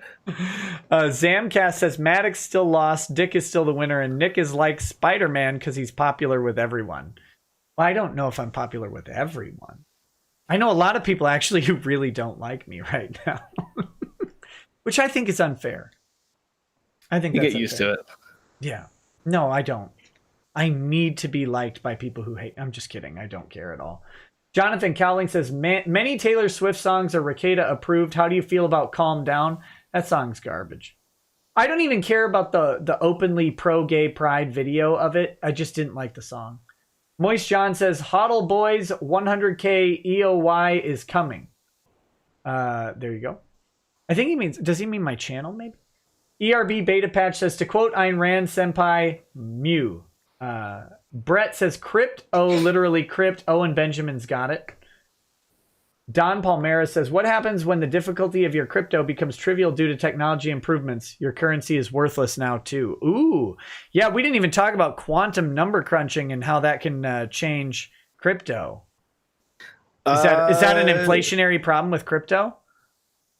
If there is quantum computing, there is concerns about it, but the thing is that the difficulty of the blockchain scales. So if there's like it can tell how many hashes per second are being submitted, and if it's like it's meant to, like, the difficulty scales over time, like it doubles every 5 years or whatever. But then if the amount of computational work being done is very significant, it will adjust the difficulty so that it compensates for the new technology. So if theoretically, if quantum computing rolls out and the amount of work being done is 100 times higher, 1,000 times higher, the difficulty should scale. Oh, okay, that's weird. Oh, he was talking about Bitcoin on the 100K thing, 100K a coin. Moist John says BTC creation is halving in 2020. Bull market soon, boys. The Coke Master says shekel for good goy. Hey, thanks.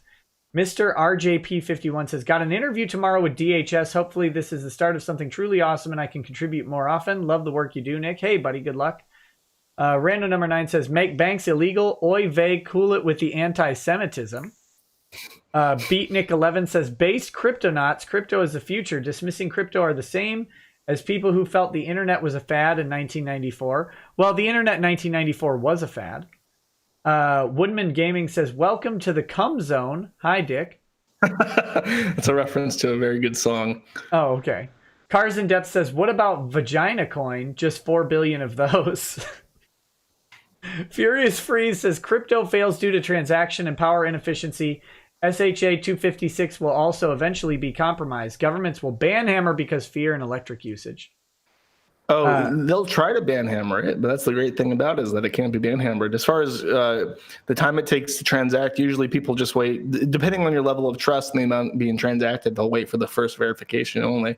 When I sell $1,000 of Bitcoin to my local Slav, right, I just walk up to him and we scan the QR code. It takes less than 5 minutes for that to. It's not the same as like a credit card where you swipe it and it's instantly done, but it's very fast. What about if Al Gore gets his way, though, and he's like, listen, we're going to take your Bitcoin transactions, put them in a lockbox until you are below the requisite energy consumption to produce a Bitcoin. Oh, now the global warming people are going to take it over. What do they do with that, right? Because that's a legit concern. So you set up your Bitcoin farm in your house, and you've got 10 number crunching machines running at 1,300 watts. So you're doing 1.3 kilowatt hours per machine at 10. So you're doing 13 kilowatts an hour. That's a lot of power use. I like proof of stake better for that reason, because it's just it's much more energy efficient. There is some debate. The biggest proof of stake coin is called Dash Coin, I think, and those are like $1,000 each, because if you get, I want to say, like 800 of them and you lock them down, you're a part of that network, and it doesn't require any special computers to do it, and it generates revenue. So that's an alternative to proof of work. There are hybrid coins that have both, but in general, it's something that the market will eventually decide which is better. But somebody's got to do the math, which takes the processing, right? No. The difference is proof of work is actually very arbitrary. The network poses a question that is predetermined, that anyone can figure out what the question is, but finding the answer is very complicated.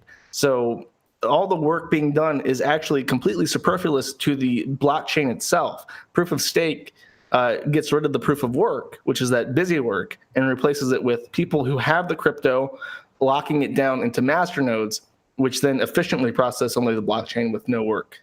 This sounds stupid to me. Keldeo, I don't understand any of it. I'm so old. Keldeo, How do I swipe my credit card and have it done for me?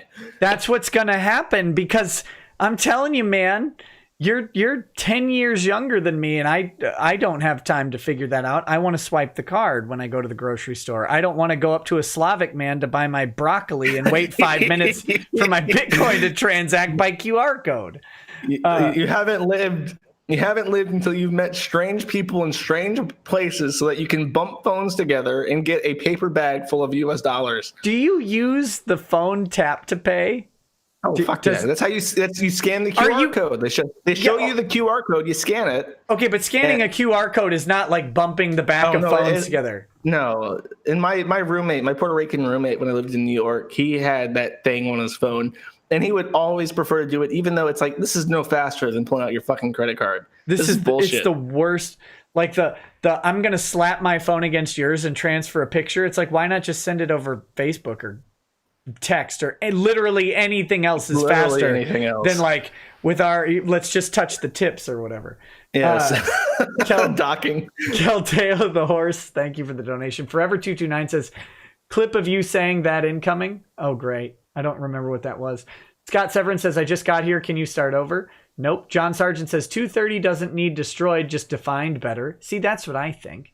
Bad Dragonite says, hashtag Bing supremacy. They pay you to search. They do. You can actually, if you search on Bing enough, you can have a free Xbox Live subscription forever. That's if you use Bing? Yeah, the Bing rewards program. You just have to do like 5 searches a day on desktop and like 2 on mobile or whatever every day, and you will have you'll have your Xbox Live subscription paid for by Microsoft every month. Hey, it's a good incentive. I'm sure some people are doing it. I was doing it and gifting it to my friend for a while, and then I got lazy. Was Bing comparable to Google in terms of quality? It's similar, yeah. Actually, for a time, I liked Bing's search results better. I like the layout of the results better. I think Google's improved it since. I was using Windows Phone at the time too, so I was using Bing all day on my phone, which also helped. But Windows Phone, of course, has etiquette. Woodman Gaming says, Dick, dig into how the telecom companies monopolize entire municipalities. The same goes for internet. In a lot of cities, you can't lay cables because they've got deals that don't allow competition. I agree, and that has a lot to do with the governments as well, not just Dick did cover that. He went on a big rant, so that guy got his wish. Yep, Scarfy the Strange says 9/11 hijackers are already champions of fighting their way into first class. Oh my god! Whoa! Hashtag never forget.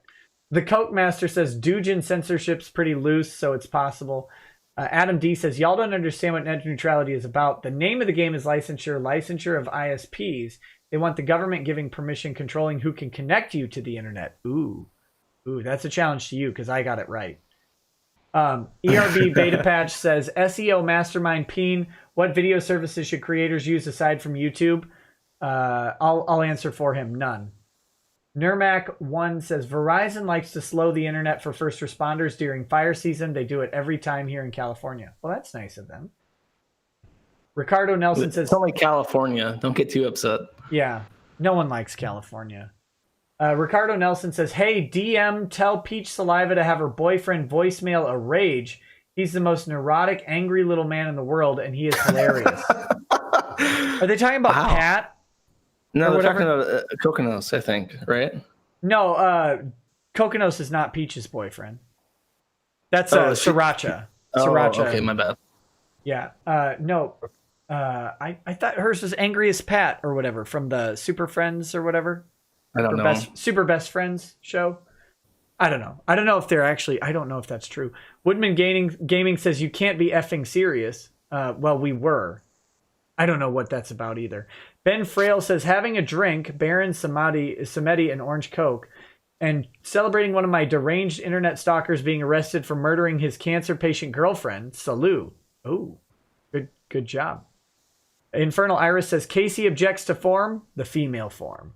Harbinger 345 says, got a law degree, now drinks aggressively in front of thousands. Oh, that's my, that must be my one sentence life story. No, your biography. Yeah. Got a law degree, now drinks aggressively in front of thousands. Moist John says Saint Nick-er. John Sargent says Saint Nick, saint of thieves and salesmen. Bad Dragonite says, can we get Dick to make a prawn history video? So porn history video from Dick. Alex Moat says Boogie having a fruity and slip and admitting he was gay on Ralph's stream was amazing. him saying that his persona was the Uber Wolf from EverQuest is, and then saying anti-Semitic things that I will not repeat in this polite company. Yeah, but don't do that. That's why Ralph was successful, because he got people to get on live stream and say the dumbest shit, and it was just great with that disarming Southern accent. That's part of the trick. And if you don't understand why that, hey man, this is Ralph, Ethan Ralph here with Ralph Retort. If you don't understand the Southern accent is the most disarming accent on the planet, then you just don't know what you're talking about. I'm a PH 1991 says, hi Nick, longtime listener and first time super chat donation. Hey, thanks. However small and meager it may be, enjoying a bottle of Baron Jaeger to honor a recently fallen comrade who originally introduced me to the stuff. Hey man, F for your fallen comrade. Towns here says, so without the ability to draw smileys in the air, the only recourse for Ron to answer interrogatories is I don't know. I didn't know you could hide that much IQ in 2 symbols. Yeah. Yeah. Roscoe I like says, to imagine in the courtroom he has like popsicle sticks with emojis printed onto the end so he can cover his face with them. That would be so great. Just let's see. Roscoe says Worski's career has gone so poorly it's almost as if it was built on an Indian burial ground. That's pretty great. That's fantastic. I am a PH 1991 says also found a classy vintage Raketa brand watch whilst out antique shopping today. Made me think of you. Considered sending it your way as a sort of appreciation gift, pending your approval, of course. I would welcome it, but that's up to you, man. That's up to you. That sounds great. Overkilly says, Masterson, if banks are evil, why is your face so small? That's a good question. Ithilian Waffles says, I'm getting dick tonight. Clay Early says, you boys gay. Fran Powell says, if dad passed away, I would probably react the same way, but I also get why people are on the receiving end of Ralph's lash outs got pissed. Yeah, I mean, Ralph went through some tough stuff and heavy stuff, and I don't, like I said, I still like Ralph and I think he's great, and I hope that whatever he's going through right now is something that he just gets past. Capradea says, hey Josh, have you ever considered the concept that you are a real-world Ash Ketchum working in conjunction with others to create a Pokedex of exceptional individuals and mentally ill trannies? Hey, be careful with that. You better disavow that language. I didn't say it. I'm just asking you. Just reading the super chat. You don't. Okay, I'm just making sure because I take a strong hard line against bigotry towards the protected classes of our society. We're not in control of what the chat sends to us. I just have to accurately relay the information. I don't endorse the views of anybody, even myself. You're not a publisher. You're not an editor, or you're just the publisher. You're not an editor. No, I'm definitely a distributor. Okay, there we go. When I'm reading super chats, I don't curate super chats here. I don't know. I don't consider the forum to have any kind of ultimate goal. We're not building a Pokedex. We're just trying to have fun. That's all it is. Well, what if building Pokedexes is fun? To some it is. I know some people they consider the whole dead naming thing to be like a sport, like bass hunting or something. Would you dead name someone? Would I personally? No, I respect the gender identities of all my fellow men and women of transgenderness. How many super chat dollars would you need to dead name Brianna Wu? I don't know. I mean, maybe if somebody I don't know. Let's on the record. Let's just say that if somebody named John Flint gave $10 for me to dead name Brianna Wu, I might have no choice, but I would never do that unrequited. What? How many dollars would it take you to dead name Ruth Bader Ginsburg?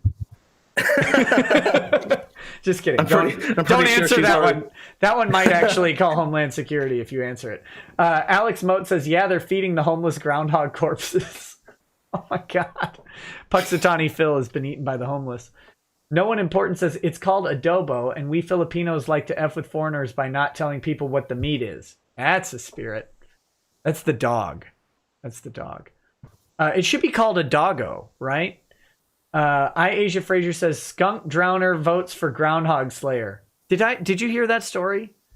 No. I had to drown a skunk. What? Why? I caught it in a live trap. So you had to drown it? What do you do with a live trap skunk, Josh? You take a stick and you open the door. Okay. I now know that you're in the Ukraine and you've never live trapped an animal in your life. I've never. I would How not many have animals have you live trapped in your life? I would pay animal control to do. I would never drown a fucking animal with hatred and. There was no hatred. I felt bad. I couldn't do it. You couldn't drown a skunk with its little paw sticking out of the water, going like this. What? No. And then stopping. That's awful. Oh, it was terrible. But then when I pulled it out of the water, it came back to life, and I had to throw it back in. Nick, what do you do? It's a skunk. You get animal control. You would get animal control. Where do you live?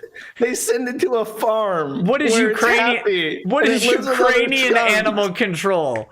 Like, isn't it just like your neighbor Boris or whatever? Doesn't he just come over and be like, okay, and kill it? Like, probably, but I don't have to deal with it.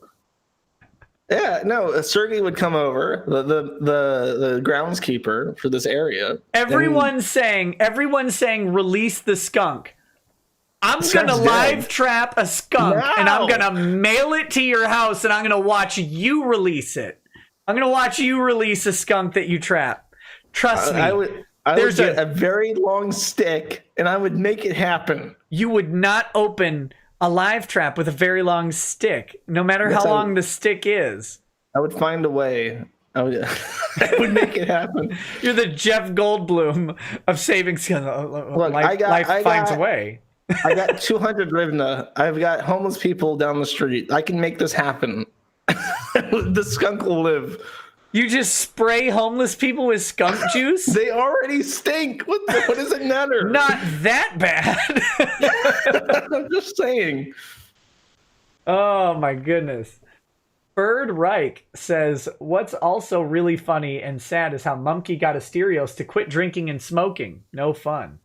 Well, maybe that's good for him. Fran Power says, fame is power, power corrupts. The weaker the soul, the easier they fall. Ego is one hell of a drug. Caldeo the horse says, Mumkey isn't even banging her. She's literally leeching off of him. So what's the point of this BS engagement? He caused all this to happen. I think he's being blackmailed. Do you have Kiwis in the Mumkey bedroom to record on this? I told you, his friends have all flipped on him because they hate this woman. People found her F list, which is like a furry community fetish data collection. Like you list your fetishes so that you can find other people into what you're into. What's she blackmailing him with?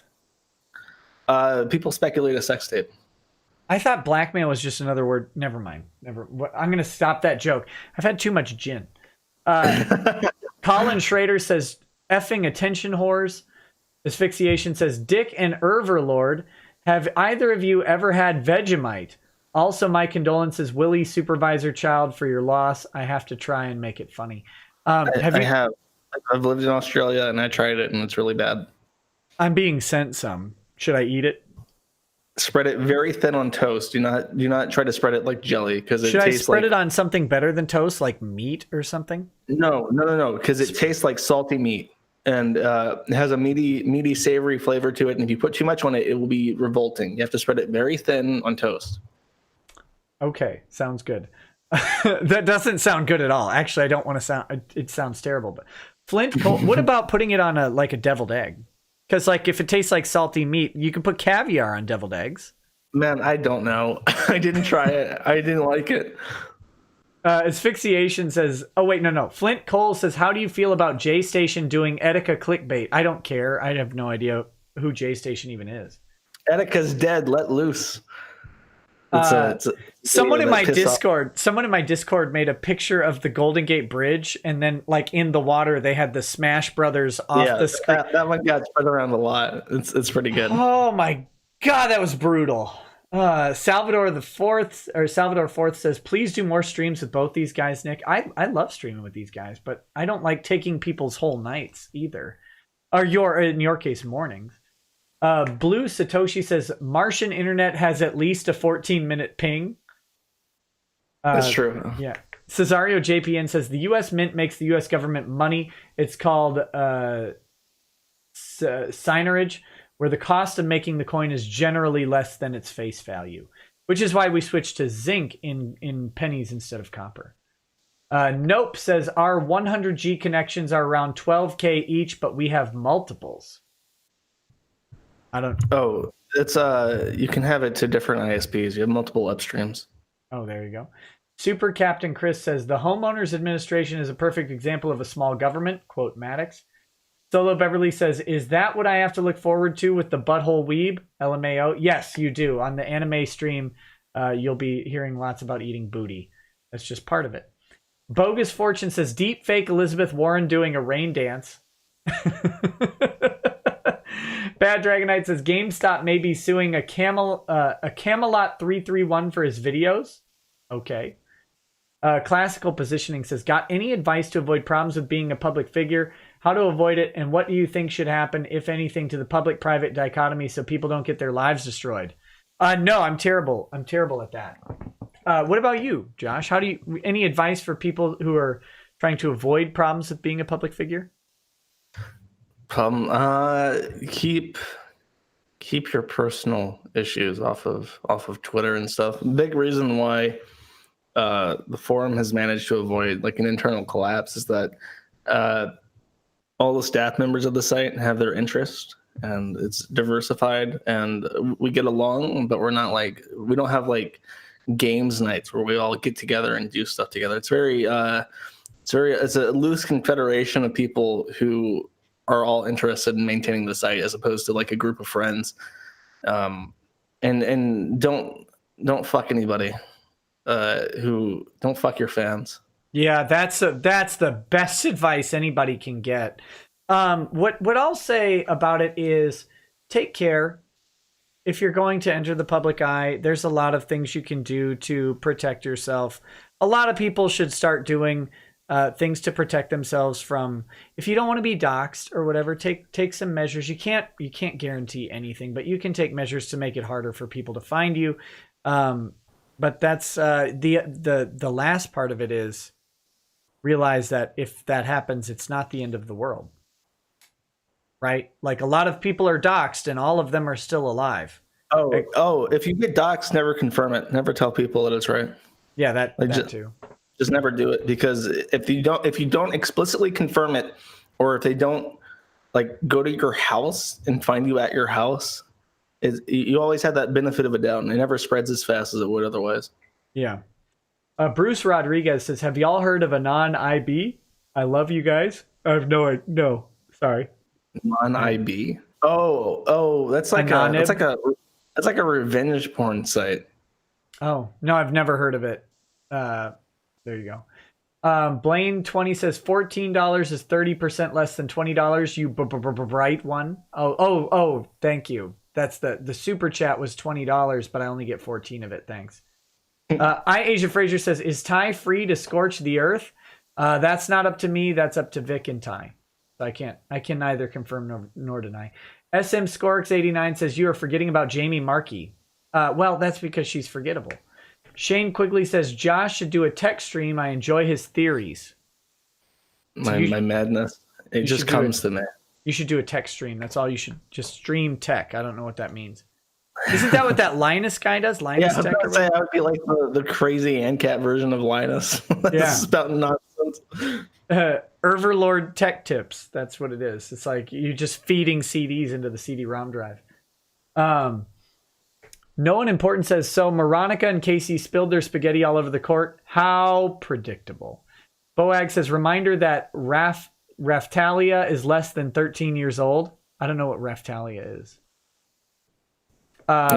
Bogus Fortune says, 28th Amendment, every federal law sunsets after 10 years, like the assault weapon ban, unless debated, revised, and signed by president. That's an interesting one. But the president would never stop signing bills. He'd be doing it all day. Which maybe that's the point. Bohica says, hope the wife is recovering quickly from the surgery. Which one of you do we now call Lady Rackets? Her still. And she is recovering well. Thank you. John Doe says, Josh, don't feel bad for Tomoko. In the manga, she gets like 6 girlfriends and they'll probably les out by the end. Asphyxiation says, I sent the Wang toe request before the stream even started. We want toes. Vladimir M. Ivanovich says, awesome stream, Nick. Woo! Murdoch says, I'm behind, but I pay $3,500 for 100 gigabyte plus $500 a rack. Yeah, I saw that. That sounds like a good deal. Tell me what your ISP is, your service. Yeah, Murdoch. Tell him what your server is. Bad Dragonite says, you can get way more than just Xbox sub on Bing now. I believe you. I just haven't tried it. Asia Fraser says, don't forget to make an arms girl joke. Oh, we made fun of her earlier.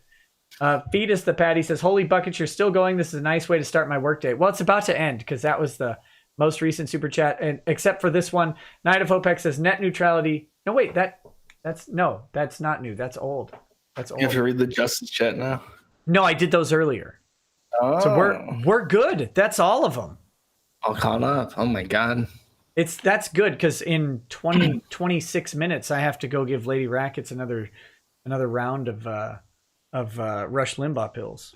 I gave you an option of like 10 p.m. my time or like 6 a.m. my time, and you went with the early morning version. I'm kind of glad you did because it's now noon. So well, there was no way I could have gotten a stream in any earlier than this today. Yeah, it just wasn't going to happen. So, Eduardo Ramirez says, "Hey Josh, woo!" So I don't like the dog people. They love you. They love you. Oh, so now I'm a cat lady and a dog lady. I got all these fucking animals all over my goddamn house. My shitting all over the place. One of my kids, I thought he said a woo. I almost thumped him on the back of the head. I said, "What?" It was like he said "F you" to his mom. I looked at him. I said, "What did you just say to me?" And he said, "I said woo." I was like, "Oh, I thought you said." I'm just traumatized now. I'm looking at him like, I thought you said a woo. He's like, no, why would I say a woo? I'm like, you watch it, son. You watch it. He said his ISP is Cogent, which is an internet backbone, one of the biggest companies in the internet. No, they're just pretend because MasterCard only lets them exist. Hey, that's true.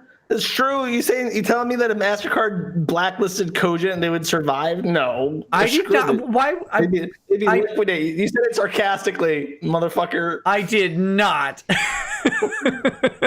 No, I was also serious though. Like in full honesty, they do everything only exists at the power of payment. It's weird because MasterCard and Visa are not the largest companies on earth, and they certainly don't have the highest money capitalization. I think they're fine on that because they have so much disproportionate power to influence whatever they want. What does money matter when you control the money, right? Yeah, they're terrifying companies. All right, last super chat, and then we'll say goodnight. Phoenix Lord Asserman says, "Thank you for the long stream at the start of my work week." Hey, you're welcome. All right, guys, thank you so much for joining us. Go support Josh and all of his endeavors, even though they're evil, nasty meanies at the Kiwi Farms or whatever. Go support Josh on New Project 2. The link is in the description. It is www.madattheinternet.com. That will take you right to clarify, the page. None of that money goes to the Kiwi Farms. Completely unrelated. I stream with this. This pays for my borscht. I have to keep a constant flow of the beats. Otherwise, I just die. Yeah, so only support Josh's streaming efforts and do not support the horrible meanies at Kiwi Farms.